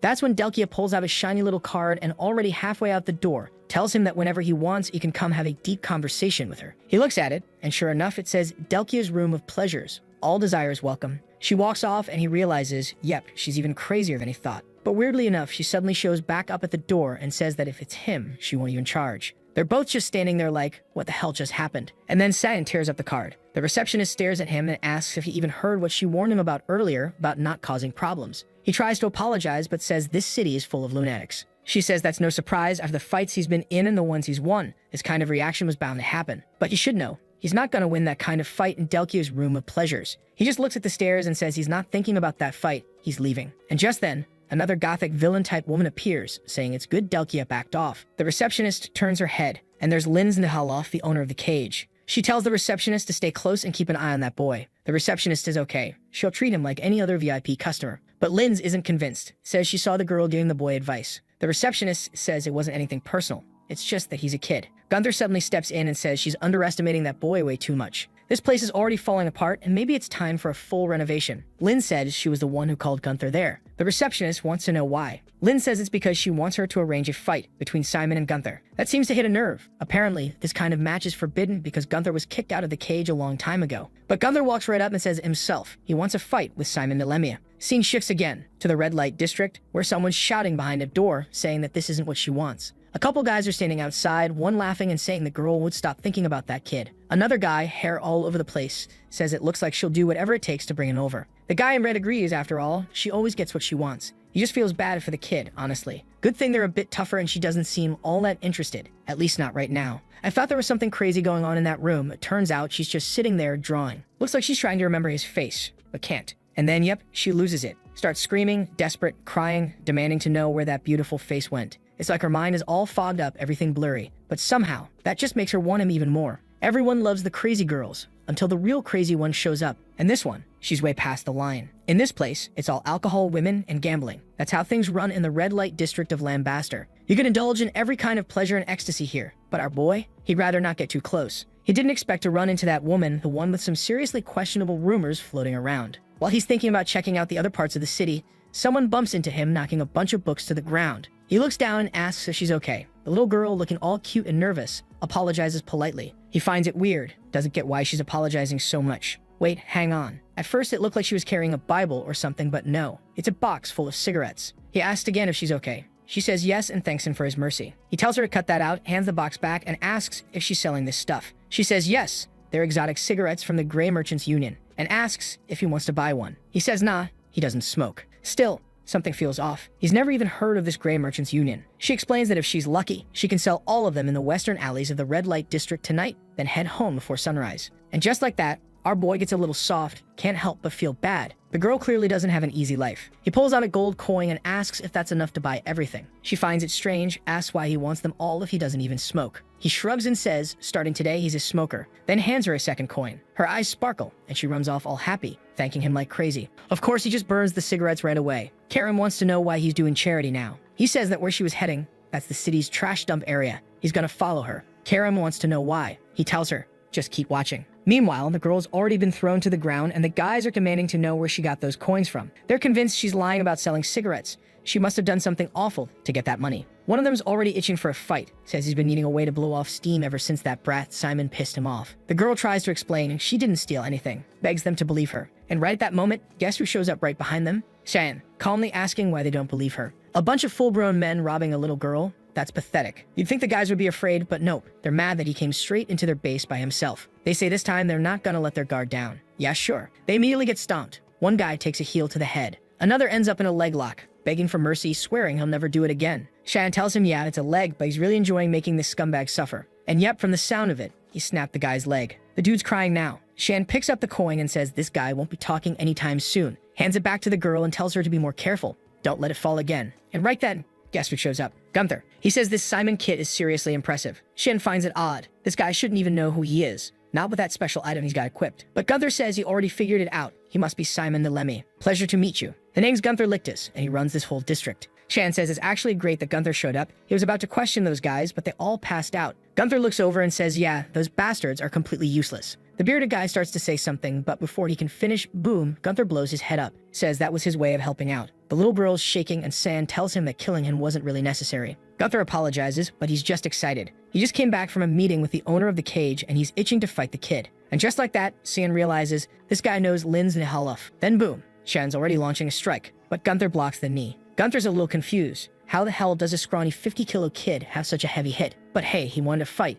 Let's go. He swings a punch and Saiyan flips over it. The hit still cracks the ground beneath them. That's when Saiyan figures it out. This guy's got some kind of strength enhancement. Gunther laughs, says there's no need to wait for the official match. They can have fun right now. Then he transforms, appears right in front of Xian, and says the kid's even better than expected. This is perfect. He just hopes the fun keeps going. Shin's starting to realize, yep, another full-on psycho in this city. And then bam, he takes a clean hit to the chest. Meanwhile, somewhere in the dimension of the Black Mist God, Sirika is practicing her dark powers. Someone comments that the mission she gave Shan is interesting. Apparently the boy's not even on voters' list. He's not scolding her, but it's odd she's pulling a kid into something so personal. Sirika admits it. Yes, she won't deny it. Lin's Yahello is someone they were gonna have to eliminate eventually. She was just eager to see if Xian could really be trusted as a successor. The man says the boy might even end up turning out just like Lin's herself. Sirika replies that they'll find out soon enough. After all, no one can predict the future. Back in Lambaster, Xian's still standing after that hit. Gunther's impressed. He's even happier now that he came looking for him. Time to keep going. He wants to see the boy really put on a show. Explosions echo across the city, the two of them throwing punches and clashing hard. Shan asks him straight up,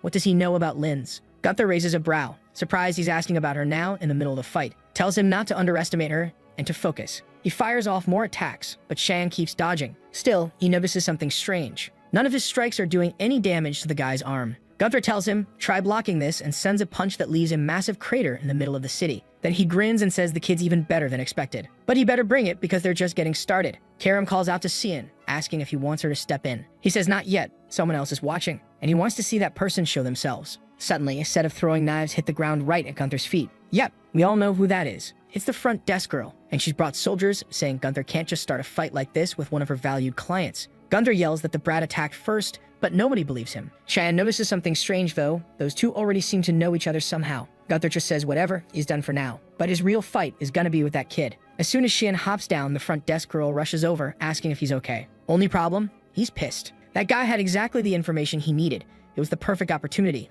and she ruined it. She tries to explain he's a VIP. It's her job to protect him. He cuts her off and tells her to just say what she came here for. He knows she wouldn't come all the way out here without a reason. He already heard from Gunther that the guy requested a match with him, and he's willing to accept on one condition. They've got to give that little girl a job. Shin figured the condition would be something like, I want a meeting with Lin's, but hey, feels like that's basically guaranteed at this point anyway. Meanwhile, in the city, rumors are already flying. Gunther Lictus is coming back to Cage. And apparently his fight will be against the Dilemma Ape, the one who wrecked that giant dude. The whole city's buzzing with gossip, and during the week leading up to the fight, Shan occasionally dropped by the cage just to beat up some poor guys. The place didn't have many rules. First, no weapons. Second, you stop if your opponent loses the will to fight. Third, don't kill your opponent. But today, the blonde guy steps up and announces that none of those rules apply. The owner of the cage gave both fighters permission to go all out. Shan's thrown off, and the announcer just confirms, yep, that's exactly what he heard. Only Shan hadn't been told anything about this. Gunther's already slipping on brass knuckles, saying he's been waiting for this fight all week.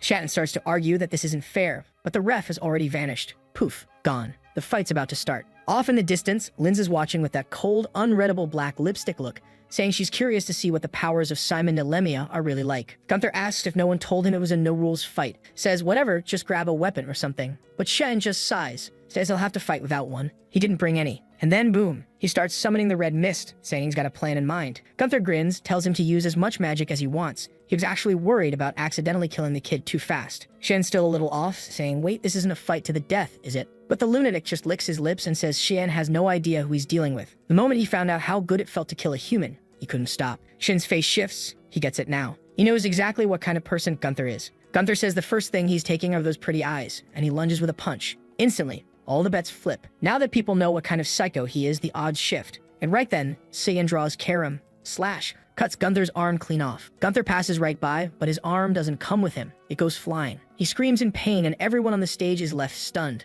What just happened? The guy hits the ground, panicking, trying to figure out where his arm went, shouting that he'll never forgive Saiyan. But Saiyan just tells him to sit still. If he moves again, he will die right here. And Gunther says nothing. Everyone on the stage can tell Yeah, the guy just crapped himself. One chubby guy with a mustache seems to recognize the red mist and that strange mana. He's convinced this is a demonic sword. Shan's confused now. Why didn't anyone tell him this fight was rule-free? Why was he the only one kept in the dark? Maybe Lin's had something to do with it. The scene shifts again. Now the sweet little girl comes up with a drink for him, saying he was amazing. She's all smiles. Shan thinks it's great she already got a job. She says the receptionist made her an assistant, at least for now. He notices her name is Lewis, pats her on the head and tells her to keep working hard. Right then, the receptionist shows up finally. She apologizes, but Shan cuts to the point. Just tell me why you hid the rules for today's fight. She says she didn't hide anything. The truth is, only the owner and Gunther knew. Shan says fine, then take him to meet the owner. Of course she says no, that's not possible. The owner prefers to stay anonymous. So no, it wasn't going to be that easy. Shan accepts it, says fine. Just focus on taking care of the little girl.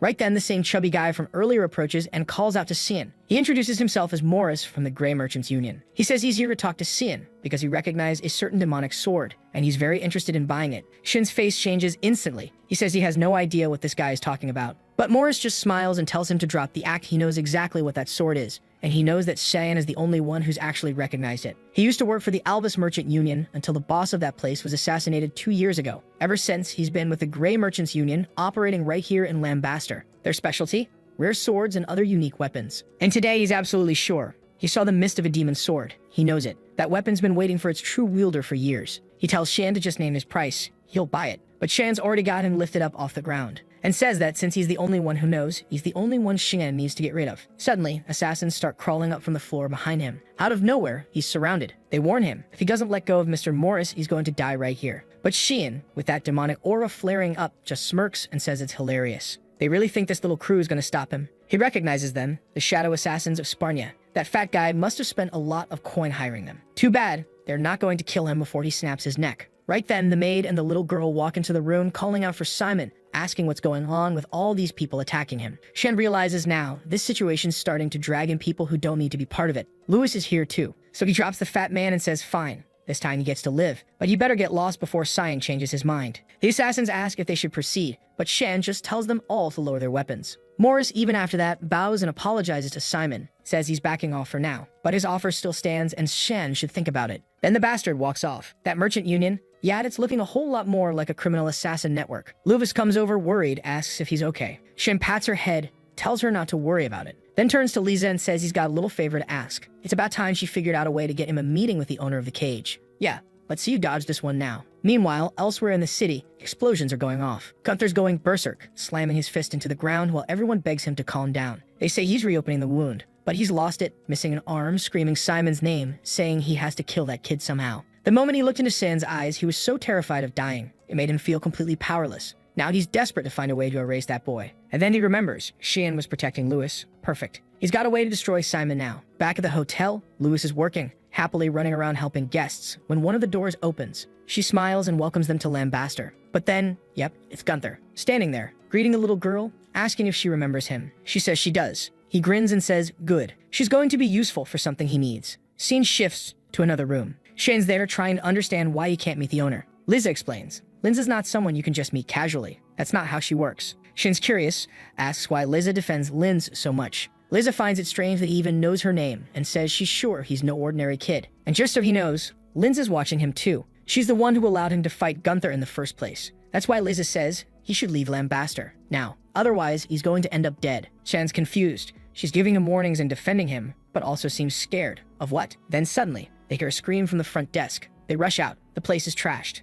And Shan immediately knows. He sees the name tag, Lewis, lying on the ground, covered in blood. He tells Lisa to stay right there. He's going to deal with this. She tries to say something, but he cuts her off, says he's not going to repeat himself. She's staying put. Meanwhile, in the room of that crazy girl, yeah, she's still there, trying to draw Shan's face, or at least remember what it looked like. Someone comments that a beautiful lady's room shouldn't be so messy, and she immediately wants to know how the bastard got in without permission. And yep, of course, it's that weirdo Morris. He says he's there for the obvious reason, to make her an offer. She tells the pig to get lost, but he just calmly says he has something to tell her about the boy she's in love with. She snaps back that her feelings for him aren't any of his business. But Morris cuts straight to the point. He's holding the strongest paralyzing potion in the entire kingdom of Garan. With this, she could have the boy all to herself. He hands it over and Delka demands to know what he's getting out of this. The chubby guy smiles and says he just wants one little item from the boy. She can keep the body. Delka narrows her eyes and asks if he's sure that's all he wants. He nods, says yes. and that he's looking forward to their cooperation. Morris is clearly deep in this little scheme, thinking it's all going to work out, but little does he know the guy's not even remotely interested in that woman. So how's that gonna happen? Scene change. Gunther's sitting on top of a crate, saying he's been waiting for Simon. Our protagonist shows up and demands to know where the girl is. Gunther tosses something at him, calling it a gift. Dude, it's a freaking ear. Then tells him the rest of her is under the box. If he wants her, he better dig. Shane calmly says that if Gunther wanted to die, he just had to say so. But then, Gunther's missing arm starts regenerating. He grins and says that's exactly what he wants. Now come at him, Simon. Scene cuts to Linz asking Lisa if she really thinks that kid's going to kill Gunther. Lisa says yes. Linz asks if she's worried. Lisa says it's been a long time since she had any ties to that guy. That's not the issue.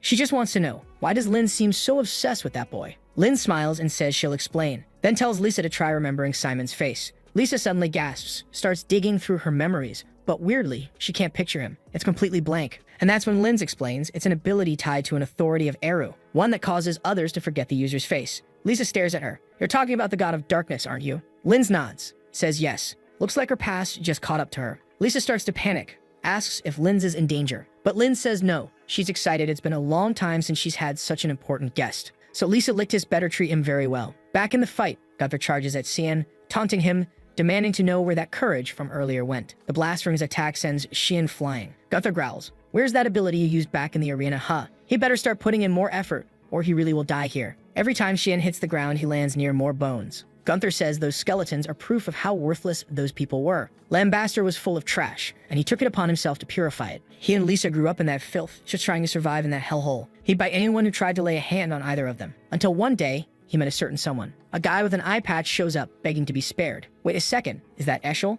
Gunther says that on that day, this boy showed up and wiped out the manager who'd been tormenting them. Apparently, he dropped out of Loon Academy for a while just to enjoy himself, used the opportunity to clean house. Eshel gives a casual, hey, and says the kid's safe now. Gunther admits he never forgot that angelic face. Okay, sure bro. He decided to admire that person, and from that day on, his life changed. He started dreaming about cleaning Lambaster of every last piece of trash, and expanded his influence bit by bit until he became the boss of this junkyard. He started making money in the cage, but after a few killings, he was kicked out. That's when Lisa cut him off completely, but he didn't care. His goal was to cleanse this place, and he wouldn't stop until it was done. Cheyenne, midair, finally shouts, enough with the backstory. I'm still standing. If Gunther really wanted to take him down, he was gonna have to try a little harder. Gunther says that's fine. He'll go all out. He activates some kind of ability, and suddenly his arm starts morphing, covered in chains and scrap metal junk. He grins and says now things are about to get interesting. Cheyenne notices immediately, this guy's using some kind of artifact. But how the hell did he even get his hands on something like that? Gunther holds up a glowing cube and says it's called the gravity chamber. It creates a mana field in a designated area and multiplies the gravitational force by more than 20 times. He compliments the kid for holding up so well under the pressure, but says it's time to end this. The attack slams into the cube and Kiram calls out to see if he needs help. But the boy, already beat up and glowing with anger, says no. He doesn't need her help to take out this worm. Then in a blink, he disappears from inside the cube and reappears right next to Gunther. Hits him with a vicious uppercut straight to the gut, and Gunther has no idea what just happened. Should have been physically impossible for Cian to even move in that gravity zone. Next thing you know, he's flying Teen Rocket style straight up into the sky, and Shan's already behind him midair, calmly warning him to brace himself. He's about to be crushed so thoroughly, the only thing left will be his ear. Delivers a spinning kick, Rock Lee style, bam, drives it right into his ribs. Airborne beatdown, followed by a body slammed straight into the ground, cratered. Gunther's broken, embedded in the dirt, completely wrecked. But he's still smiling. Says he always knew he was destined to die like this. But it doesn't matter. He doesn't have any regrets. A child born in Lambaster was always doomed to become garbage, just like him and Lisa. That's the rule in this city laid down by its mistress. He just asks Shan, please don't let that happen to Lisa. He's sure he can do it. And just like that, it's over. But Shan's left completely confused by everything the guy just said. He walks over to the box where Lewis was supposed to be locked away. But just as he's about to check, someone calls out from behind him. It's Lisa.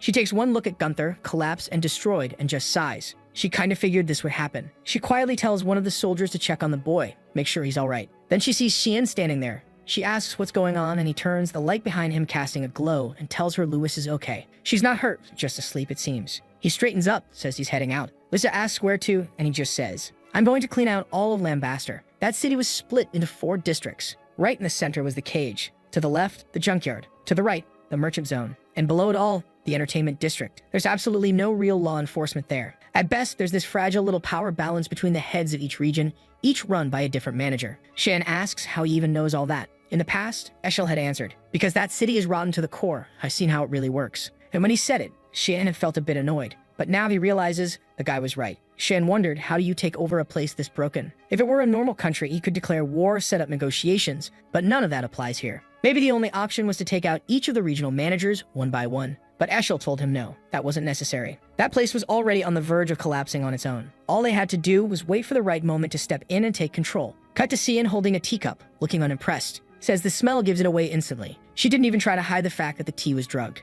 Delkia is clinging to his arm, all flushed and giggly. This city really is rotten from top to bottom, and today he's going to rip it up by the roots. Delkia, grinning ear to ear, says she's glad he accepted the invite, and tonight's gonna be fun. He agrees. Oh, it's gonna be fun all right, he says, especially with a special tea like this. She freezes for a second, he noticed, but he just smiles and says, yeah, tonight's gonna be a long one. Then he downs the cup, drops it, and either collapses or pretends to. Delkia is thrilled. Smiling wickedly, she declares, now this little boy is all mine. The scene shifts to the merchant district, where the butler informs Morris that a message just came in from the entertainment district. The big guy's fuming. He gave Gunther that gravity chamber artifact, and the idiots still went unwashed. But it's fine. Soon enough, the demon's sword would be his. One of the shadow operatives nearby says they should be cautious. Everything's going way too smoothly. Morris tells him to get lost with that bad omen nonsense. But the spy insists his instincts have never been wrong. First, they should head out and do some recon. Morris agrees but warns them not to do anything unnecessary. In his head, though, he's thinking these damn fools from Sparnia are just getting in his way. Maybe they're even planning to steal the demon's sword for themselves.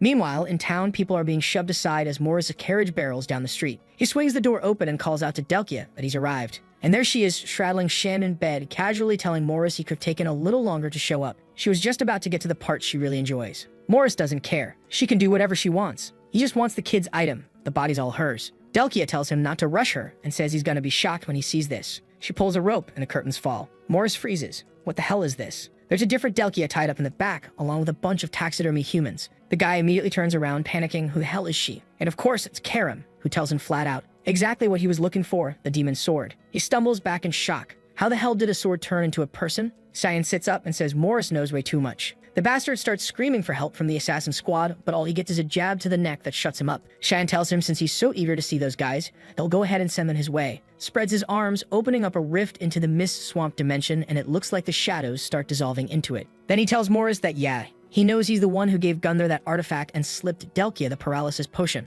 Morris starts begging for forgiveness, swearing he'll never do it again. Shane calmly tells him he's sure he won't, because he won't be doing anything ever again. The guy's still crying for help, but gets dropped straight into the mist. And down there waiting for him, all the assassins he'd hired. Shan says that just leaves Delkia. But Karim steps forward and tells him she'll handle it herself. He can go. He just asks her not to go overboard. She flat out says she will go overboard. And oh boy, she is livid with jealousy. Starts shouting, demanding to know who the hell gave Delkia permission to touch what's hers. She knows damn well Delkia is not really out cold, so no point faking it. Tells her to brace herself, she's gonna get broken into 1,000 pieces. The blonde tries to plead, says she never should have tried anything, but gets clocked right in the face. Meanwhile, Shan just closes the door, knowing full well tonight's gonna be rough for Delkia. But right then, he feels something. A mana signature. Familiar. He looks around and finds himself inside the domain of the mist. Someone speaks up. That expression of yours, priceless. And just like that, Linz Nihaloff steps forward, introducing herself as one of the regional managers of Lambaster. She starts to materialize from within the mist, and Cyan realizes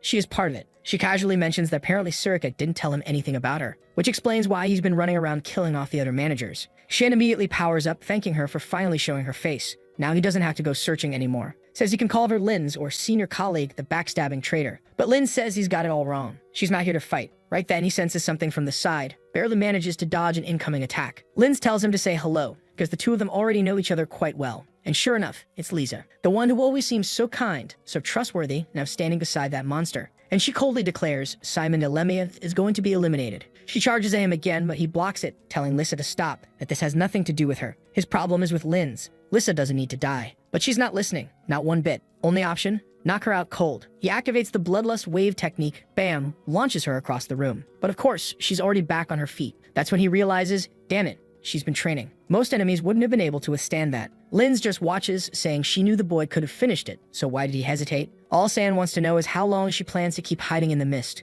Linz tells him she just wanted to see the skills of the child Surika had trained, especially since Lisa was her student. Now that throws him off. Linz knows Surika. So what exactly is the connection between the two? But Linz vanishes, telling him he should be paying attention to someone else. Suddenly, Lisa begins summoning a rain of needles and hurls them at him. Sin flips backward, dodging, but she's already following up with another strike, forcing him to catch her arm midair. She says she might have cut ties with Gunther, but he's still going to pay for killing the last member of her family. As he defends himself, he notices it, her eyes. That personality of the shadow, it's been activated. Most likely, Lin's implanted some kind of memory fragment to stir up that resentment. But she made one mistake, getting too close. He slams her down and raises his hand. Not a punch though, just enough to knock her out clean. With her down, he says, "All right, that just leaves 2 of us. Come on out, Lin's." But she tells him to stop playing games. You should know by now that she is this entire Mist realm. Shin admits he's surprised. Not just that she belongs to the Mist, but that she's a traitor and a thief. She asks what the hell he's talking about. He tells her he knows exactly what that ring on her hand is, the Ring of Anbari. An artifact that lets you absorb anything. Mana, authority,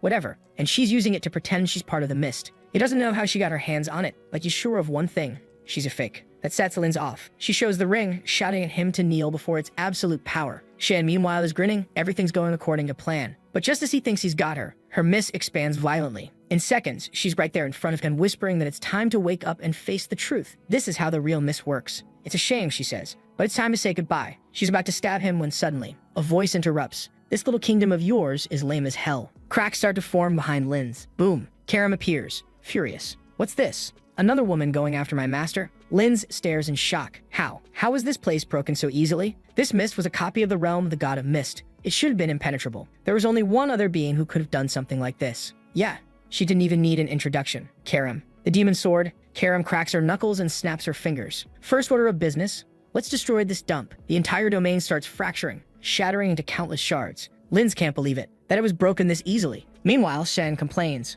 What took you so long, damn it? Karam scowls. Excuse me? I just saved your ass, and that's what you say. Linz watches this couple bickering scene and loses it. She yells at Xian to shut the hell up. No way someone like you is the successor. That person disappeared over 300 years ago. There's no way it's some brat like you. While she's throwing her fit, Karam just raises an eyebrow. What's with her? Xian shrugs. Said a few things earlier. Guess I got her riled up. Now Linz is totally unhinged, screams and charges at him with full speed. But Karam dissolves into a blade. Xian grabs her and smirks. She'd make a terrible assassin. Together, the two unleash their technique, Miss Storm Surge, and charge in for the final clash. Of course, Linz, fake as ever, goes flying across the ground like a ragdoll. Meanwhile, Shan's just standing there cool as hell, dripping with swag, saying it's about time he showed her the true power of divine authority. As soon as Linz manages to get back on her feet, he activates the Mist of Adamant, and bam, a giant orb appears behind him. He's in full demon mode now, face darkened, voice chilling, daring her. Go on, try to block this with that little ring of yours. And then he swings. The cut flies toward her and she knows. She knows. She doesn't stand a chance. Cut to a long time ago. Back inside the Temple of Black Mist. Sirika asks where Linz thinks she's going. Linz says she's tired of sitting around, waiting for some supposed successor to show up. She fires back, you planning to kill me now or what? But Sirika calmly answers,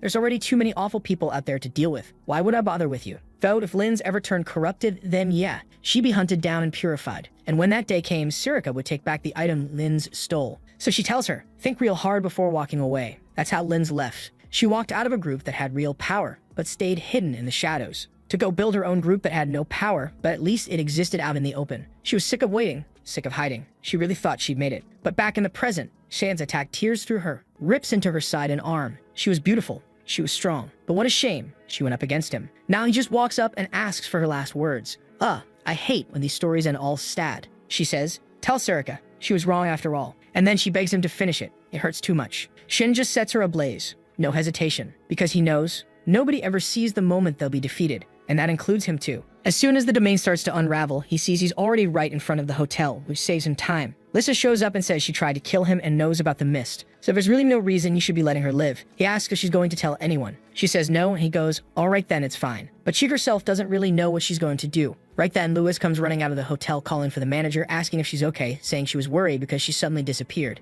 Lisa, looking a little shaken, asks if Lewis is all right, tells her to stop worrying about her, and says she's not going to let her leave this place anymore. She was the kindest person she ever met, and there's no way she was going to just let her go like that. Lisa says she understands now, and that's when our guy chimes in, saying it looks like she's already found her purpose. It'd be good for her to manage the whole place now, especially since all the other regional managers are gone. And she should make sure Lewis doesn't end up like Gunther. She agrees, and our boy gives her a pat on the head. Of course, Lewis is sad he's leaving, but he says, unfortunately, his stay here is over. He waves goodbye, saying he'll come back someday. Lissa yells after him, saying he definitely has to come back. As he turns to leave, he thinks to himself that he hopes to return, but not to see a scene like the one from the past. Holding the dagger, someone says he was successful in purifying Linz Nihalov. Then Sirika, looking kind of pissed, says it must have been really tough. He asks why she sent him if she already knew it was going to be that hard. She just tells him to go ahead and ask what he's dying to know, because she knows he's curious. So he asks what her connection is to Linz, if she was part of the Mist. Sirika says yeah, they trained together, but it seems she wasn't too fond of the future it laid out for Linz and ended up leaving. And when she did, she took the ring that was only supposed to be passed down among the masters.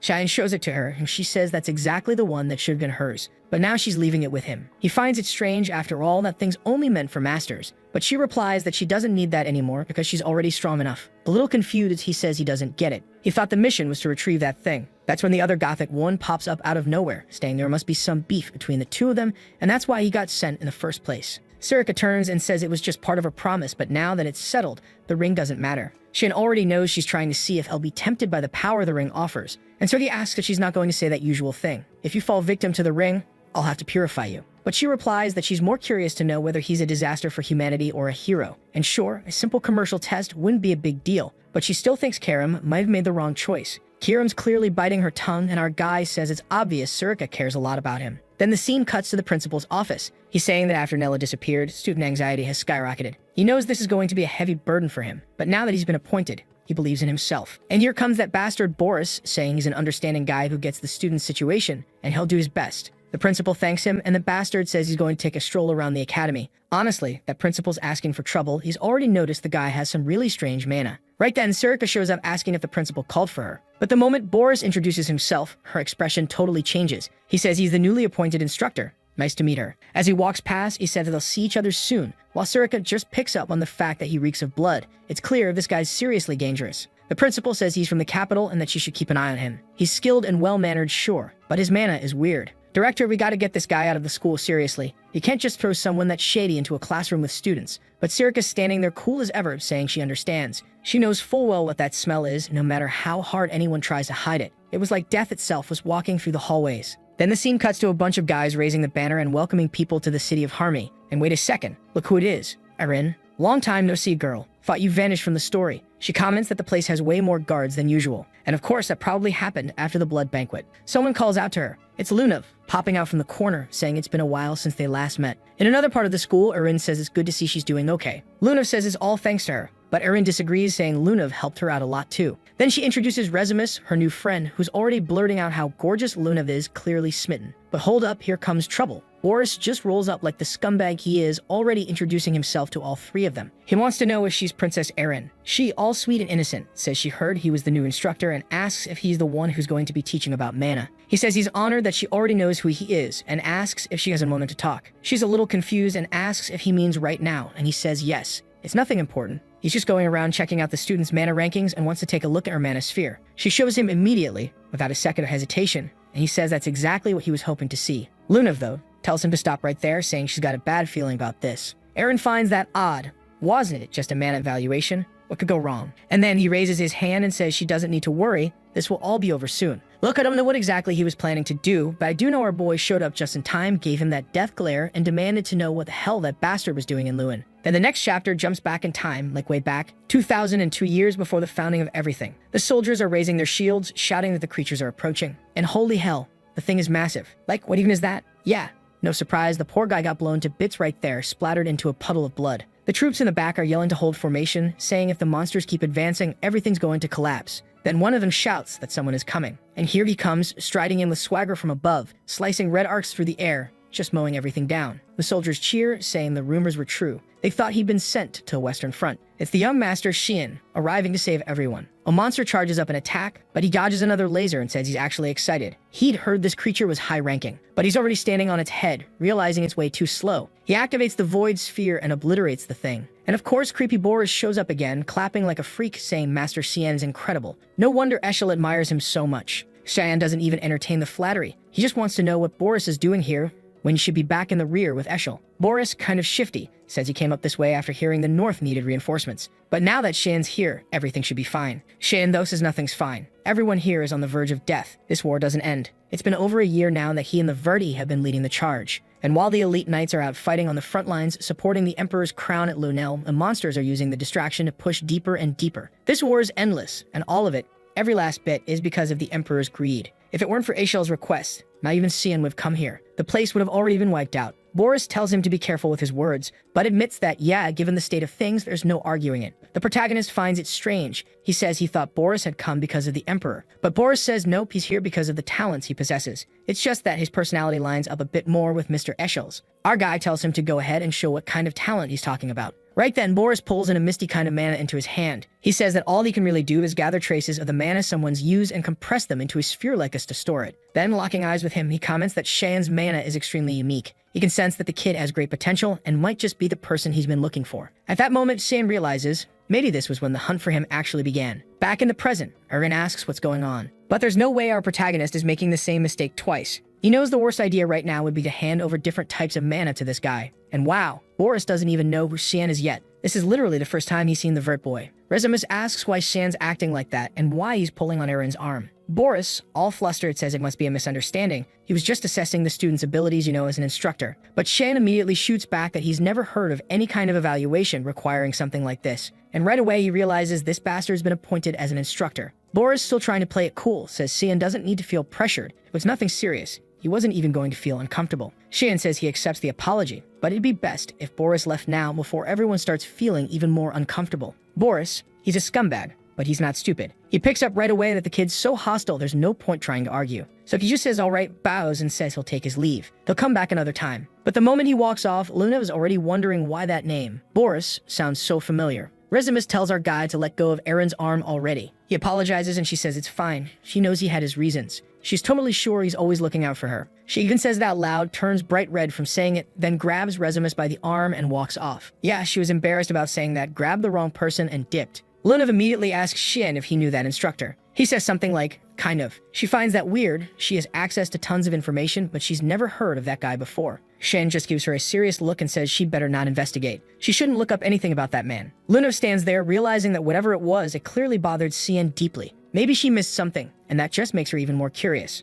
Cheyenne taps the ring and boom. Now it's raining candy in his room. All of it a reward because his daughter behaved and everyone's still alive. Brian says of course everything turned out fine and it's good to know Shan's doing okay too. Meanwhile, Emily complains that life's been tough. Brian won't let her cook even once. Shan asks why that bothers her. Last he checked, she liked it when people cooked for her. She says yeah, that's true, but now it feels like someone took her job away. So Shan says alright, time for him and Brian to go train. Brian tries to get out of it, but our guy tells him to hurry up and follow. The scene shifts to the academy's training grounds. Turns out someone's already there practicing. Looks like it's Rezimus, though not totally sure. Might be someone else. Ryan's impressed. Whoever it is, she's wielding a massive claymore like it's nothing. Shin says of course it looks easy. She's going to be named the best swordswoman on the continent one day. Then he grabs a sword, saying it's time to see how much she's improved. She's caught off guard, asking what this is all about. She just came out for a chill evening. But he tells her nope, not tonight, come at him. Rezimus hesitates, makes sense. She's holding a real sword and he's only got a wooden one. She's worried the poor guy might actually get hurt. But before she can even finish the sentence, bam, he almost smacks her right in the face. She manages to duck and block just in time, then compliments the move. Still, she can't believe that was a blow from a wooden sword. She deflects his attack and comes at him full force, saying she's not going to go easy on him anymore. He parries one of her strikes and praises her movements. Too bad though, he says she's still got a long way to go, because this right here looks like her current limit. Rezimus is confused. He's saying all that, but she's the only one attacking. She finally says enough and goes in for a strong vertical slash, only to get tapped right in the forehead and drop like a chump. Cheyenne tells her that letting her emotions take over like that is exactly what creates openings in her attacks. She's slumped there, frustrated, admitting she's no match for him. Must be nice, being that strong. But when he compliments her, saying she's actually really skilled, she goes totally red. He says he's sure that if she keeps up the pace she's going, no one will be able to beat her with a sword. She's all flustered, saying it makes no sense to get a bunch of compliments after getting her butt kicked. But with his hand on his chin, Cien says there's really not much more he can do for someone at her current level. So he tells Brian to help her train. Poor guy wasn't ready, but he turns to Rezimus and says, alright then, the two of us are gonna practice every day. Shen hands him the sword and asks where he's going. But our boy just says he's got something to take care of and leaves.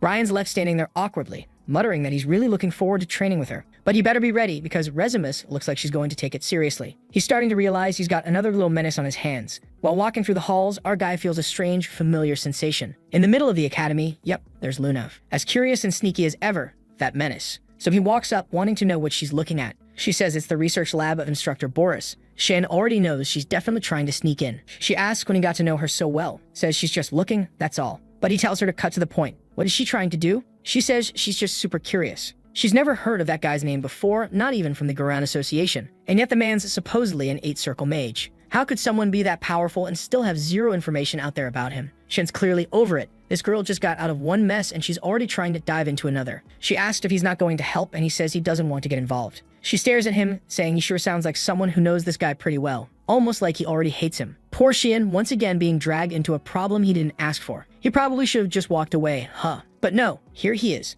standing in front of the lab, saying he doesn't sense anyone inside. He tells her to stay behind, he's going in first. He grabs the doorknob, activates a mist ability, and opens the door. Turns out, it's more of a library than a lab. All that's inside are scrolls and handwritten books. Looking around, Lunav comments that it's all about ancient magic. And right at that moment, Karam suddenly steps out from Sian. He asks where she's going. She says she's just checking the rooftop and tells him to keep doing what he's doing. He's a little confused. Why is she heading to the roof? But whatever. Lunav calls him over, saying she found a text that looks super old. But Cheyenne, he realizes what it actually is. That armor, that's Boris of Armor, the one known as Hearthcree. Oh boy, even the name sounds cursed. Up on the rooftop, Kara mutters that this smell, it's sickening. No matter how many times she catches it, it never stops being disgusting. And he better show up soon. Oh, she's talking directly to that Hearthcree guy. Right then, too bad. Someone appears and says it's been a while since he last saw her. An angel shows up, asking how she's doing after waking up from a 300-year nap. From a high-up angle, Karam says she was doing just fine until he showed up and ruined everything. Hearthcree replies, your personality hasn't changed a bit. I guess that's why you chose that master out of all the other options.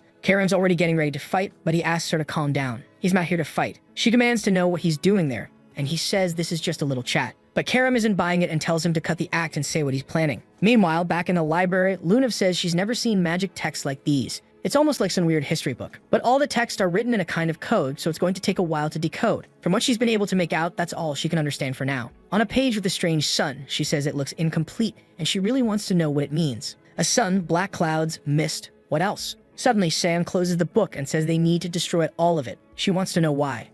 That's what caused the blood banquet along with a lot of the other disasters. Then boom, someone shows up and says it's a shame, but he can't let that happen. Right away, Shan recognizes Boris's voice and wonders how he didn't sense his presence. The book starts glowing gold and suddenly materializes in Boris' hand. And that's when Boris says he was actually thinking about having a talk with the boy. What an incredible coincidence that he happened to show up there. Too bad it had to happen in such an unpleasant way, getting spied on and all. He raises his hand and asks Miss Lunav to excuse them. Poor thing, he's already flung her out the window, sending her all the way to the dorms. And now the two of them need to have a little conversation. He's very interested in the boy, specifically in the version of him he doesn't show the public. Shin's already figured out this isn't good. It'd be great if he could just kill this guy. But Hearthcree is a major problem. Not to mention, Karam suddenly vanished from his side. She's up on the rooftop, lying back all calm, wanting to know what the bastard's even talking about. Hearthcree says the person her master serves is someone chosen by the gods, and basically they're playing a game they already lost. Karam says she doesn't care. A demonic spawn like her would never ally with Lumindal. The angel says there are other ways. For example, she could take over her master's body. Surely that wouldn't be so difficult. Karam demands to know what the hell he's trying to pull. And now, the chapter shifts again. This time it's about good and evil, light and darkness, creation and destruction. Two opposing forces always at war. And in these epic tales, light always wins. It's been 3 centuries since the Great War ended and the demon died. The surface world seemed to be thriving, but little by little, people were forgetting about them. Looks like we're seeing things from the angels' point of view. One of them says it's getting harder to find the fear and reverence people once had for them. So they came to a conclusion. In order to be worshipped again, they needed darkness. It's the darkness that makes their light shine brighter. Karam just calls that reason completely idiotic. Now it all makes sense. They want her to take over her master's body, so that they can defeat her and be hailed as saviors. The deranged angel smiles, saying it's amazing, she figured it out perfectly. And bam, he immediately takes a slash to the face. She tells him to quit talking crap. But of course, the little immortal thing just regenerates, saying it's a shame. He'd really thought this was the perfect chance to talk with her. Karam answers bluntly. They're the ones who decided she was the bad guy. But she's already figured out that these so-called angels are way more concerned with their own problems than protecting anyone else. The angel shows up again, saying it's a shame. He really thought talking to her would be as easy as it was with Enro. It was a nice visit, but now he's heading out. And just like that, he vanishes while Karam's left wondering, what the hell did that idiot Enro do? Back with Boris, the bastard's calmly serving a fancy high-class tea from Sparnia, saying he hopes the boy enjoys it. Obviously, Cheyenne doesn't give a damn. He tells him to get to the point and explain why he's so interested in him. Boris, fake as always, says he's just a teacher concerned with a promising student. Cheyenne tells him to cut the crap. He doesn't even show up to class. Boris wants to know why, and Cheyenne flat out says it. He's got nothing to learn from them. Now Boris is curious. He wonders if the headmaster knows about that. Cheyenne just tells him, for the love of all that's holy, to stop stalling and talk. So Boris gets a little more direct and asks Shen if he knows who he is. Shannon asks why he's even asking that. Boris says he felt it immediately. Shen hated him the moment they met. The way the kid looked at him, it was like he already wanted him dead. But Boris swears he's never seen Xian before in his life, so how could he have known about him already? Xian stirs the tea a little and says what's even weirder is that no one's ever heard of an 8-circle mage. Boris replies that he likes to live a quiet life, and Xian tells him to just say where he's from. Of course, the bastard claims he's from some super rural village, nothing but cows and lumber out there. No way Xian would know it. Both of them know the other's lying. Obviously, Boris wasn't going to spill anything. Even in his past life, the guy kept everything hidden. And now he asks if Xian has any other questions. Xian says no. Boris says good. It's gotten late, and they can talk more another time. Sometime later, staring down at the book, Boris says now he understands why Ishel felt so threatened. That kid, he must be the one helping Princess Erin. He's speaking with that Dan Hearthcree, who says it's ironic that the younger brother of the so-called savior is the one wielding the demon blade. Fate's got a funny way of working. It also seemed like Karam might just be the darkness they've been searching for all this time. And if he's right, that boy might be the perfect opportunity to make Ishel shine brighter than ever. That's just like it was foretold in the black mist that hides the sun. Boris closes the book and declares, the rebirth of the savior is about to begin. Cut to Karam in the Hall of the Black Mist. Someone says it's surprising she came all the way there on her own. It's Eru. He wants to know what brings her. Karam says it's funny he's even asking. He should already know. She just met with Hearthcree and didn't realize the two of them were so close. Eru asks if Hearthcree tried anything, but Karam cuts him off. Just tell her why he didn't do anything. Apparently, he'd forgotten the reason he was kicked out. Eru says there's no lower place than where he already is, which means he's got nothing left to fear. Karam tells him he's got to be joking. These people are trying to use both her and Sion. The Lord asks if her wish is really to protect Xian. If that's the case, he can help her make that wish come true. All she needs to do is take this decree, and all the mists will support her and the boy. She takes it, but she's already figured it out. He's just handing that over so he doesn't have to do anything himself. Exactly like what happened with Lumindal. Eru tells her to quit nagging. He insists he already made the best decision for her sake. But Karam walks off, telling him to stop making pathetic excuses, and says she hopes he stays trapped in that place forever. The scene cuts to a statue of an angel, where a man in front of it says he intends to bless it for acting in accordance with the representations of Lumindal's light. What she needs to figure out is whether she truly intends to become the ray of light that'll save this world from darkness, and if she swears to stand on the front lines and die on the battlefield. Whoa, Alice Vert swears that she does. She accepts the will of the god of light, Lumindal. I almost forgot our boy had a turbocharged sister. She made the vow, but she's still wondering if this really is the right path. Lately, the Empire's been gathering up talented individuals for the Knights of Light and sending them all to the front lines. That's why, during the disaster of the Blood Banquet, there were no royal guards around to help. Still, helping the Knights of Light has always been her dream. What she doesn't get is, what exactly is she supposed to be protecting out there on the front lines? Right then, someone congratulates her. She turns and sees it's Cecilia, who says Alice finally achieved her big dream. Alice says it's nothing, she just became a rookie knight. But Cecilia tells her there's no need to be so formal anymore. They're equals now. Weirdly, this lunatic drops to the ground and says, no way, I can't do that. You'll always be my senior. Sometime later, it looks like Alice confided her worries. Cecilia tells her it's impossible she picked the wrong path. She's known her for a long time. This has always been her dream. But Alice says she's still unsure. She could hear people screaming for help. So if her friend says she knows the perfect way to find out if the front lines are really where she belongs. When she gets there, they'll fight together. Apparently, this Duke Villiarth confirmed an important mission. It would be Alice Vert's first official assignment, but she finds it kind of odd, since the one who gave her the mission was her father. Boots are on, swords in hand. Brian's ready. The girls ask where he's going, and he says he doesn't even know. Xian just told him to be on standby. That's when our boy shows up, saying they won't take long this time. He tells Nana not to worry and tells Brian to move it. Brian asks where they're headed, and Sion says this time it's the Delemia Valley. Emily points out that for someone saying, we won't take long, that place is super far away. But Xian opens a portal right there with his ring, saying they won't take long if they go through that. And it had to be now, because today was the day Alice was supposed to die. On the battlefield, someone yells for everyone to hold formation. A man turns to the young lady and says it must have been a tough journey, but Alice tells him not to call her that. The guy praises her, says he's super proud that she's finally standing among the Knights of Light. She awkwardly tells him to stop, she still has a lot to learn. Still, he's confident she's going to do great and that the Duke will be proud. Suddenly, she steps forward and introduces herself. The eldest daughter of House Vert reporting in after receiving the summons. Her father turns and says the third and fourth princes, as well as the second princess, are all coming to visit. She better be prepared. Alice notices he didn't praise her at all. Still cold as ever. He already tells everyone to greet the guests. They should arrive by now. And there they are. Third prince, Fagin and Severus. Fourth prince, Nerovian. At least their names are easy to remember. And then comes the second princess. Alright, why is she showing that much thigh? Who is she trying to seduce here? Me? Her name is Violet Severus, the bold one. Right away, everyone from our boy's family bows and greets them. But Nerovian's already done. He says they've finished the formalities, so can they leave now? Fadian's nervous. He's scared that white-haired guy's going to get attacked by monsters. But Shan's dad tells him to relax. They're in the rear guard. Monster activity is super low here. Plus, the best knights are stationed right there, so there's nothing to worry about. Well, look who's here. That damn bull-headed Eshel. Alice gives him a quick glance, and her father turns to him and says he better fulfill all his duties. He says he won't disappoint, while that Fabian guy over there says they better take out the monsters before they get any closer. His body's too valuable, unlike theirs. Okay, your highness is really asking to get slapped. Now here's a body that is actually valuable. Violet's already thanking Eshel for his hard work. He just replies that it's an honor, and she wants to know, where's Lunel? He's not the type to miss formal events like this. Eshel explains that Lunel had an important matter to attend and couldn't make it. She side-eyes that answer, saying it's good to have him as a bodyguard. Wait, what's going on here? Did something already happen between these two or what? Everyone's information and Alice is getting a weird feeling. Eshel always protects the first prince. That's just how it is. But now he's here with the twins and the second princess. What is this? A coincidence or something else entirely? Eshel then mentions he heard she joined the knights as the top of her class and congratulates her. But it didn't sound sincere at all. She immediately recognizes that familiar look in his eyes,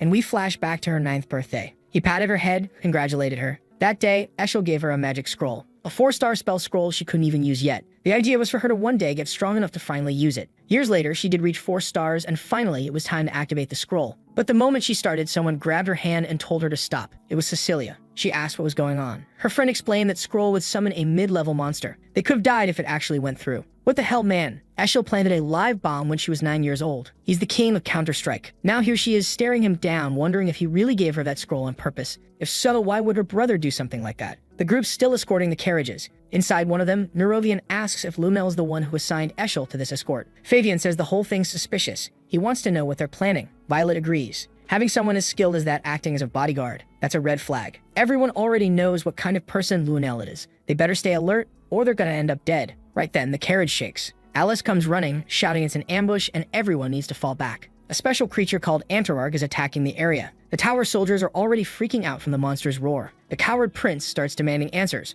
Why didn't anyone warn them something like this might show up? A strike from the boss monster sends everyone flying. Alice yells for them to retreat immediately, but a massive tail swipe is coming right for the group. No worries. Big Sis blocks the hit. But now she really wants to know why something that powerful is showing up in the rear guard. The princes are already running for their lives. One of the white-haired ones yells for them to turn back. If they keep running, they're gonna get killed alone. Violet's totally panicked when suddenly, Eshel comes toward her. Nothing sketchy at all, right? He tells her to come close. He'll protect her. And right then, Violet realizes, this bastard planned all of this chaos just to kill him here. And judging by Alice's face, she's picked up on something fishy too. Then, bam, a windflower spell slams into the boss monster. Cecilia shows up to help and yells at Alice to escape through the side path. Right away, she grabs her friend and also pulls Violet along, who's just confused and being dragged, but honestly, anywhere away from Eshel is the right move. Still, Alice's gut is telling her something seriously wrong. She felt an overwhelming bloodlust coming from her own brother, and when she looked back, she saw the monster about to land a clean hit straight at his neck. But then, out of nowhere, a strange barrier blocked the strike. Alice's head is spinning. What's going on here? But Cecilia just shouts at her to move. The monster is still flying, going in for another attack on Eshel. But more troops show up nearby and yell for everyone to get back in formation. She glances to the side and realizes the 3 damn girls are gone. Meanwhile, the soldiers are shouting not to let that creature, Antararg, get anywhere near the royal hairs. The monster starts charging up another purple energy blast, and Eshel looks like he's losing it, growling that this thing's really starting to piss him off. Then a golden light bursts out from his back and he orders everyone to stand down.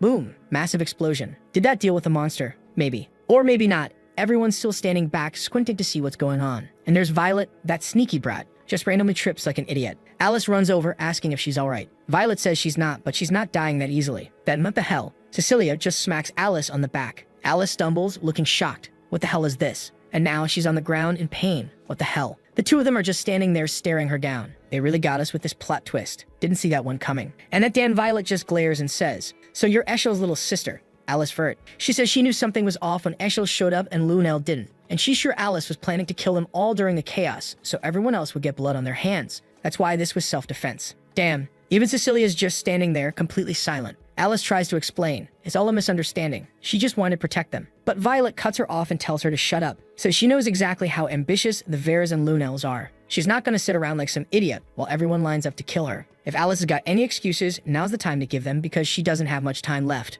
Violet throws down a scroll and says she hopes Lumindle won't save her. And poof, looks like the two of them just teleported out of there. Alice, though, she's not thinking straight. She's sitting there wondering how impulsive Cecilia must have been to betray her like that. She has to be under some kind of mind control, or there has to be another explanation. Tears in her eyes, she mutters that it can't be real. But now some creatures appear in front of her. She struggles to stand up, saying she has to pull herself together. She can't die here. She has to survive and asks Cecilia why she did this. She begins activating a power, calling out to her dear mother, the source of all life. The monster's charge. and she begs the goddess to act through her hands. She triggers a skill from Udine and the spear, sending blasts flying in every direction. Meanwhile, over at the Varda hideout, yep, it's the two traitors, Violet and Cecilia, just lounging. Violet throws herself onto the bed, saying that was disgusting. Cecilia agrees, sitting quietly thinking about little Alice from her childhood. She closes her eyes, maybe a little conflicted. Then Violet asks, "Why'd you let Alice live? You could have killed her right then and there." "Girl, close those toothpick legs, you're acting weird." Cecilia, a bit hesitant, says, "She'll die soon anyway. The monsters there will finish her off for sure." Meanwhile, Alice is still out there, flinging spears left and right, but she's exhausted. And honestly, this is the perfect moment for our boy to show up like a total Chad. She's drained. She mumbles that she has to get back. Problem is, what is she even going to tell the knights?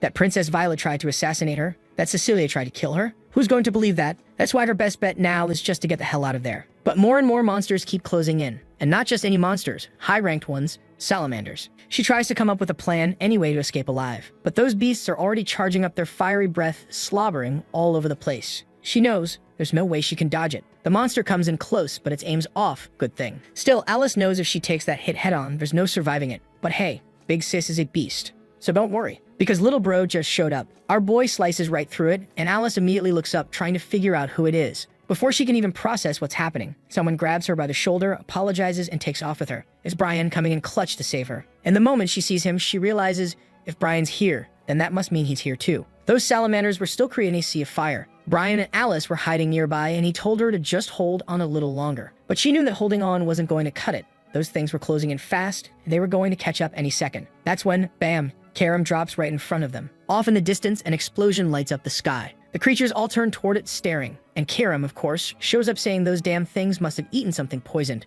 Why else were they spewing out everything inside them like that? She tells Shan to hurry up and finish the job already. Alice hears the name and is visibly confused. Shan, did she hear that right? And then, there he comes. Third form of the descent of mist. The monsters shoot out their flames, but he cuts straight through, rips one's head in half, explodes the body, unleashes a bunch of void orbs. Yeah, looks like he wiped everything out. Not long after, Brian's carrying Alice away from the battlefield. She spots the boy in the distance and walks closer, thinking to herself that she always had a hunch about who was behind that mask. The mask hits the ground. She starts crying. And who is it? Come on, you already know. It's Xian. Of course it is. He looks at her and says, "I hope I wasn't too late." Later, as she's being healed, things finally click. Cecilia had always been Violet's spy. She feels like a fool, thinking she was carrying on her family's will and trusting someone like her. But Shan says it's not her fault. The blame lies with that damn Cecilia, with the princess. And obviously, with Eshel too. Alice wants to know, was it all planned by their brother? Does Shan know something about it? It's weird because the mission orders came from her father. Shan tells her that the only reason the mission even happened was because Eshel suggested it.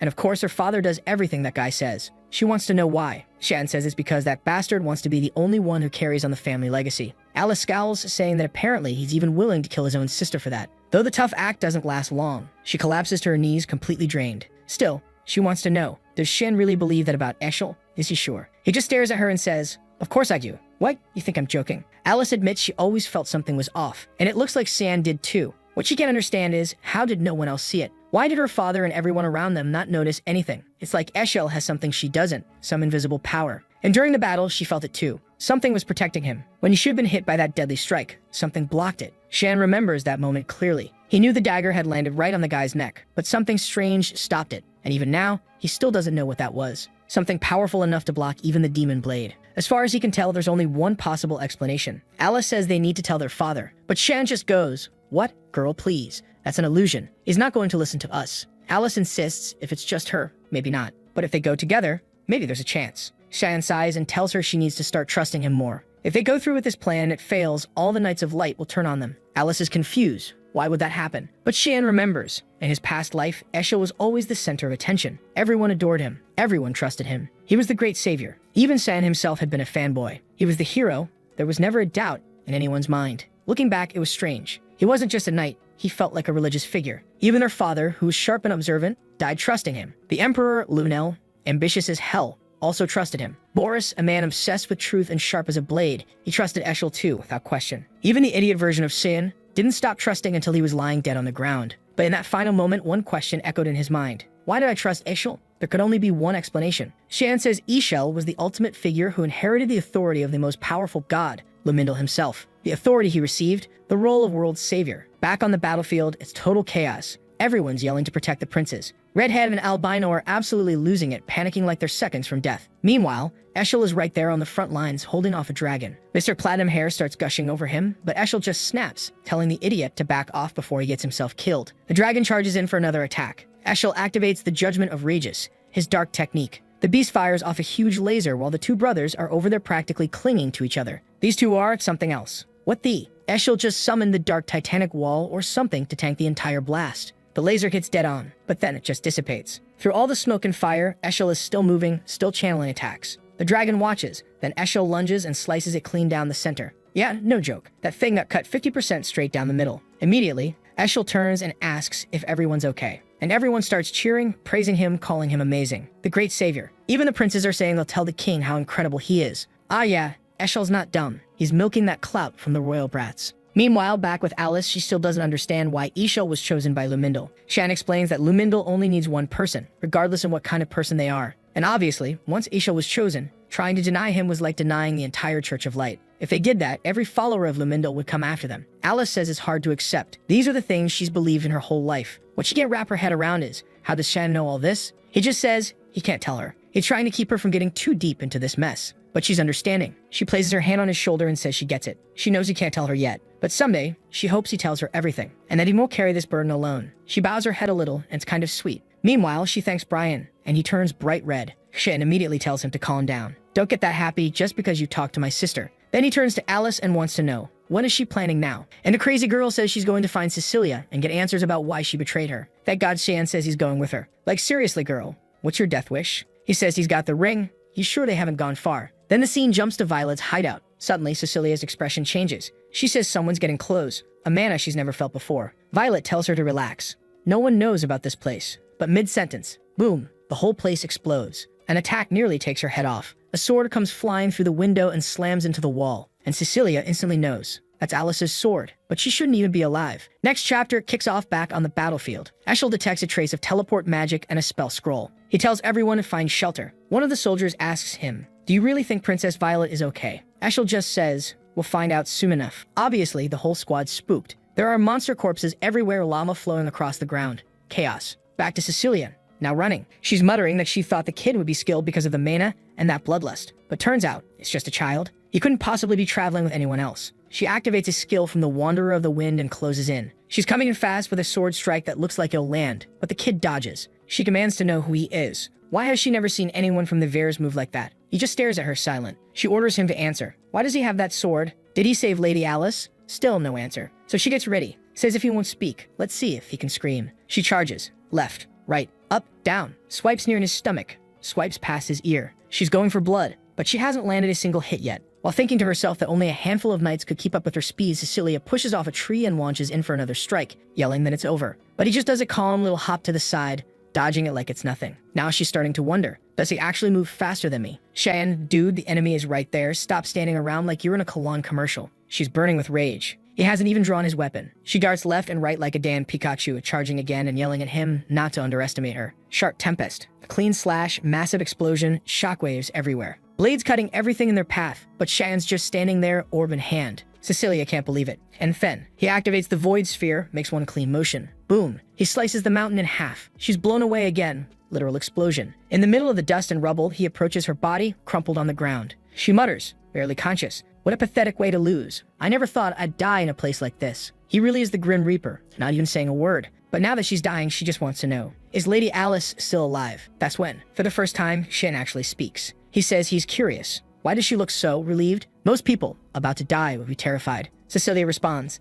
that's called retribution. In the end, this is the fate I deserve. Then, retribution for what? A voice cuts in. Cecilia flinches. It's Alice. Walking up, eyes locked on her. She wants to know why. Why did she betray her? Cecilia's crying now, completely emotional. Says she's just happy to see Alice alive. But Alice isn't having it. She tells her to shut up and answer the damn question. Here comes the tragic backstory, folks. Let's go. We're taken to Cecilia's hometown, a small village that was wiped out during a monster attack. She was just a starving orphan digging through scraps to survive when someone finally found the survivors. A group from the army showed up claiming they'd defeated the monsters and that she was safe now. They picked her up, gave her food and water. She was saved. Right when she was about to die, the Megs arrived. And the one who saved her back then was Princess Violet. Even at that age, she had that smug face you just want to punch. But she was talented, powerful. So of course it made sense for Cecilia to dedicate her life to the person who saved her. Not long after, she was given the chance to repay that debt. The order was clear: get close to the Veres and wait for further instructions. That's how she ended up working in the household, and that's when she met little Elise. So sweet, so kind.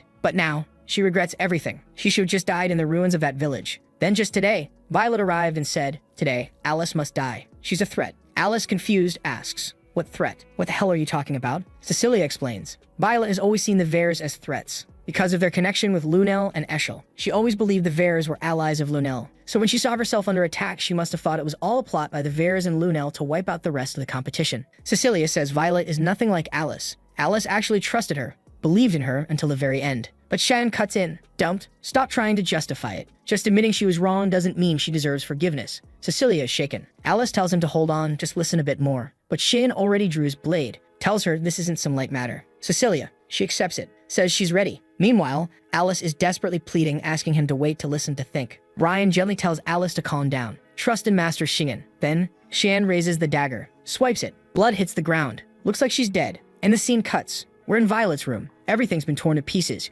She's looking around, demanding to know who's there. She wants to know where Alice is. But the person who walks in, yeah, it's the worst possible option. Yeah, it's him. Bullhead himself, Eshel, walking in and saying he's here to escort Her Highness. But Violet's trembling, barely holding it together. She blurts out that he looks way more like he came to kill her. Kind of rude, barging in like that. Eshel doesn't even bother lying. He says it straight, yeah, he was planning to kill her. The perfect setup? She, Fabian and Erovian, all of them die in the monster attack. Violet reaches for something behind her, saying he's not going to get away with the consequences of a move like that. But he flicks a divine sting, knocks the item out of her hand. It burns. He tells her to calm down. He hasn't even finished explaining yet. Violet growls at him to just spit it out. What exactly was his grand plan? He steps in, cool as ever, and says, "No one knows." But then he spots Alice's sword jam in the wall and asks, "Where's her sister?" Violet smirks, says she killed her. She didn't know if Alice was working with Lunel or not, so she figured she'd play it safe and make sure she was dead. And hey, Eshel probably liked that too, didn't he? Wasn't he planning to get revenge on his sister? But Eshel says not this time. He was actually planning to change the plan. Now she's confused, shaken. He draws his sword and says she's being way too calm for someone who's been killing off every suspicious person in her circle. Smart strategy. He admits he's surprised. She's nothing like Lunel in that way.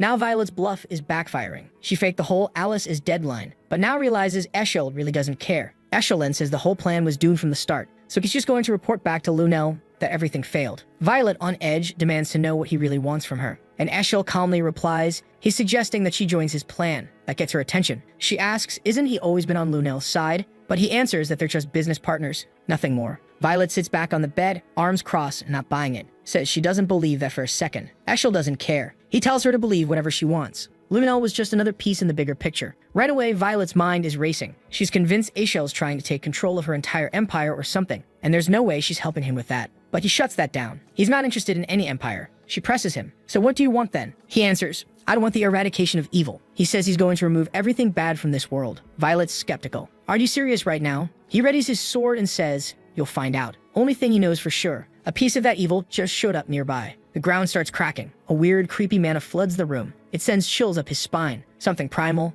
hungry, something he's never felt before. Suddenly, boom, one of Shan's summoning orbs comes crashing through. From a distance, a blood-red star flares in the sky. Oh yeah, our boy's going in. Shan flies in toward Big Bro, ready to throw hands. Eshel shouts, who are you? Shan answers, I'm the evil you've been looking for. And just like that, he unleashes the 8 floating piddles. Blades flying in every direction. Eshel scrambles to defend, cast a barrier, and yeah, he manages to protect the blonde one. She's flung to safety, sobbing because her little princess hideout is getting obliterated. Girl, your whole castle's going to the moon. Eshel gets blasted back. She asks if he's okay. He tells her to get out of there. He's still under attack. Another blood-red bomb comes flying toward him. She activates her Ascalon skill, slashes the blast in half. It splits clean through and wipes out the area around it. But Shan's not done. He teleports out of thin air and strikes again. And this time, he lands it. A blind spot. But no good. Eshel's got this broken barrier that nothing seems to pierce. Shan realizes it. There's no opening. He gets knocked back hard. Eshel stares at him and thinks, whoever this is, he's not normal. But he's confident. In the end, he'll win. And there's Violet,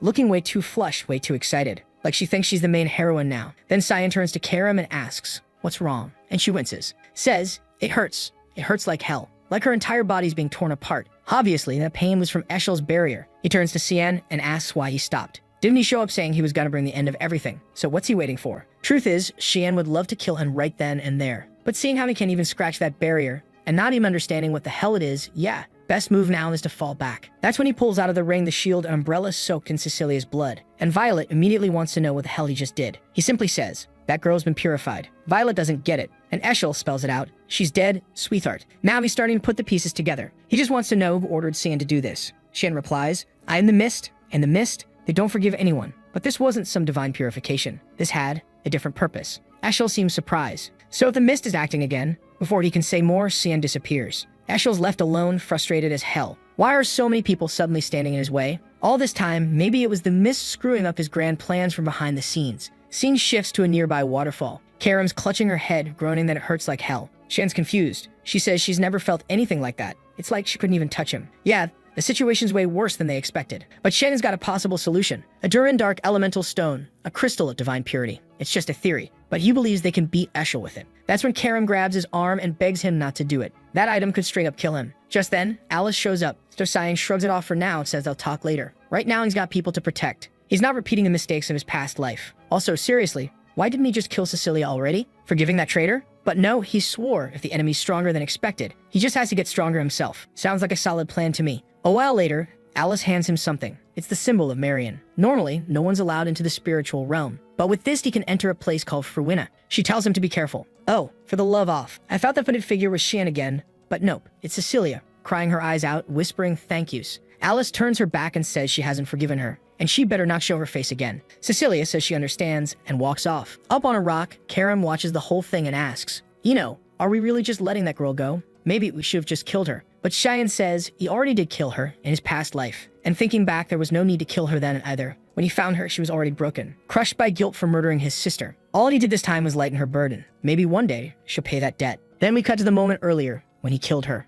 Turns out, it wasn't a death slash. Just a clean cut on the shoulder. He removed her armor and told her to stay hidden and wait to be summoned. Back to Cecilia, she's convinced Stan believes she has a shot at redemption, and she swears she'll repay the debt she owes them. Karam, though, she's squinting at Cian like, are you sick or something? This guy's been way too soft lately. She slaps her own cheeks like, what's happening to the Cian the Slayer I know? Suddenly someone calls out, it's Cecilia again. She says she already delivered the girl and thanks Karam for saving her. While Karam's sitting there like, this is crazy. I'm face to face with a possessed demon sword with emotions. She has no clue how she's supposed to deal with someone like this. Karam shrugs it off, says it was nothing. That's when Alice lights up. She's all smiles, saying how happy she is to finally meet someone close to her brother. Karam immediately shuts that down. Yeah, nah, it's not like that. It's just a master weapon kind of deal. Nothing more. But it's good to know that the boy's body belongs to her. So to be smart, not to try anything. Alice quickly realizes this demon weapon is definitely not on the good side. Scene shifts to the Lewin Academy. Someone's writing a letter saying they found answers to all the questions they had. And because of that, they've decided to leave the Knights of Light.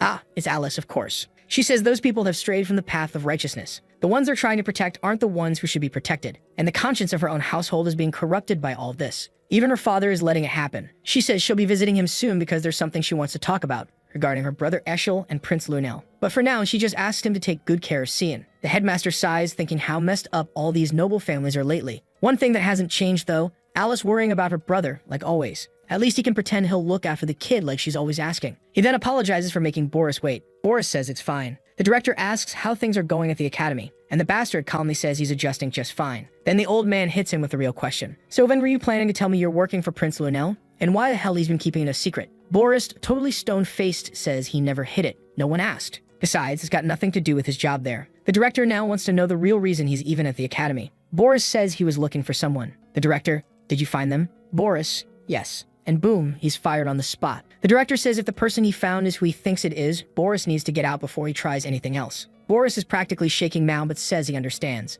This director's playing the badass role, but honestly, he's not even good at threatening people, especially not this shady old fox Boris. Outside, Boris mutters that he didn't expect that kind of reaction. Clearly, Qian's built some very strong connections. He sends out a message saying he's got fresh intel to report every single day. Hearthcrea wants to know what he's planning to do. If another party gets involved, things are gonna get a lot harder to control. So it's best he treads carefully. Unlike him, Karam has a physical body. Boris just says it's fine. He just needs to sever the connection between the two. The angel compliments his resolve. Right at that moment, someone speaks up. Did you want to see me, Boris? Oh snap, it's Sirica. Boris thanks her and says he's been wanting to ask something about the boy Shan. He explains that Cyan spends most of his time in the dorms, skips all his classes, yet is still incredibly skilled. Sirica agrees, maybe he's just some kind of prodigy. She asks if he's caught Boris' attention. Boris says yeah, he did at first, but now he's more interested in the people around Cian. For example, Miss Sirica Nagrithi, who just so happens to be part of the Mist. Boom! Surika immediately reaches for her dagger. But Boris raises a hand and suddenly she's caught in a trap full of sharp, snapping teeth. That power, it's giving off serious librarian's grimoire energy. It looked like she got devoured by some hellhound. But no, she steps out calm and deadly, slicing through everything like some gothic menace. Why did I even say that?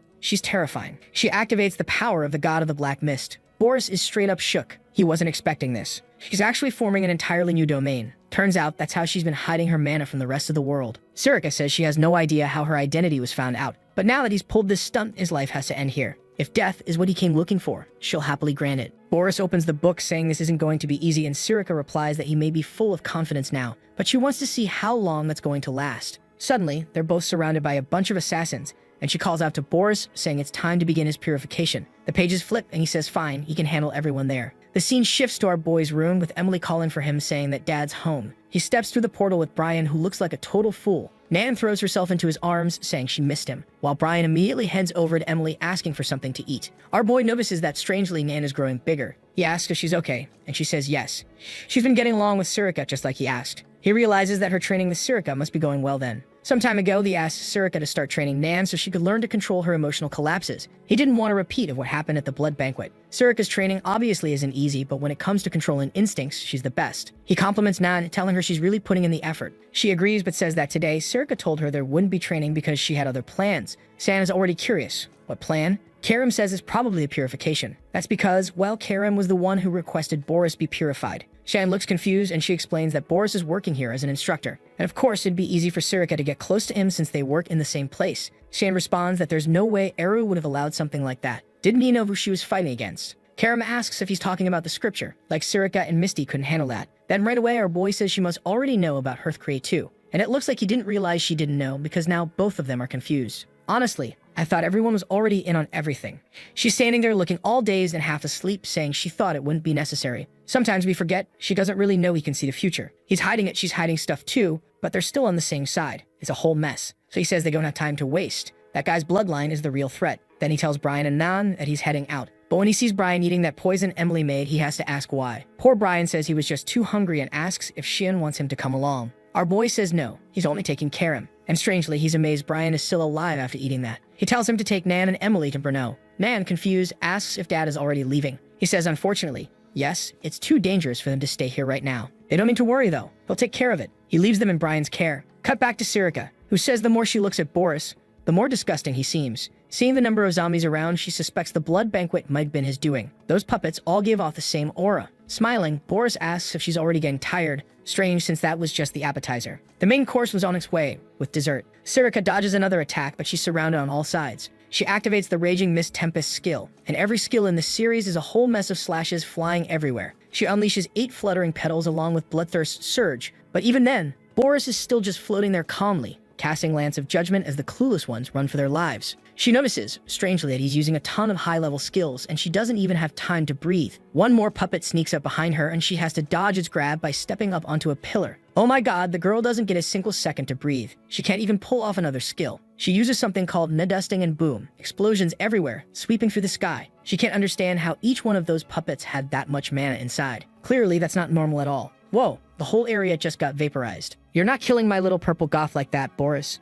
I'll come after you myself. But it seems the bastard doesn't care, because he just says it's time for her to die and activates his war hammer. The attack lands straight on Surika. It looks like she got crushed, and Boris comes down. She says now she understands how those puppets work. Apparently, they can track an opponent's mana, different from the usual kind. And probably that book he's holding is the source of all their power. At the very least, it's something incredible, judging by the mana she's sensing. Probably a weapon of the gods. Boris claps his hands, saying her battle sense and vast knowledge are truly impressive. But none of that matters right now. Suddenly, he activates a skill called Imaginarium. The puppets start acting weird, either coming out of the ground or glitching. It's hard to tell what's going on. But Boris warns her that he still has plenty more of those to play with, so she might as well give up. Come on, Surika, don't give up, my goth queen. She gets up and says she's not throwing in the towel just yet, activating a secret technique of expansion, total Jujutsu style. Out of nowhere, there's some Shikamaru-like move from behind. Summon the familiar? Man, she pulls out a full-on demon. This is new to me. Mammon, god of greed, sounds almost like Mamora, but not quite. Boris is confused, trying to figure out how she pulled this off. The mana he felt coming from her earlier,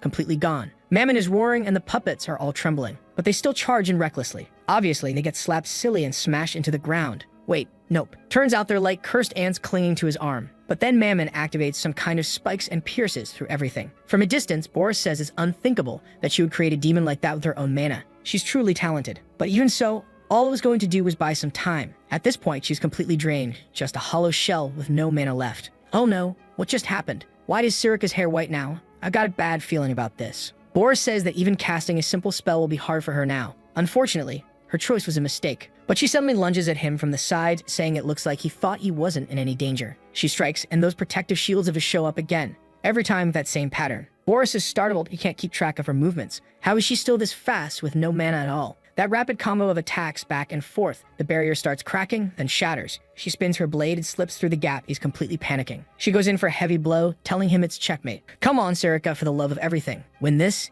If you die now, I'll be seriously heartbroken. She swings her huge hand down toward his face, about to slam him into the ground. Boris realizes he doesn't have enough time to cast anything. She's ready to finish him off, but he prepares a spell in his hand, saying he'll at least try to cast it without chanting. He summons a mine right beneath himself, and the explosion launches Sirika away. Then he comes right back with those lances of judgment clearly exhausted. But the badass drops and instantly dashes back in at full speed. The guy's definitely not great at handling close combat. She's dodging everything he throws, closes the distance, and spins into a wild move. Even I'm getting confused trying to follow what's happening. She's upside down, kicks down from the sky with a Rock Lee-style flying strike. There's no way he's getting up from that one. Then suddenly someone says, that's enough for today, Boris. She was coming down to finish him off from above when a strange golden barrier appears. He calls out to Lord Hearthcree. Right away, Sirika realizes that's the divine weapon protecting him. The book then states that it had no information on this girl. It thought she was just some low-level servant of Eru. But with skills like hers, at the very least, she got to be a high-ranking officer. And in his current condition, Boris didn't stand a chance. Holy hell, good to know, but now I'm worried. Sirika's staring him down, and she notices that black blood is leaking out of Boris. She asks if he's a member of the Black Blood tribe. She thought they were extinct. Wiping his face, he says that's exactly why he avoids getting injured. It was really unfortunate that she figured it out. The puppets at the blood banquet, the stunned stones, all of it came from the Black Blood tribe. And now Sirika is sure he was the one responsible for that massacre. Boris, totally unbothered, says that, well, it looks like the secret's out. It's going to be hard to keep working around here now. What a shame. Sirika charges at him again, telling him to shut up. But he simply activates the book, saying they'll meet again some other time. But she's not letting him go that easy. The demon comes up from behind and smashes both him and the book. The double strike hits dead on, and even the book groans that she's such an annoying woman. Boris looks up and says he completely forgot that this damn monster had been summoned, and all of his puppets had already been used as sacrifices. Meanwhile, Sirika notices her dagger isn't making it through the shield. Suddenly, the space she created starts cracking open behind her. She assumes someone's arriving to back up Boris. But hang on, it's Xian showing up. Boris is already stunned, trying to figure out what the hell that brat is doing here. The kid walks in silently, Karam in hand, and lands a solid blow right on the shield, shatters it. Explosions and lights bursting everywhere. Karam appears, saying the whole scene makes her feel sick. Clearly talking to that bastard Hearthcree, who wants to know how she found him and how the two of them even got there so fast. Karam just replies that she has good instincts, and she can smell the stench of hypocrites like him a mile away, especially the kind that reek with such vile energy. Hearthcree answers that he warned her. She picked the wrong side in this fight. Her expression shifts, and the guy morphs into some glowing egg covered in glyphs and wings, activating the authority of the Seraph god. At the same time, the book is glowing right in front of our boy and Sirika. The creature lets out a blast, energy expands outward. And my god, this damn Boris still won't die seriously. Sirika calls out to Xian, and man, he's holding the line, not backing down one bit. The kid's resisting divine authority, but she can't understand what kind of power could even pull something like that off. The demon sword alone shouldn't be enough. As he pushes forward, Xian says that Eru had been hiding something way more dangerous than they thought. Then Boris speaks up, saying he'll help Hearthcree after all. Because, well, the wielder of the demon's sword they were supposed to eliminate was standing right in front of him. Hearthcree, however, tells Boris to stop and not interfere, because they weren't strong enough. Looks like something's already taking over him, battling with his mind. Suddenly, the book senses something strange.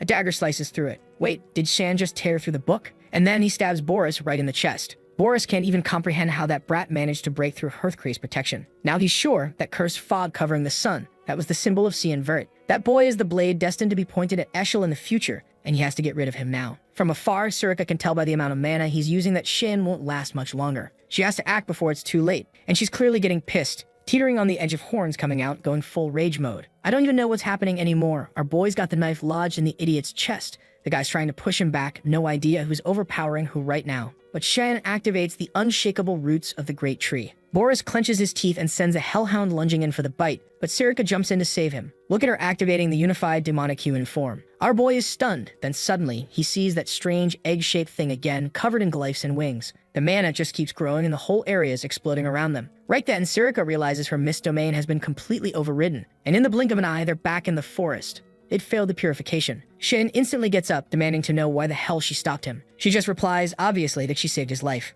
All dizzy, he tells her that in the end, he was the one who saved her. Then he asks how Karim is doing. She simply answers that she's going to need a nap. Just like in the fight against Eshel, she's exhausted after dealing with that barrier. And our boy is convinced this battle was inevitable, and he's not going to have a choice anymore. He'll have to use that. What is it? No clue. You don't know either because he's hiding it from us. The scene then shifts to Brennil, a trade city located near Lewin. Is that Lunov? Probably not. But a blue-haired girl shows up, saying she doubted he'd come, but the bastard really did. Now that I realize it, I might be losing my mind. And Alice, yeah, our boy's sister, has gone to meet with the useless school director. They're having the most obvious conversation ever. She doesn't go to school, and the old man doesn't leave the school. But he says he's there because of the letter she sent. Sounded like a serious matter.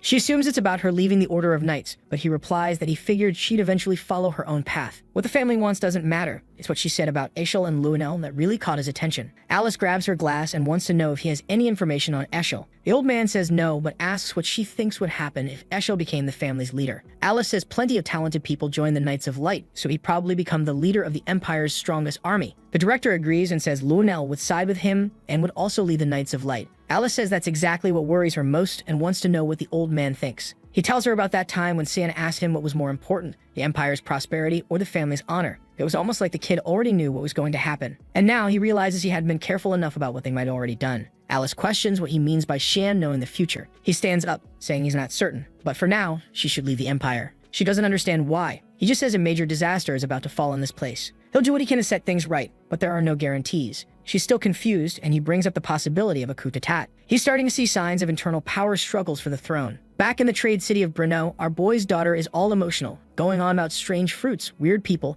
and things she's never seen before. Brian has to keep apologizing to everyone who looks ready to hit the girl, telling her she can't just point at people and call them weird. On top of that, he reminds her that they're supposed to keep a low profile here. The priority is to reach the shelter safely. Emily agrees and says that for now, everyone's going to assume they're just a normal family. Right then, the boy's face turns tomato red and he tells them to hurry up and follow him. Emily starts running after them, but of course, the troublemaker runs the other way instead. At the window, Alice remembers what the director said about a possible coup. She hadn't imagined Eshel and Lunel were planning something like that. Maybe she forgot they literally tried to kill her, huh? What she doesn't understand is how both the headmaster and Xian already know about it. Right at that moment, the door behind her starts to open and someone calls out to Alice. It's Emily and Brian saying it's been a long time since they last saw her. Alice immediately realizes those two must have been living with Xian at the academy. And she's already doing the math, figuring the kid's been surrounded by women this whole time. Then Brian says that the young master had urgent business to take care of and sent the three of them instead. Alice asks who the third one is since obviously there's no one else there with them. Only now do they notice the dragon girl's gone missing. Ryan's just standing there like it's no big deal, saying that literally a second ago she was right there. Alice puts her hands on her hips and says if she's someone important to Sian, she's going to help find her. Cut to the port of Bruneo. Some guy closes the door and says they're ready to set sail, and at this time the payment's gonna be good. They'll deliver the messages, but suddenly they spot that same kid from before. Wait, what is Nana doing on someone else's boat?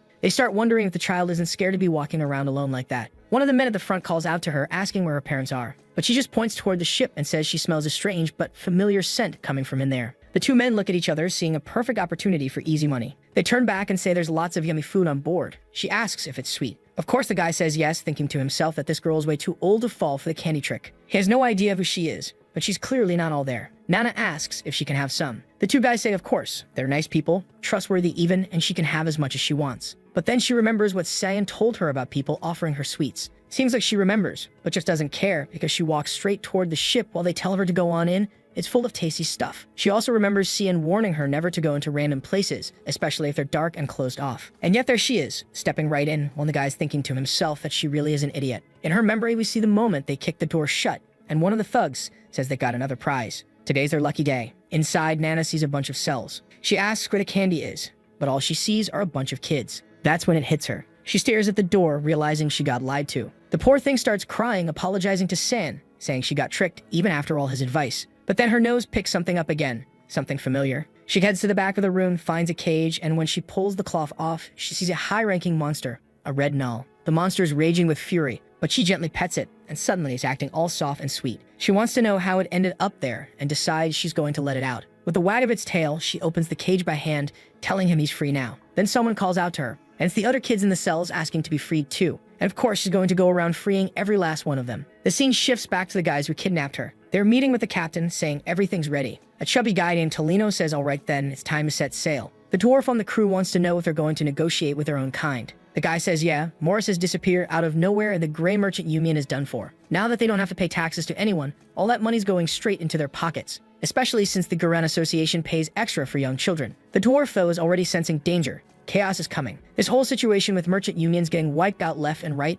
definitely not a good sign. Is that what they call women's intuition? No way that bearded dwarf is a woman. Everyone's confused, just like I am. The person just says they should be cautious. But Tolino insists there's nothing to worry about. The Null champion is on their side. Except off in the distance, the whole ship explodes. And right as he's about to ask, who the hell did that? Someone steps in front of him. Nana says they're bad adults, and she can't forgive that. Right away, the chubby guy at least realizes she's a Dragonkin. Nana points right at them and says they're bad people, and they're gonna pay the price. The guy's already annoyed, tell her to stop pointing at everyone. But she steps forward and says, then today, I'll just go without this finger. They charge in recklessly, only to each take one punch and drop flat beneath her foot. Tolino, though, activates a mark on his hand and says, oh, so you want to play. That's when Nana notices the Null behind him start to move and charge at her. Could that be the parent of the one she saved? Imagine that, Mom or Dad. The attack looks like it landed square on her, and Tolino even says it would have been better to leave her alive. He calls her an idiot for damaging such a valuable product. But of course, Nana blocked the attack with one hand. She notices that the Null's collar has the same mark as the one on Tolino's hand. The monster tries a few more attacks, but she dodges with ease. Meanwhile, Tolino's losing it, wondering how these guys can't be a child. He activates the mark again and says she's big enough to take this down now. The Null charges in again, but this time Nana charges up a purple energy in her hand and slams it right into its chest. The creature gets launched straight into Tolino, crushing him entirely. Back in the city, Brian and the others are running when they spot a giant cloud of smoke from far away. The moment they see it, they know that much mana doesn't belong anywhere near here. Tolino is getting back up, growling that this damn brat isn't leaving alive. He tries to activate the slave mark one more time. But obviously, the shackles have been broken. Now the Null used to control is glaring right at him, reaching for his head. Looks like he's about to be completely crushed. Nana walks up and just stares him down. This girl, seriously, she's growing up, and yeah, she's getting kinda scary. She gives the Null a look and then pulls out his kid. Right,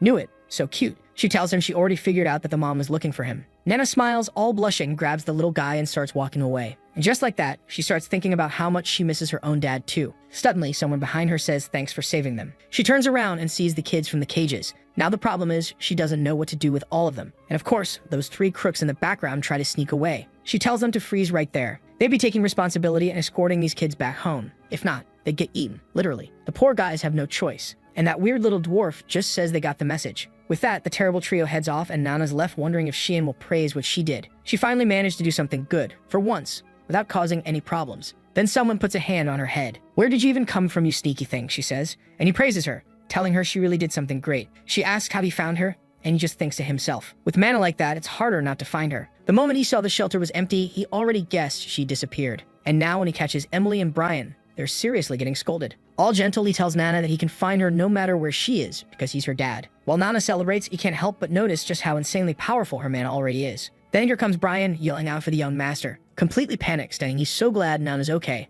and that he was really worried something might have happened to her. Shane calmly says it's pretty clear Brian knows exactly how badly he messed up. Meanwhile, Alice realizes the person they've been looking for this whole time was a Dragonkin girl. The scene shifts to the Empire of Yusif in the Quizelle mansion. A blonde guy is running down the stairs, demanding to know why this person came here. He never leaves the academy. And then the headmaster shows up, and the blonde boy calls him father. The old man says they need to talk. It's been a long time since they've seen each other. In another room, he says it's been 10 years since he handed over the title of Duke. That's why he doesn't interfere much in how things are run. What he doesn't understand is why the property taxes have dropped so much while the imperial family's funds just keep increasing. The blonde son says he should know very well that the current empress's family has been funneling massive amounts of money, and their political standing is going to deteriorate if they don't pay those amounts. Unless, of course, his father doesn't want Lunel to become emperor. The old man slams the table and asks if he truly believes Lunel has the qualities of a real emperor. The blonde kid, now clearly rattled, says it doesn't matter, as long as it's someone from the Quizelle family. At that, the father practically drags a corpse out of the past, saying this is just like when he married his dead daughter off to the emperor. He says he won't speak another word about it,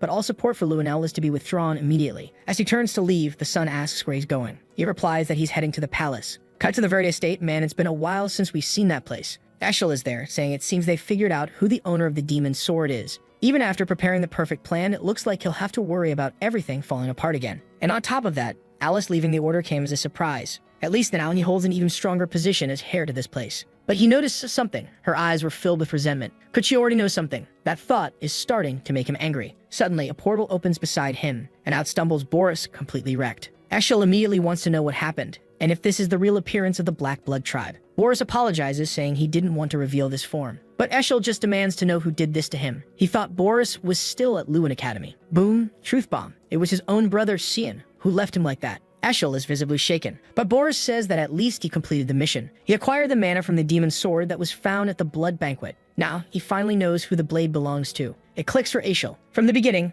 it was Cian. He was the one ruining all their plans, and to think he never even suspected it until now. Boris apologizes for not having the strength to eliminate that thing. Eshel tells him it's fine. He'll take care of it himself. He's already fought the boy, and it won't be easy, but he knows he can do it. Even so, Boris warns, it's not time yet. Eshel is confused, but Boris explains. The followers of the Black Nerva are with that boy. In a situation like this, it's far too unpredictable. The blonde wants to know why, and Boris simply pleads with him to follow the prophecy. The Sake will guide him to the sacred sword, the blade known as Duran the Ark. And damn, it turns out one of Shan's people is right there, witnessing this whole thing live. He's hiked to report back to the young master. But suddenly, Boris appears right behind him, saying he's found the little rat. He grabs him by the neck and demands to know if he's one of Eshel's subordinates. If so, why is he running away after hearing all that? Eshel steps out of the room, saying the guy really was acting suspicious. And now it's obvious. He's been deceiving him this whole time. Yeah, that guy's definitely dead. Back at the academy, Luna is flipping through some books, saying this isn't what she's looking for. That ancient text she found in the lab and the clues in it, they were in some kind of ancestral language she's never seen before. If she hadn't been thrown out the window, maybe she could figure out more. At least she managed to learn that there are only 2 books in the world written in that language, the Divine Scriptures and the Demonic Scriptures, from which she could tell that one was part of the Divine Set. But why would something like that be in Boris's hands?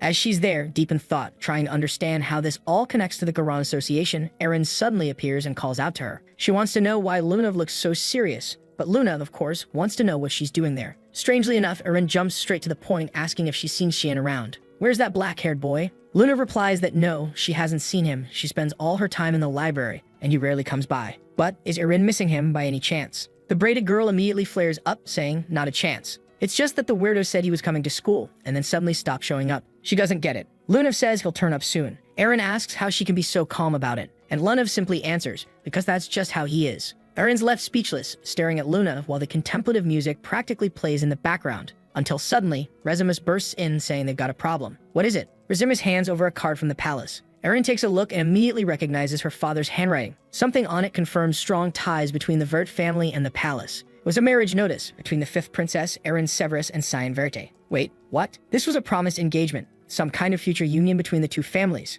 Hold on a second. Did he just marry off the kids? This can't be right. These cursed adults, man. Erin's face turns as red as an exploding tomato. Meanwhile, the scene shifts to the Emperor's room where he's thanking Violet, telling her not to worry. It's just a common cold. But then someone calls out to His Majesty. The old man arrives too, offering his formal greetings. The 2 women bow as well and politely excuse themselves, giving space for the 2 elders to talk. The Emperor immediately comments that the headmaster must have come from far away to visit. But the deep-web Gandalf is more concerned about why the Emperor looks like death. The guy's practically skin and bones. The Emperor apologizes, saying he didn't want to welcome such a valuable guest while in this state. Alright, what is happening here? Are these old men about to kiss or something? Everything's way too polite all of a sudden. Anyway, the headmaster wants to know what exactly happened to get him looking like this. The Emperor explains that he thought it was just a cold, but his condition hasn't been getting better at all. Great, now I'm stressed. I always call these old guys, but now there are 2 of them in the same scene. This almost never happens. My brain is crashing. The academy head says he should have come sooner, but the Emperor waves it off and says it's fine. There's something serious they need to talk about.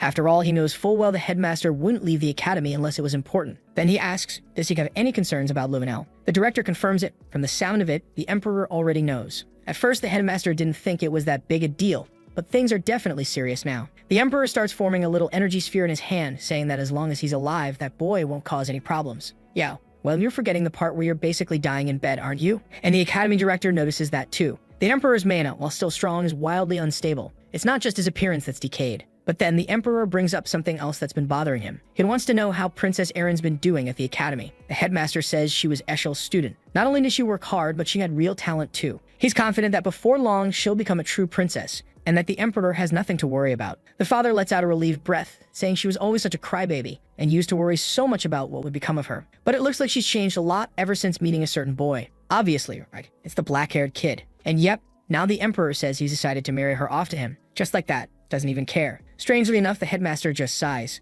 The emperor picks up on that. He sees the guy isn't surprised at all. Then he coughs and says, well, it does feel like an obvious plan. Especially since he was the one who recommended the royal dorms to Xian in the first place, right? The emperor asks what he thinks of the boy, and without hesitation, the headmaster says he's terrible. The kid skips class all the time. He's never seen him read a single book. In the academy, it's going to take decades before a student worse than that shows up. The emperor starts to wonder if maybe he made a mistake. But there's something worth mentioning. Even with all that, he's still the most talented person the headmaster has ever seen. As long as Xian is by Arin's side, no one will ever be able to lay a finger on her. All right. Calm down with the hype. The emperor says that's reassuring, but even so, he's still worried about blood being spilled between the brothers. Meanwhile, just outside the room, someone calls for Violet. At first, I was about to ask, who's this girl again? Oh right, it's that sweet little brother of hers. He knows she was in a conversation with their father and grandpa, and now he wants to know what that old guy is doing there. But Violet just chuckles and tells him to go in and ask if he's that curious. He tells her to knock it off, but she just tells him to shut his mouth because he's too damn annoying. Now the brat's ready to throw hands, but she grabs his chin and pulls him in close. She reminds him more than anyone else. She's made it crystal clear. She knows exactly what he tried to do to their brothers. In that moment, he tears off her arm and tells her to stop messing around. He's going in to speak to his father. But he already knows someone betrayed him. And now, this girl knows too much. Little does he know, it was Eshel all along, the one pulling the strings. Violet, still looking beautiful as ever, just stares him down. You're my enemy now. Back with Erin, who's still basically a melted tomato at this point, completely confused about the whole marriage to Xian thing. Her father can't just make a decision that important without her. Lunav tells her not to worry, it's simple. Just say no. But Erin, face still buried in the desk, says maybe it's not so bad. It's not the worst idea she's ever heard. Allied families do grow stronger together after all. Resamis, though, jumps up and stomps on the table, shouting that she fully supports this marriage. It would be amazing. She's witnessed everything they've gone through. This is fate, or the will of the gods. She's already going off about what she'll have to wear to the wedding, until Erin grabs her and tells her to snap out of it. Then suddenly, someone walks into the room asking what all the yelling's about. It's Xian, telling them to keep it down. The princess looks super uncomfortable. Then, out of nowhere, she grabs those two and disappears from the room. He's left standing there, confused. Lunav looks at him and asks if he likes Erin. He immediately throws out a no. Of course not, right? The guy acts like he's 40. To him, she's just a kid. A head pat, nothing more. Lunav looks off to the side and says, all right then, I get it. She's smiling to herself. Yeah, she's not all there either. Shen wants to know what all these books are for. She tells him she was looking for clues about the scriptures. She remembers what she saw in Boris's notes and is convinced it's written in some kind of secret ancient language. But Shan says he's sure she won't find anything else here. She'd have to go into the forbidden archives, the ones with sacred scripture records from Hearthcrea. Then he hands her a book to read. She sees the title, Chronicles of the Swordsman Penelon, and asks if it's just a travel diary. These girls, man, they're all a little odd. He goes to show her something in the book and she's already blushing, jumping away. He's talking about some mountain where demons sleep and lost a blood war or something like that. But she's not even listening, completely flustered and confused. She asks if he's interested in learning more about the sacred scriptures. All dark and serious, he replies no. He's actually looking for the demonic scripture, to face it head on. Lunav looks shocked. That's because barely anyone in the world is even supposed to know that demonic scriptures exist. Only a select group within Garan. She quickly closes the book and says she's never heard of anything like that. He tells her that's fine and starts to leave, telling her to send a message if she finds anything. Right then, Lunav summons someone named Lamella. A tough-looking night girl appears and immediately bows, saying she's sorry for leaving her side and that she should never have been left alone. But Lunav knows this woman is here more to spy on her than to protect or help. She then asks how many people in the Garan Association know the names Hearthcrea and Lemharam. Lamella warns her to be careful. Very few people know those names, and they're considered forbidden to prevent the spread of that knowledge. Lunav asks her to check the records related to Lemharam, who she suspects is the demonic god. Lamella hesitates and says that if she's caught, she'll be executed. But Lunav reminds her that Regins, her father, will be furious depending on what she tells him about Lamella, so she better cooperate. The poor knight just turns around and says she understands. Now Lunav is determined to figure out how Xian even knows all of this. Her top priority now is to get closer to that boy. He's definitely hiding something. Meanwhile, as Xian walks through the hallways, he's surprised that Lunav really didn't know any of this. It looks like he'll have to investigate things on his own. Oh boy, look who's still waiting in front of his room. This guy doesn't give up. He tells Xian to open up and talk about whatever's bothering him. He's emotionally perceptive and can tell the kid is worried. Xian's just standing there, wondering if this guy has completely lost it, and what the hell he's even doing here. He walks past him, saying it's a shame, but now's not the time to play around. The guy asks him to wait. He has lots of advice and might actually be able to help. But Xian figures this musclehead must be ridiculously dumb. There's no way he'll be useful. Then he remembers this guy lives in a desert, so Shan asks if he's ever heard the phrase mountain full of sand trees. The guy tells him to explain properly, and Cyan says the name Lemmiharam. The man laughs and says it's been a while since he heard that name. Then he crushes his own glasses and says that was the first opponent who ever made him taste defeat. He met Lemmiharam in some nameless ruins. Back then, he was 6 years old and had already set out on his journey to grow stronger. Dude, at that age, my longest journey was from the bed to the couch. Of course, he had no muscle, no experience, and that creature was pure terror. Honestly, no idea how he survived. He had absolutely no way of beating it. Eventually, he lost consciousness and only woke up the next day, relieved at least that he hadn't been killed. Apparently, after getting beaten so badly, he fled by instinct. It was humiliating. Shan then asks if Lemmiharam is a monster and not a book. Seth confirms, yes, it's a creature. Shan immediately feels crushed, and now he knows he'll have no choice but to track this thing down. He asks where it is. Seth says he doesn't know the name of the ruins. The best he can do is tell him it was somewhere in a region called Medeli. That's because in the ancient tongue, Medeli means mountain full of sand trees. Shan immediately tells him to take him there. When? Seth asks. Right now, Cyan replies. Seth hesitates, but then remembers calling for his mom as a kid. This guy was basically born with abs. He explains that his friends always run off because whenever he invites them to spar, they almost die. His mother tells him not to worry. One day, he'll meet a friend as strong as him, someone who will like him for who he is. Instead of telling him to stop beating up his friends, great job, Mom, truly raising a model citizen. But she reassures him again. One day, they'll grow up and find someone to go on adventures with. And now here's another lunatic, face bright red, yelling that it's fine. Sanvert, he's getting ready, and they're heading out right now. Shan, however, is confused. Something about this guy doesn't sit right. He's too excited, so much so he could run through a wall. Nearby, Luna is sneaking around, listening to everything. As soon as Cyan steps into his room, Emily and Brian are both startled, saying an interesting letter from the palace arrived, and they didn't know he was already so advanced. He snatches the letter out of their hands and tells them to stop reading his stuff. He opens it, and right away they blurt out he's getting married. Shan, confused, asks to who. Emily says it's obvious, Princess Erin. Our boy doesn't even look surprised. Now here's why Lunav asked that weird question earlier. Still, he just folds the letter and says he'll think about it later. For now, he's pretending he didn't see any of it. Next thing you know, he's dressed in desert gear, no idea where he even got it, and says goodbye. They'll be gone a while. Meanwhile, Namna, sitting on the couch, wants to know who the new mom is. Then says she's not having a mom, ever. He's a single guy, a Sigma. Emily's devastated, and Brian tells him to think carefully. He'd be going against an imperial decree. But Shan says the life he's about to live won't be peaceful. He's going to be hunted for the rest of his life or executed. It's probably better if Erin doesn't stay close to him. Otherwise, she'll get dragged into the mess too. He slams the door behind him, leaving everyone in this super sad, heavy silence. Emily gets emotional, saying it's hard to watch him live like that, especially when it's Eshel who's behind all the evil. But Brian places a hand on her shoulder and says not to worry. They won't let anything bad happen. They're going to do everything they can to support the young master. Nana adds that she'll help too. But something seems off when they turn around. They see she's basically transformed into Cyan 2.0. Scene cuts to the kingdom of Esparnia, deep in the southeastern part of Nordeli. Oh boy, they're all riding on a flying carpet like Aladdin. Our boy's loving it, saying this thing's awesome. Seth says yeah, it's insanely fast for traveling around here. What Shin wants to know is, does Seth actually know where they're going? Seth tells him not to worry. His memory is perfect. All they have to do is cross this tiny sandstorm. The only problem is, this is Esparnia's sandstorm. Apparently, it didn't go so well. Shin opens his eyes to find they've already made it through. He's collapsed on the ground. Seth immediately tells him to get up and asks why he fainted. He's totally fine. Our boy tells him to shut up and demands to know how much longer they're staying in this desert. They've been flying on this carpet forever and still haven't arrived. Just as Seth is about to respond, San says he finally sees something. Off in the distance, he can make out the ruins. Seth says Shin might be one of the only people besides himself to ever step foot there. But Cheyenne doesn't agree. Seth picks up on it. Looks like Shan's noticed someone else. He announces it. Someone back there right before them. And sure enough, there are some people on camels already near the ruins. The white-haired guy tells everyone to stay sharp. They don't know what's inside, so it's best to be cautious. As they watch the entrance, San says they'll need to stay hidden for now. But suddenly, Seth jumps out. He almost throws a punch, but the guy dodges it. But one attack doesn't even recognize Seth, and our boy's just standing there, wondering what the hell this lunatic is doing now. At first, Sam thought they knew each other, but the loudest guy suddenly shouts out that he's Seth the Chaharkin and demands to know who's in the Esparnia region. And just so they know, he's not alone. His buddy Cianverti is right behind that rock. Strangely, the guy seems to recognize the name Cianvert, and immediately, our boy realizes the situation just got complicated. Even so, the guy says he doesn't care if the troublemaker and the youngest member of the Vert family are there. Now that they know about this place, they're not allowed to leave. He activates some sort of volt surge and slashes forward. It looked like a direct hit, but obviously Seth just used a sand construct to block the attack and countered with a punch. Fast exchanges, like it's Tyson in his prime, crash into the wall. Turns out the strike didn't really land.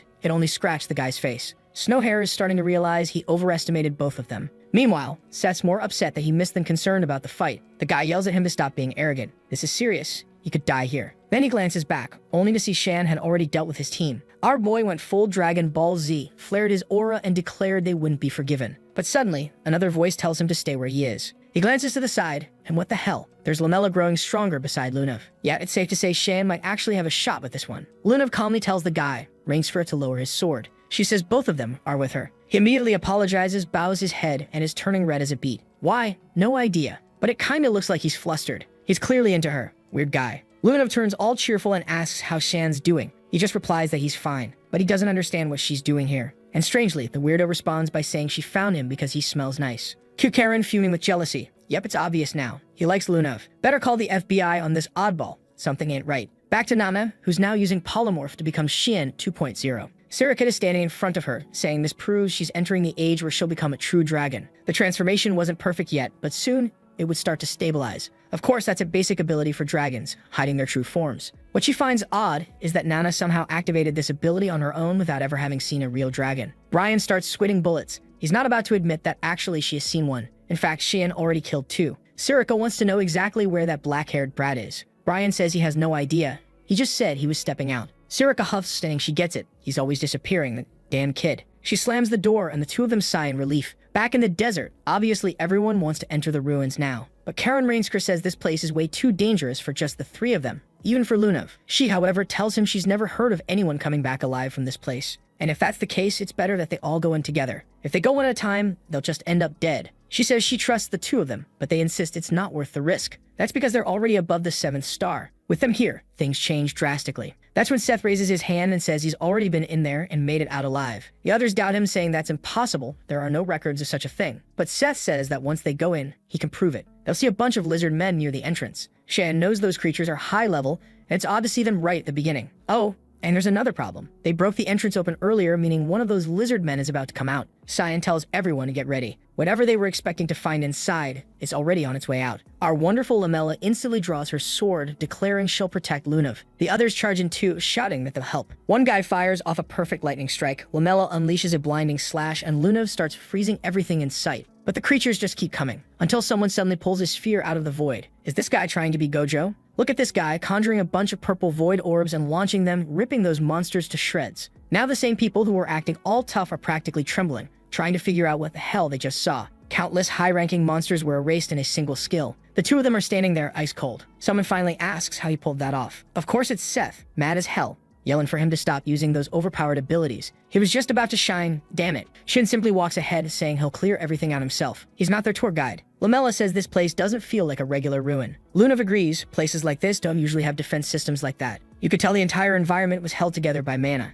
As they venture deeper, the outer door slams shut behind them. The problem? The one in front of them isn't moving. Michael's over there trying to act like Mr. Robot, but nothing's working. None of his skills are hacking a damn thing. Karen tells him to move aside. His solution is always blow it up, but his lightning strike gets completely nullified. Now he's wondering if this place is sealed with some sort of suppressor. Seth just laughs at him, calling him a total idiot for saying that out loud while doing absolutely nothing. He calmly walks up, places his hand on the door, and it opens. He tells them to go on in, but no one seems to notice there's a giant monster right behind him. A minotaur is already snorting aggressively, and Shan points out there might be one of those things guarding each gate. Seth turns back and says, yep, and that's the fun part. He fires up a sand cannon, and its fists flying. With that, they continue on deeper into the dungeon. Not only are they running into monsters, but there are traps everywhere. They even encounter a creature made entirely of mana, something Shan has never seen before. And somehow, every door can be opened by Seth. After a while, someone wonders if the ruins are responding to his royal bloodline. Luna says that's likely. The Chaharkan family's family may have been the ones who built this place. He asks why she never told him that. She blushes and admits she only found out recently from some forbidden texts. She'd never hide something like that from him. She doesn't lie to the people she likes.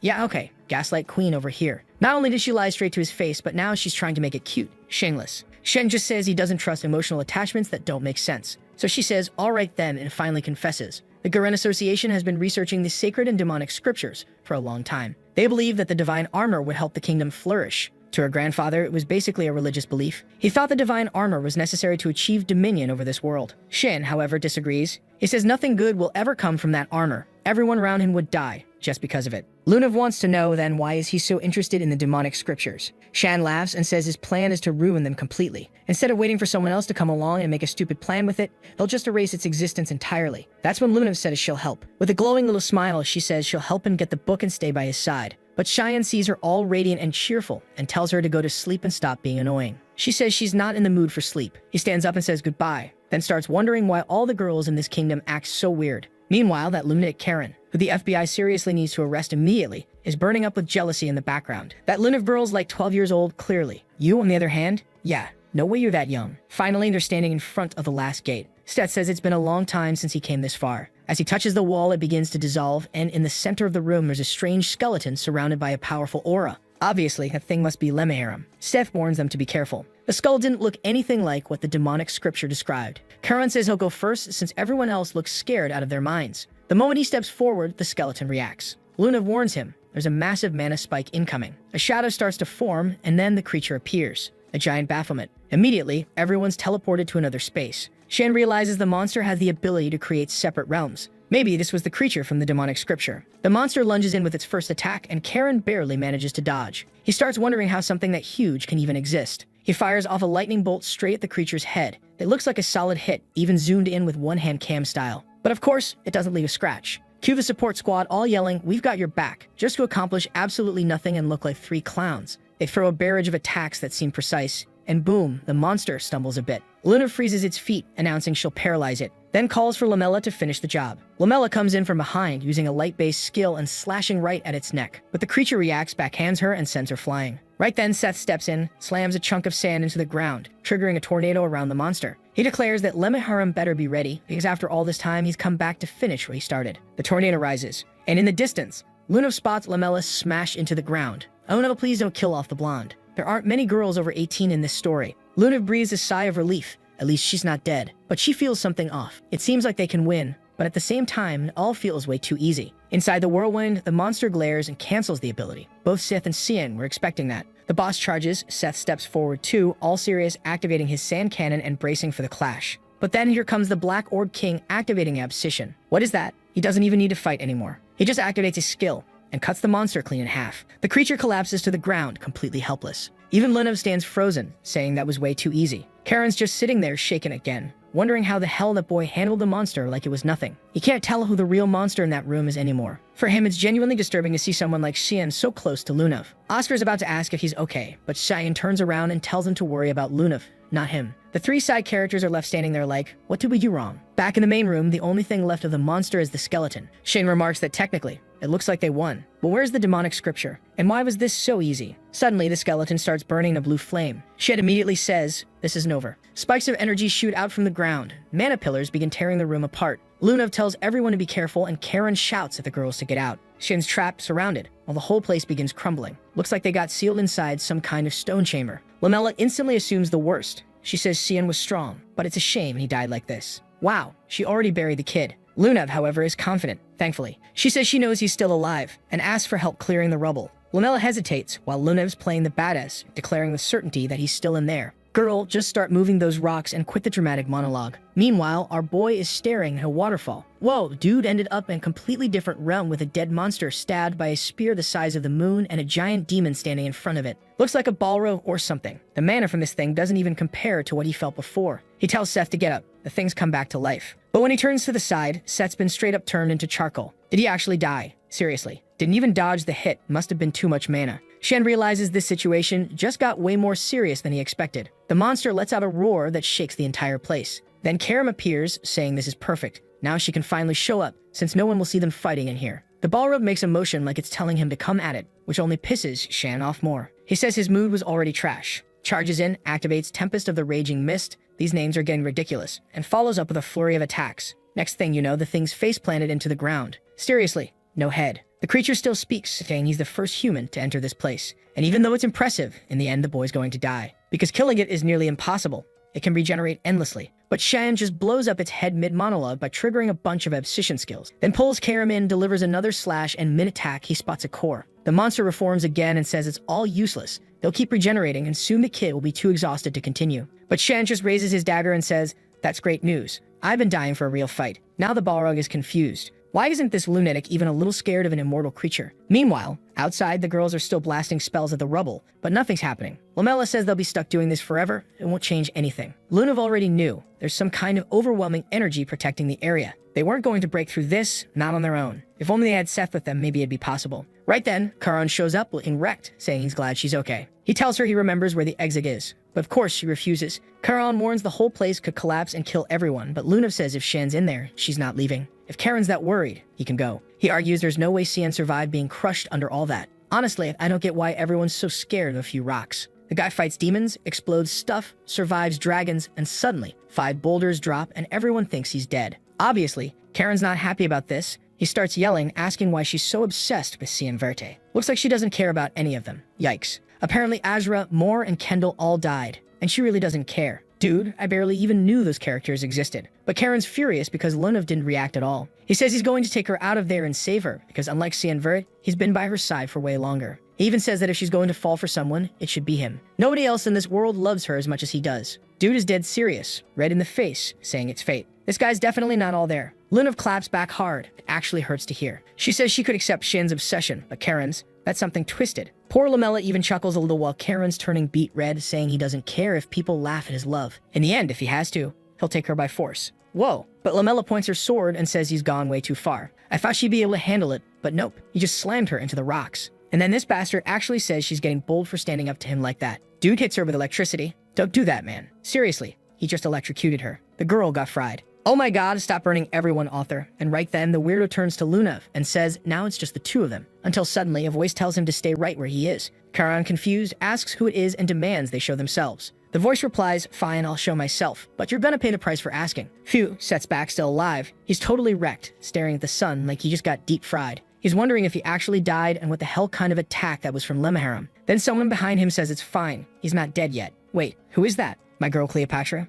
All Egyptian looking, covered in tattoos, total badass. She tells him it's been a long time since she's seen him, the Hera Chaharkan. Steek, still groggy, asks who this crazy woman is. The queen says it's okay if he doesn't remember, it's been ages. She saved him when he was on the brink of death. But what really interests her now is who he brought along this time. She says she'll have to borrow his body again, then boom, plants a kiss on him. Of course, he wakes up right beside Xian, who's swinging that 8-petal sword left and right, blazing this cuts, slicing the chest, the gut, while the monster just keeps smiling. He spots the core, activates the void sphere, and this time slices it clean in half. The beast crumbles into sand, asking how he could lose to a human. But yeah, we all know that wasn't the real final boss. Most likely, the actual Lemharam is that angry little Egyptian queen. My boy's got a sword that's a woman, a book that's a woman, a daughter, like 300 women around him. His whole life is women. He was out there punching the floor like, of course it's him. In the middle of the dusty ruins, Sin finds a page that looks like part of the demon's scripture. But turns out he came all this way for nothing. It just crumbles away. Seems like he still can't properly use Karam's powers because she's been recovering ever since that fight with Boris. He wonders why he's even still in this place if the demon's already dead. Then suddenly, he senses blood threads. Seth's coming up behind him. Shan instantly steps back, asking why he attacked. But he notices the man is different. So who is this person?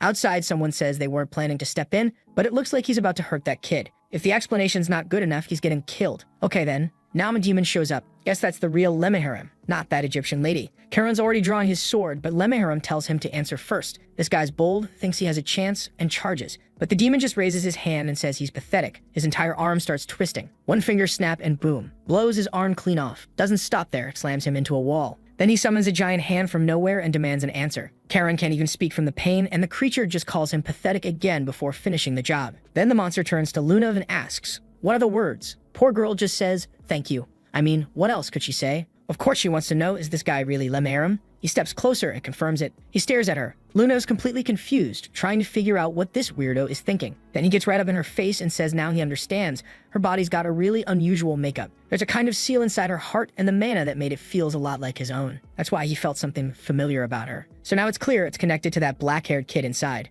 When Lunav hears this, she figures Shin must still be okay. And the monster wants to know why she seems so close to him. But she doesn't care about that. All she wants to know is he alright? Lemharam tells her to relax. Right now, he's in the ruins having a conversation with the owner of this place. He glances over at Lamella but wonders if it's really okay to just let her die like that. Lunav, honestly, this girl doesn't seem to put much effort into saving anyone. She just says there's nothing she can do. She doesn't have any healing powers to help her. And that's it. Dead. But Lemharam raises his hand and says there's one option. He tells her there's a condition in exchange, and if she agrees, he'll gladly share the truth. That part was kind of unclear, but meanwhile, Shan's dodging a storm of sand attacks. One nearly takes his head off. He manages to deflect it with his dagger. He's wondering if this crazy prince has gone way beyond human limits. Seth's watching from the sidelines, and yeah, Shan's really getting pushed hard. He just can't understand how someone could be that strong using sheer muscle. Then bam, he takes one to the ribs. We already know it's the Egyptian lady possessing the guy, all flirty and sending little heart signs like, gotcha. But seriously, can she go back to her own body already? Poor Shan can't catch a break. He's barely dodging anything now. Worst part is, Seth's flying around like some kind of anime boss.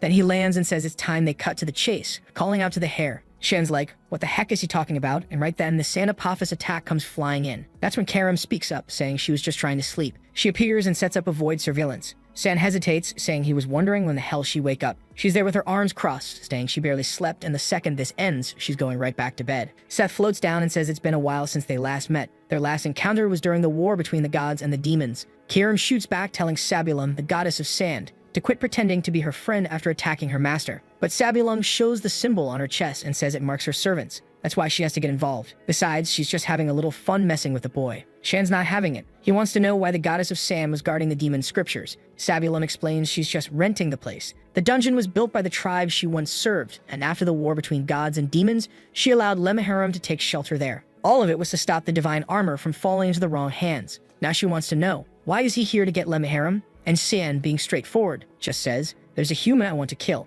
I need the demon scriptures to do it. She asks if that's really all, and he nods. Yep, that's it. But if she tries to stop him, she'll be killed too. She laughs, saying it's hilarious to hear a human threaten to kill a goddess. At this rate, he'll probably say he wants to kill the supreme god next, but his boldness actually intrigues her. She says fine. She'll observe his journey using Seth's body. Of course, Cyan tells her to let go of Seth's body. That thing's taken, girl. She winks and tells him not to worry. She'll only use it when necessary. And while she's in there, it's a good thing, because this way Seth won't die. As Shan's thinking maybe that's not so bad, since Seth probably died from a cold in his past life, Karam's already heading back to sleep. Then Sabulum lifts her foot, stomps the ground, and says, now it's time for a like on this video that helps Mamoru make more juicy content for his viewers, activate the cheeky little bell, and I'm out.